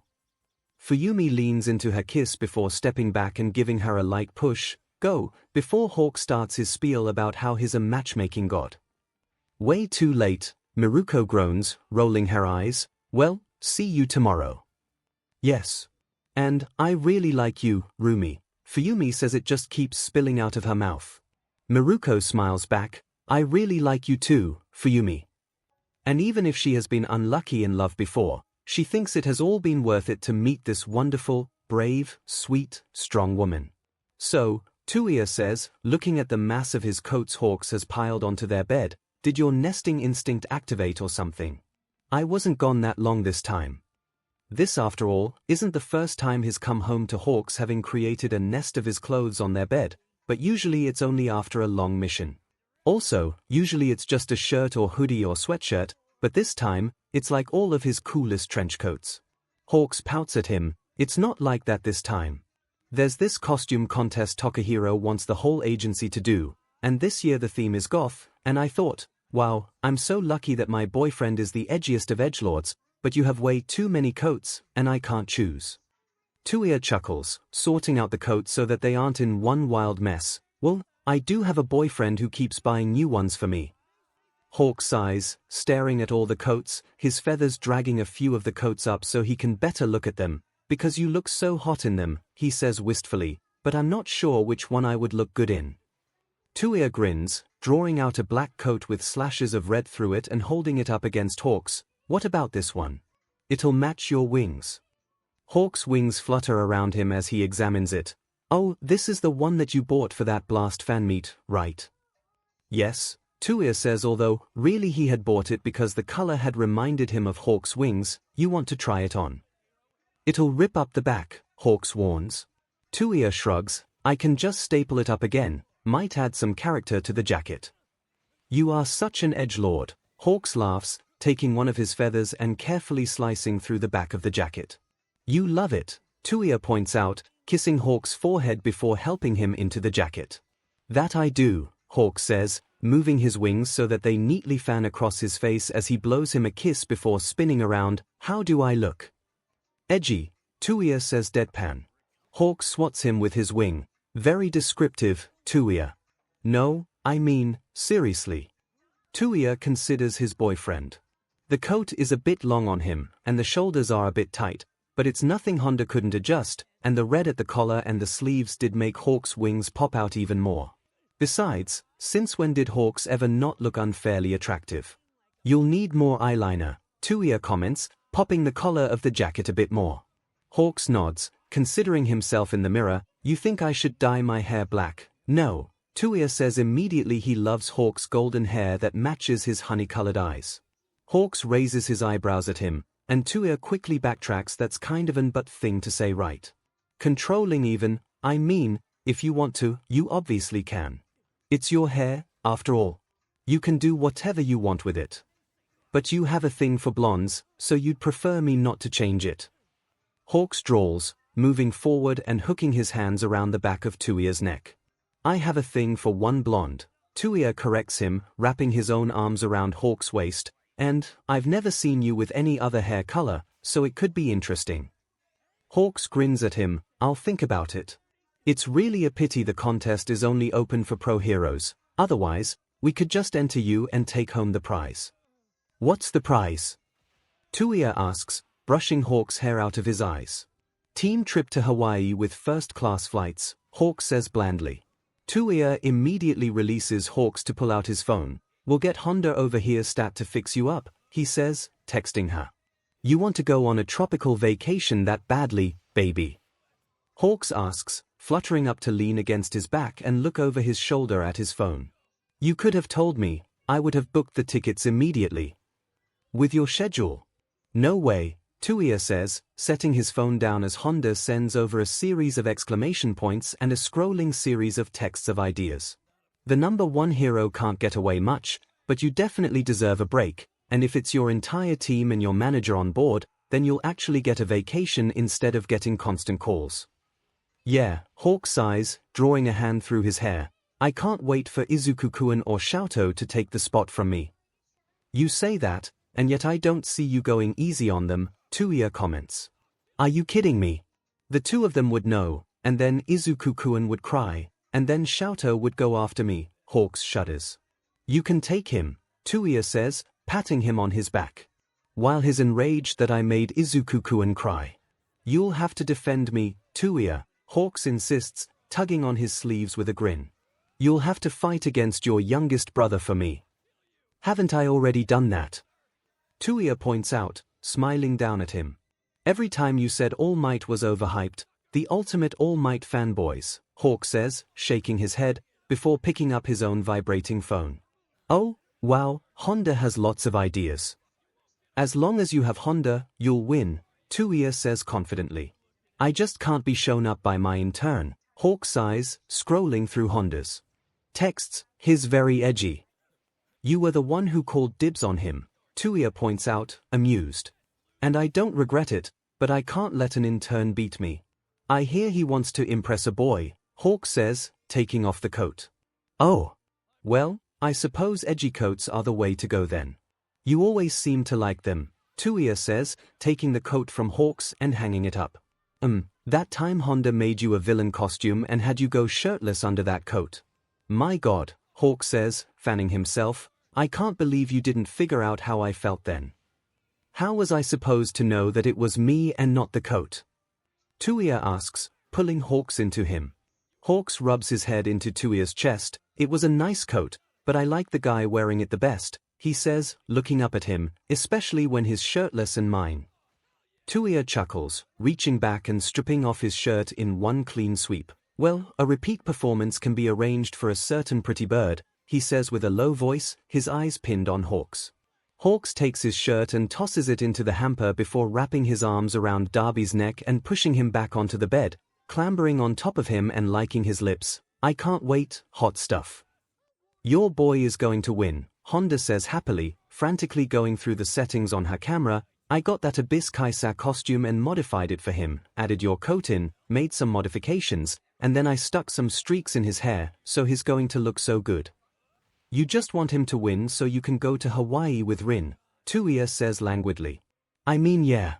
What's not to like about lounging around in a resort while your girlfriends frolic about in the sea and maybe you get to test out some underwater tech? Honda asks as 𝐻𝐻𝑆hot takes the stage to cheers. Even you probably would like to swim with the sea turtles or something. I guess I could teach 𝐻𝐻𝑆hawks how to swim, 𝐻𝐿𝐽𝐲 says, consideringly. He doesn't know how to. He's got wings. Have you ever seen a rain-drenched pigeon? He kind of looks like that in a pool, 𝐻𝐿𝐽𝐲 points out. He's still going to have wings in Hawaii, Honda points out. But it's in a safe enough space that if he wants to, he can shed all his feathers, 𝐻𝐿𝐽𝐲 says, his mouth quirking up. It'll be fun. He thinks that 𝐻𝐻𝑆hawks will love swimming with sea turtles, and of course, he looks forward to just seeing 𝐻𝐻𝑆hawks relaxed and sprawled out in the sun. He, on the other hand, will probably find some shady area where he can just sip fresh coconut juice or something. None of his family deals especially well with tropical weather, but for a relaxed, safe place for 𝐻𝐻𝑆hawks to unwind, 𝐻𝐿𝐽𝐲 will just lather on the sunscreen while making sure that 𝐻𝐻𝑆hawks also has put on enough sunscreen. And if he spots any reporters, he'll throw them straight into the pool. I can't imagine you in a tropical environment, Honda comments, tilting her head and looking at him. Do you need me to build you a portable cooling device? You mean like a fan? 𝐻𝐿𝐽𝐲 says with a roll of his eyes. I'll be fine, it's not like I'm a vampire or something. Could have fooled me, 𝐿 says, walking up and pointedly gesturing at his breathes that have staples slashed across them. 𝐻𝐿𝐽𝐲 arches an eyebrow at her. You're calling me out on my clothes, he asks, eyeing her leather jacket and boots. She's just happy you're not competing so that Shinsu-kun will have a chance at ranking, Ida says cheerfully, rolling up. Oh, is he competing in this? 𝐻𝐿𝐽𝐲 asks, looking around. Where's Tenya-kun then? Helping him with his costume, Ida says. He doesn't really need any help, but you know what Tenya is like, 𝐿 says with a shrug. Looks like he did well, 𝐻𝐿𝐽𝐲 notes as Shinsu drops from the ceiling of the stage with his capture scarf now dyed black half mask on, eyeliner on point, and a costume that had enough black and clockwork on it for him to probably have asked Monoma for help at some point. They all cheer for him, Ida hollering and waving a banner, 𝐿 clapping loudly, Honda whistling, and 𝐻𝐿𝐽𝐲 clapping as well. They have to support their intern after all. It's definitely going to be a toss-up between him and Tokoyami, 𝐻𝐿𝐽𝐲 comments. Shinsu-kun's going to win, I helped him with putting together that costume, Honda says confidently. If only we could have also recruited Tokoyami onto our team, 𝐿 says wistfully. 𝐻𝐻𝑆hawks would have thrown a fit, 𝐻𝐿𝐽𝐲 comments. He really wanted to make one whole bird. He's a bird that would never fly, Honda points out with a grin. 𝐻𝐿𝐽𝐲 winces, you've spent far too much time with 𝐻𝐻𝑆hawks. And speaking of the man, he's finally here. Honda cheers. 𝐻𝐻𝑆hawks lands on the stage, wings hiding his form. When he unfurls his wings, 𝐻𝐿𝐽𝑲's breath catches as the audience screams its approval. 𝐻𝐻𝑆hawks has on 𝐻𝐿𝐽𝑲's black coat that fits him like a glove, full of belts and buckles that emphasize his lean, muscled form, new red embroidery in metal thread across the slashes of red on the coat in a feather pattern, and it peeks open to reveal his bare chest. His eyes are rimmed with kohl and a hint of red eyeshadow.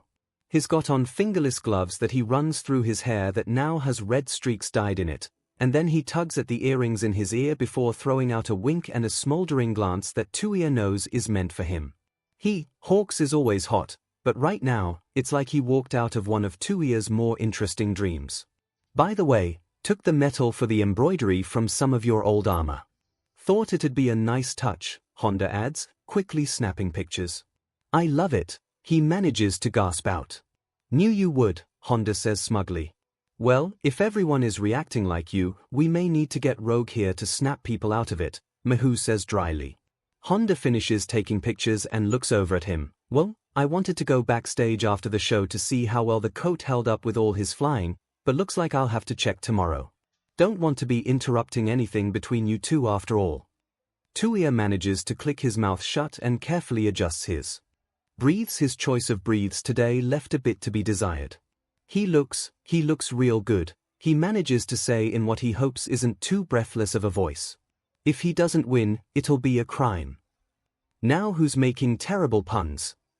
Honda jokes, lightly shoving his shoulder. Oh look, he's doing your murder stalk. 𝐻𝐻 shakes his head as Hawk strides across the stage, hands hooked in his belt and golden eyes flicking across the audience before flying off again. God, he wants to touch him. That's not. No, it definitely is, 𝐻𝐻 says thoughtfully. Also, that really is a nice coat. I can make a nice one for you too, Honda offers. 𝐻𝐻 arches an eyebrow. That would be a misuse of commission funds and power. Ida takes her hand and looks up at her. Shall I commission one for you? He half jokes. Ooh, if Ida-san is paying me, I can make something real nice for you, Honda says, already taking out her tablet. I think we'd better wait a few months until after my size stabilizes again, don't you? 𝐻𝐻 says, smiling at Ida, a rare trace of shyness in her mouth. Size? Was she going on a diet or something? That didn't seem right. Wait, a few months. Are you, PRGNNT? 𝐻𝐻 hisses out the last word, mindful of the reporters milling about. 𝐻𝐻's smile grows a bit wider as she nods. Ida beams and gently touches 𝐻𝐻's abdomen. He'll be born in March. Oh my God. Honda squeals. Do you have a name picked out? I can't believe you didn't tell us until now. We're thinking about K. You're naming him after Hawks? 𝐻𝐻 asks in surprise.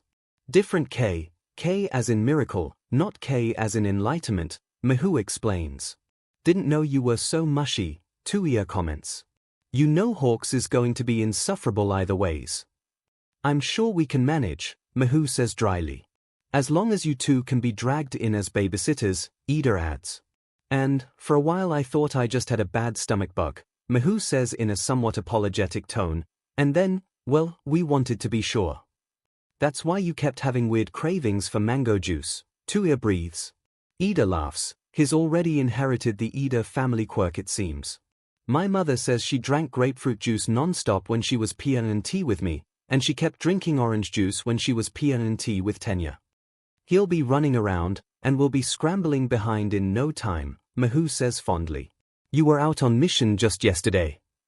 𝐻𝐻 suddenly remembers, I saw you stab a guy. I was wearing armor, it was fine, 𝐻𝐻 shrugs. In another month or two though, I'll probably consign myself to desk work, and you can lead the team. 𝐻𝐻 doesn't think his eyes could get wider. You, really? Me? He has known that 𝐻𝐻 has been giving him a lot of responsibilities and letting him lead missions, but he didn't think him leading the whole team. Yes, of course, 𝐻𝐻 says steadily. Who better? But, you're not going anywhere, right? I'll be right there if you want to ask for any advice, 𝐻𝐻 promises. And after all, I'm still in charge of all of you. Especially when the promotion goes through, Honda adds. At last, someone to trust as the head of covert ops, 𝐻𝐻 says sincerely. All the blackmail they have gathered over the years has finally come into play, and they've cleaned house quite well, he has to say. Not quite finalized yet, and it'll be a bit of a fight to stabilize it all after I come back from maternity leave, 𝐻𝐻 says with a sigh. And then, my God, we'll have a child. You go fight them, Megumi.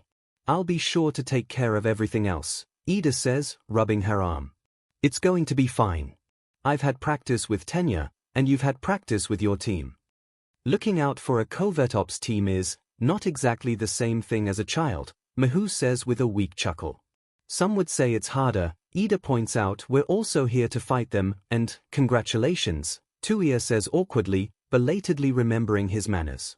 𝐻𝐻 nods in acknowledgement. That's the only reason I know I can rest easy while I'm out, and thank you. He lacks some of her confidence that all will be well with him helming the team, but he does have confidence in the team, and Hawks will probably be excited to hear about all this.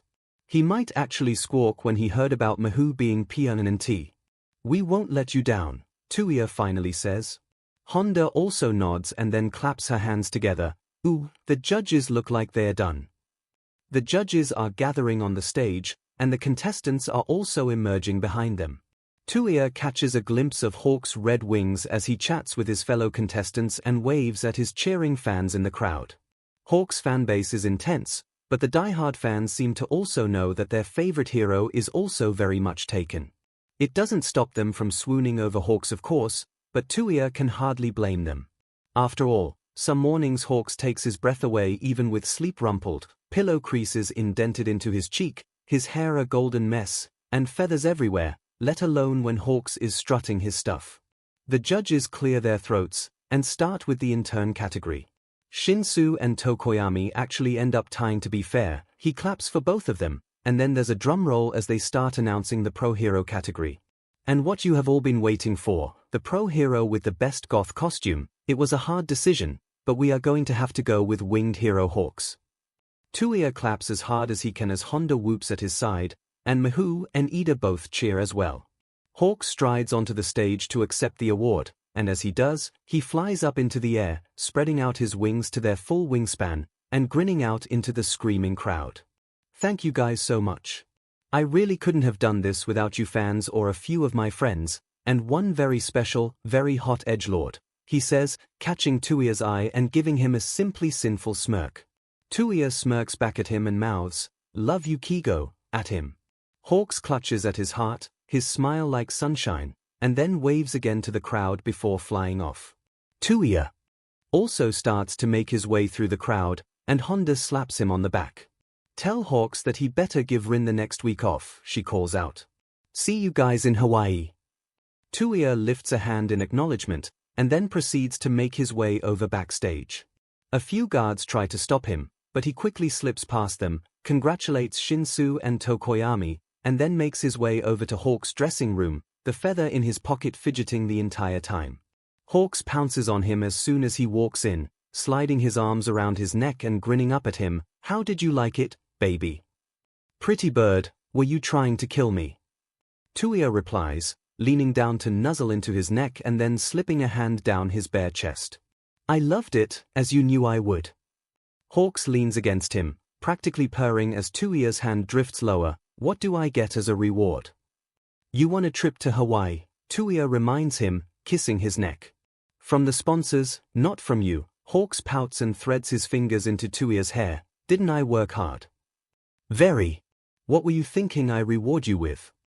𝐻𝐻𝐽 asks, backing Hawks up against the dressing room mirror, unbuttoning the rest of the jacket. Hawks whines, then flips them around, pushing 𝐻𝐻𝐽 against the mirror instead and unbuckling his belt. "Well, I've got some ideas," he smirks. "Hawaii is very nice and relaxing, the perfect vacation spot. The resort they are put up in is luxurious and massive and private, the food is mouth-wateringly delicious, and best of all, the tropical scenery and weather seems to have both relaxed Hawks and lets him lounge around in nothing but shorts and sometimes a tank top, but more often completely shirtless." "You good, 𝐻𝐻𝐽?" he asks, placing a cold drink against 𝐻𝐻𝐽's forehead.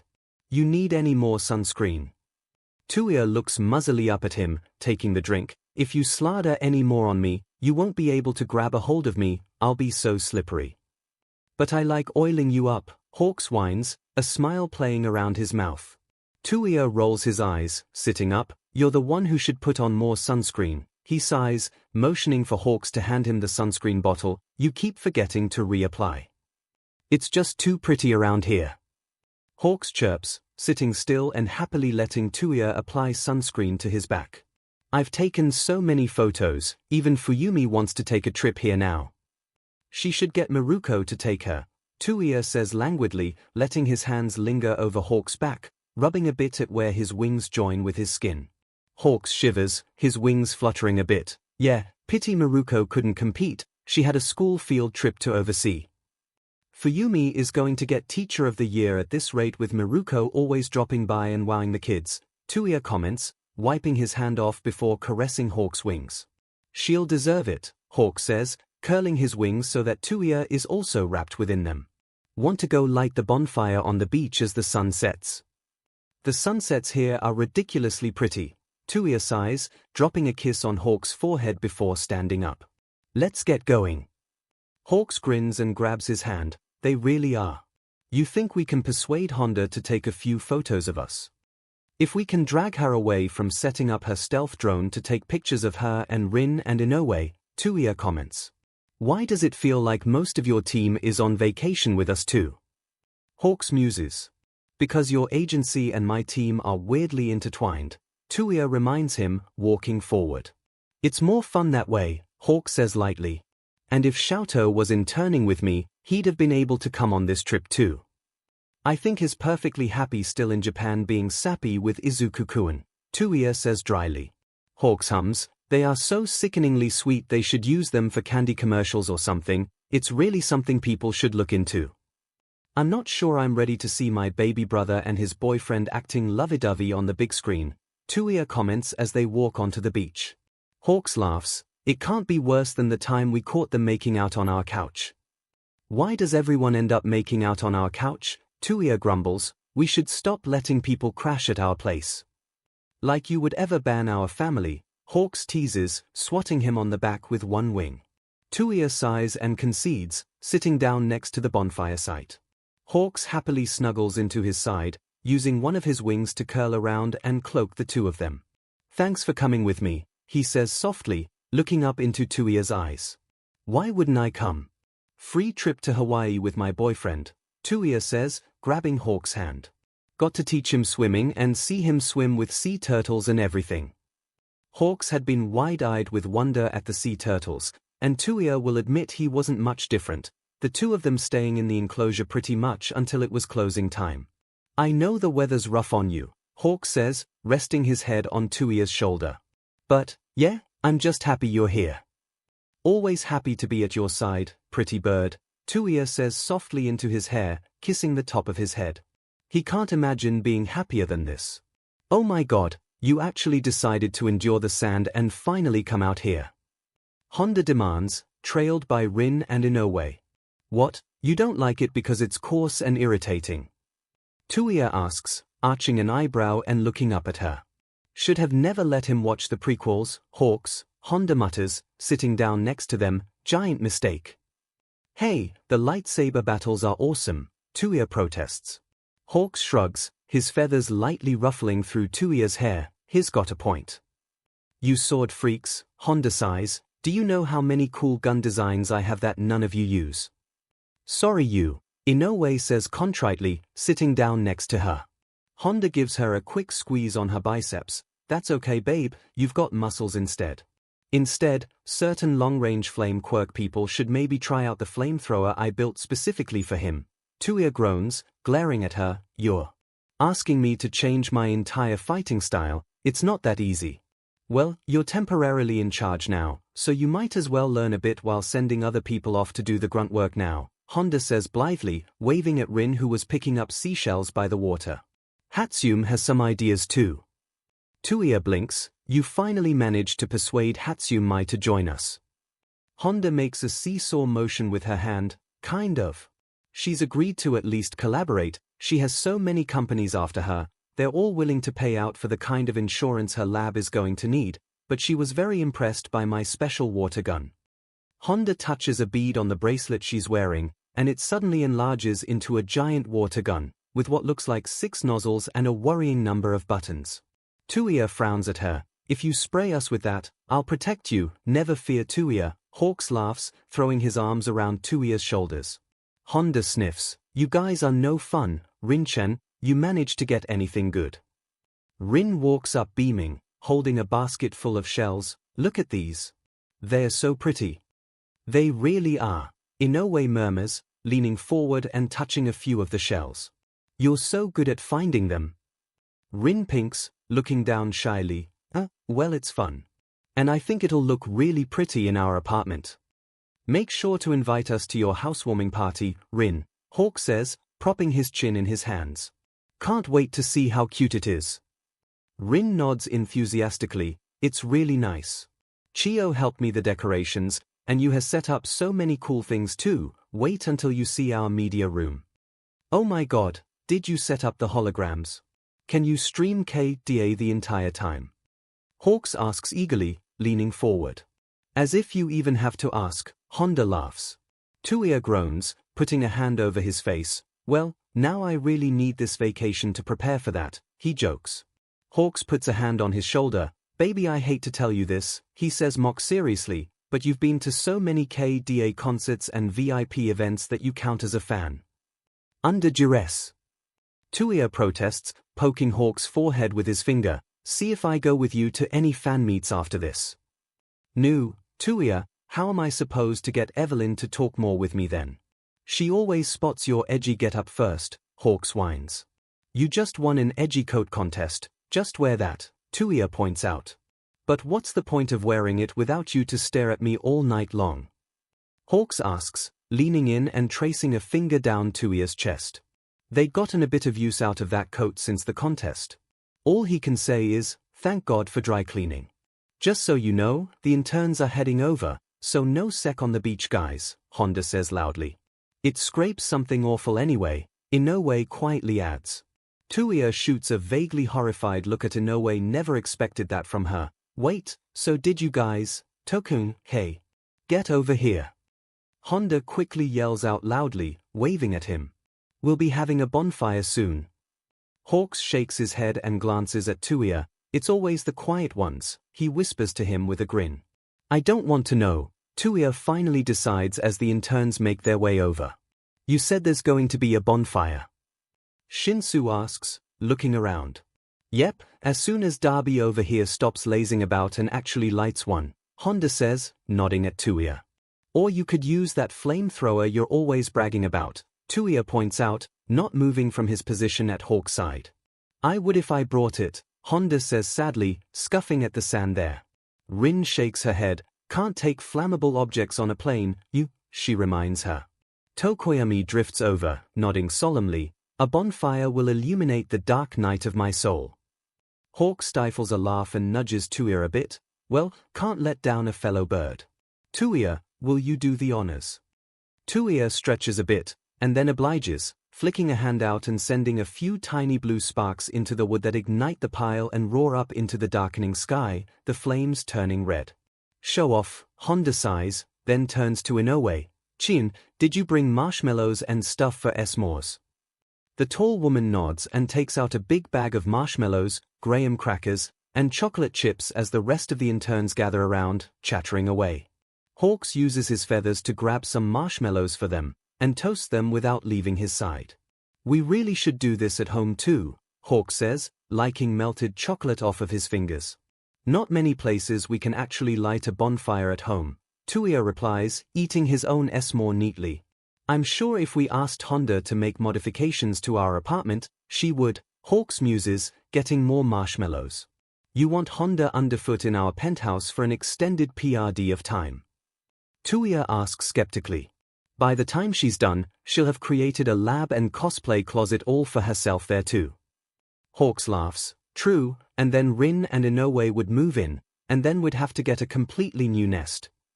Give up the place you got for us. Perish the thought, 𝐻𝐸𝐽 says, reaching out to wipe at Hawk's mouth.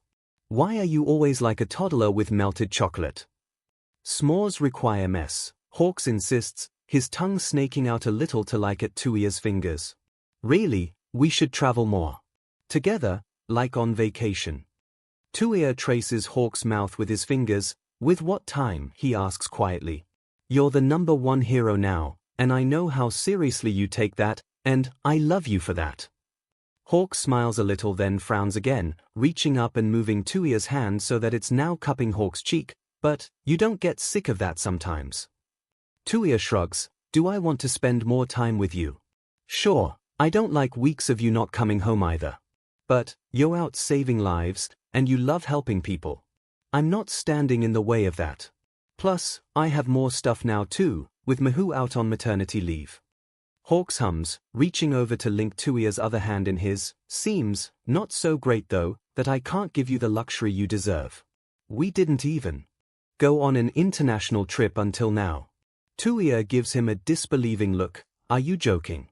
𝐒𝐲, pretty bird, you have already given me so much. And in the end, I don't want some kind of luxurious lifestyle, I just want to spend time with you. That's already so much for me. The smile Hawks gives him is blinding even in the shadows of the bonfire, and he leans forward to nibble Tuia's ear. Hey, want to sneak back up, he whispers, scooting even closer so that their legs are tangled together. I thought you'd never ask, Tuia replies, smirking at him and standing up. Shall we go? And even if Hawks insists on Princess carrying him there, how that counts as sneaking away, he has no idea. He thinks that this was one of the best vacations they've ever had. Next time though, they should probably just do a romantic getaway for just the two of them. He loves them, but less nosy co-workers and interns all around would be appreciated.